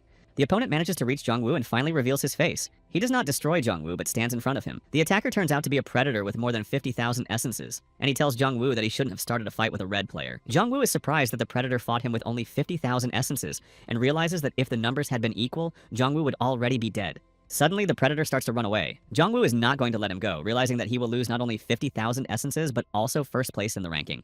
As soon as Jongwoo thinks about how to catch up with him, the predator suddenly turns back to him with an essence in his hand, telling Jongwoo that he has been caught again. But Jongwoo immediately cuts off his hand and holds the essence to his throat. He says that if the predator answers the question, the destruction will be quick. Meanwhile, Yeonhoon lies on the roof with his head banded. Jungseon thanks Donghoon for his help, but she says that Yeonhoon miraculously remained conscious. Sunwoon realizes that it is good that they have such a talented doctor, and Donghoon fully justifies his place in the arc, and will justify it again and again. Yeonhoon asks where Jongwoo is. Seongun replies that he will be back soon because he received a phone call when Yeonhoon woke up. Jongwoo immediately appears and asks about Yeonhoon's well-being. Yeonhoon replies that he will live, but very poorly, and apologizes for causing so much trouble. But Jongwoo is glad that he is safe and wants to quickly resolve one issue. He can put the couple in the coffin if Yeonhoon still wants to. They still qualify for the quota, and when Jongwoo asks Yeonhoon what he thinks about it, he clenches his fists and says he doesn't mind. Jongwoo asks the couple for their opinion, warning them that once they become passengers on the ark, they will have to follow its rules. Ho-Kong replies that they agree, so Jongwoo begins to register them. They ask what the marks on their hands mean. Jongwoo replies that it means they are one of them. He asks them to let him know if they see anyone else with the same markings. The system shows that there are 9 passengers, although there are only 3 men, a woman, and a child in the womb. The child is not counted because it has not been born. But Jongwoo believes that unborn children should be given priority in the system's understanding. Jongwoo asks the system if living beings need to have essence to enter the ark. The system replies that they do. However, he does not understand how to give essence to an unborn child if monsters can come after it since it is not a passenger on the ark. But Jongwoo figures out on his own that the child does not need to be placed on the ark, as the monsters only hunt for essence. The monsters that come through the gate hunt only for essence, and it is distributed among all living beings on the planet. This was the main reason why a war for survival began on Earth. As a result, some were able to preserve their essence and take it from other beings. Jongwoo is one of them. However, he understands that on a global scale, even his essence will not be enough, so he needs more and quickly. Jongwoo asks how soon Yeonhong will be able to fly the helicopter, but not by force, and when he will feel better. Donghoon replies that she would follow him for another half hour, but under normal circumstances, he is entitled to 3 days of rest. Yeonhoon says that he is fine and that they will take off in half an hour. He asks if they are heading east to DS. But Jongwoo replies that they will be heading southwest to Gwangmyeon. They will spend the night in the southern prison. The body of the tamer is left in the church. Mingu asks Haehan if she really wants to go with him. Haehan replies that she has seen worse, assuring him that everything is fine. Mingu must understand her as a father. Because of the scum from the community center, Haehan will never be able to hug her son or hear his voice again, so she will go with Mingu no matter what. Tiger sneaks up and says he will go with them too. Suddenly, Mingu hears the sound of a helicopter. He doesn't understand how those in the helicopter don't realize how dangerous it is to draw attention to themselves right now, or if they are just very confident. Mingu notices that it is a regular medical helicopter, and does not even have onboard guns. Sunwoon wonders why no one has shown up yet, given the noise. Jongwoo says that all the guests here have probably already fled, especially after yesterday's events. After all, it is a prison. Jongwoo asks Muon if he knows how everything is arranged here, as he has probably been here before as a reporter. Muon replies that he has been here several times and knows roughly where everything is. Jongwoo asks Muon to find a safe place for everyone, preferably on a higher floor. He himself will look around. As the Predator and Hodai said, there are many Essence Masters in this area, and if something unpleasant happens, Jongwoo asks them not to fight and to wait for him. Tenwee and Jungseon think about where they could build their future. They understand that it must be a place with a gate so that Jongwoo can create a sacred land. As an option, Tenwee considers Yangpyeong because there is a gate there, so Holy Land will not be a problem. Most importantly, there is fertile land and a good place for a farm. Jungseon says that the land there may be good, but it is a cold region with harsh winters, and it is very inconvenient to travel in those parts. Tenwin says that it is difficult to travel even now, but Jungseon says that this is because monsters have invaded the Earth, and now they must look to the future. In Seoul or in industrial areas, there may be abandoned infrastructure buildings. They must secure transportation for themselves, even at the cost of farmland. Jungseon believes that if they want to preserve the infrastructure, Seoul is the best option, but it is also the most dangerous. The best place would be where they would be safe and able to gather resources in the surrounding areas, gradually expanding. Jongseong says that the best place would be Namyangju. Tenwee asks how it would be better than Yangpyeong in terms of transportation. Jongseon replies that it is more reliable because it is twice as close to Seoul, and there is a railway in Kuri nearby, so they can move quickly if necessary. Moreover, there is plenty of land for farming there. Tenwee says that this is generally true. Jongwoo returns. Seongwoo says that he was gone longer than usual. Jongwoo says that he didn't find anything nearby, so he went further. When Jongwoo asks how everyone is doing, Jongseon replies that the prison was indeed empty. But Moo-yoon doesn't understand how Jongwoo found nothing when his essence doubled. He doesn't understand how much he needs in general. Jongseon understands that Jongwoo is tired, but suggests considering options for where they could establish their first settlement. Jongwoo agrees, but asks for a brief explanation as he wants to rest. Jongseon repeats that the best options would be Namyangju, then Ikon and Busan. Jongwoo asks if Busan is connected to farming and fishing. But Jongseon says it's because of the gates, as they cannot be in the water. At least he has not heard otherwise. In addition, Busan has a DS office, which means it has the entire infrastructure. Jongwoo asks if he is saying this at such a late hour in order to make a decision quickly. Jongseon replies that this is true because there are no more seats in the helicopter, and the sooner they settle, the easier it will be to plan further actions. Jongwoo says that they will fly to Namyangju tomorrow morning before he loses his first place again. Also, everyone except him and the pregnant woman must take turns keeping watch in pairs. The last one can be alone because the ground will wake them up, even if they fall asleep. In the morning, a pixelated Earth appears in front of everyone. Tenwee does not understand what it is, so Donghoon explains that it is a message from Earth. Now, Sunwoo understands what Jongwoo meant when he said that Earth would wake them up. It is exactly 8 o'clock in the morning. Earth says that the third day has begun and announces a number of updates. The gates in all regions have risen to a higher level, and the total number of essences has decreased by 5%. There are 40 days left until the destruction of Earth. Each regional leader can choose a privilege. Jongwoo recalls that on the first day, the number of essences decreased by 6%. This means that over the last 2 days, it has fallen by 11%, and will probably not return to Earth. Jongwoo thinks about which privilege to choose, given the circumstances. He chooses the privilege where the gate opens 30% more often. Jongwoo is glad that he is first again because someone else could have gotten rid of him because of the bonuses. And he himself would not give up the opportunity to eliminate the person in second place so as not to lose his position. Jongwoo chooses the individual advantage of the Holy Land so that tomorrow he can collect as much essence as possible to destroy the second place. The land reports that the leaders of each region have chosen individual skills, and according to the vote, the gates will open 30% more often. Jongwoo understands that most people agree with him and is curious about the consequences. Suddenly, surprised gasps are heard all around. Jongwoo is overwhelmed by familiar feelings, and he sees the title of agent appear above Sunwoon's head. Yeonhoon asks Seong-woon what this means. Jongwoo has never heard of an agent either, so he asks for an explanation.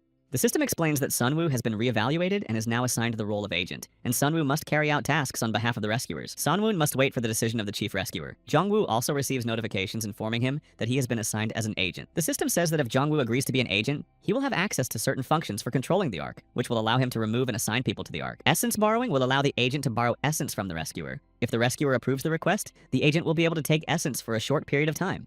Transfer. The savior renounces his title and transfers it, along with all his essence, to his agent. Will. Deliver the will to the agent in case of the savior's destruction. Yongwoo is outraged that he works to exhaustion and can simply transfer the title through destruction. But he understands that from Earth's point of view, it is logical because for her, they are all just instruments of salvation. However, Jongwoo wonders why it is Sun-un. Does Earth really believe that he can become a savior? But Jongwoo still trusts Earth's judgment. Jongwoo says he approves of controlling the Ark and borrowing essence. Seong-woon replies that he understands and looks at the screen. Sun-woon assumes that the first number is the amount of essence he can borrow and the second number is how long he can use it. He is shocked that he can borrow 280,000 because, although he guessed that Jongwoo had a lot of essence, he did not think it was that much. After analyzing the information, Jongseon says that the agent is actually the manager of the Ark and the Holy Land. Jongwoo replies that it is something like that. He says that since they have an agent and have decided on a settlement in Namyangju, it's time to leave by helicopter. In the helicopter, Moo-yoon says that something is approaching them from the gate. Jongwoo says that these are new monsters from the third day and that they can fly. Because of this, Jongwoo asks Yeonhong to play it safe and land, but the helicopter begins to shake because the monsters are hitting the shield. Yeonhoon says he can't see anything and can't land. Jongwoo finds out that they are 100 feet above the ground and asks to make an emergency landing. Obeying, Yeonhoon grips the steering wheel tighter and they prepare to land. After landing, Muon notices that it is very dark around them. Yonghoon reports that the control panel has shut down and suggests that it is due to the black fog like in Hanggang. Jongseon says they are stuck and asks what to do next. Jongwoo replies that thanks to Seong-woon, they can get out of this situation. Jongwoo says that Seong-woon will maintain the barrier while he deals with the gate. Donghoon asks if he can really do it. But Jongwoo tells her that Seong-woon should be able to do it now that he can use essences. He asks Sunwoon to lend him 80,000 essences, which will be enough for an hour and a half. Jongwoo has no doubt that he will succeed. Seong-woon lends him the essence. Jongwoo sees the amount of his essence decreasing, but he wonders what will happen to the essence if the agent dies before the timer runs out. The system responds that they will be lost. This means that the essence transferred by Jongwoo may not return. If the agent is destroyed, he will lose everything he has transferred. Sunwoon writhes in pain. There are 80,000 essences above his head. Jongwoo realizes that the body adapts to the sudden influx of essence, and he will have to get used to it. He asks Sunwoo to make the barrier bigger and forget about protecting others and think about protecting himself. Sunwoon screams at the top of his lungs and still covers the helicopter with a shield. Jongwoo asks if he feels better, to which Sunwoon replies, "Just a little." Seonhee grabs her stomach. Muon asks Sunwoon if anything can be done about the sounds of the blows. Sun-eun says how could that be done when he can barely hold the barrier himself. In his mind, Sun-eun asks Jongwoo to hurry. Jongwoo uses a burst of essence and closes the gate. The acne begins to flee. Jongwoo notices that they were rushing towards him until the gate closed. He asks the system why the acne suddenly stopped resisting and flew away. The system says that the enemy's goal is to take as much essence as possible to their world. The enemies dislike cities without gates because they cannot return to their home world, so most enemies instinctively prefer not to leave the gate area. Jongwoo only now learns that the monsters are taking essence to their world, so the decrease in essence in the notifications meant that the creatures were taking it with them. The larger the gate, the more monsters pass through it. He wonders if the gate gets bigger over time because the gate in Namyangju did not appear today. Jongwoo asks the system if the amount of essence needed to close the gate increases. The system replies that it does because the gate gets bigger over time. But Jongwoo was so busy running around on the first day that he completely forgot about the gate in Hasan, where it is now certainly very dangerous. He realizes that he must prepare for the worst. Jongwoo tells the others that the Holy Land can only be used once, meaning that this is his first and last attempt. He asks them to choose the location carefully. Jungseon says that there are mountains nearby and the land looks suitable for farming. For Jungseon, this place is good, so he suggests making the Holy Land here. Tenwei, for his part, sees no problems. After all, accessibility in this place is also acceptable, so Tenwei will take care of these issues himself. Jongseong asks Jongwoo for his opinion, but Jongwoo asks not to be asked, but wonders if they need an urban planning expert. With the increase in population, the question of building houses will arise, so Jongwoo believes that such a specialist will not be superfluous. Jongseon says that it would not hurt in the long run, but they need builders. Then Jongwoo begins to create holy ground. A powerful burst of yellow light rises into the sky. Everyone stares up in surprise, not understanding what is happening. Sunwoong realizes that the yellow light is a giant barrier. At the same time, everyone in the rescuers' chat is discussing the Holy Land. Jongwoo realizes that everyone has noticed and learned about the Holy Land, which suggests that the rescuers will soon find this place and people will rush here. All people are awakened and unawakened, but this will mean that they will all rely on Sun-eun, because the future of this place will depend on him. When Sunwoon asks if the barrier is giving away their location, Jongwoo replies that the barrier keeps monsters from the gate away. And as far as he understands from the description, outsiders cannot use essences here. Jongwoo says he will leave as soon as Donghoon and Yeonhoon are ready. He says that Sun-eun's job is to watch over the Holy Land and decide who to take into the Ark and who not to, because Sun-eun is his agent. Jongwoo says that those who have come may be awakened, while others may be ordinary people or even children who do not fit into the quota for the new generation. Some people with good infrastructure may come and offer cooperation, but there are still limited places in the Ark. Jongwoo asks Sunwoon to choose carefully who to add, and if a problem arises that he cannot handle, to send a request for 44 essences. That way, Jongwoo will understand that it is a distress signal, and he will try to return as soon as he can. Donghoon asks Jongwoo if he is worried. He says he can only trust them, and if he does not see familiar faces when he arrives, he will destroy everyone. Yeonhoon asks where they're going. Jongwoo replies that they're going to DS, and on the way, he will close all the gates he can. He says they need to hurry because the real battle is still ahead.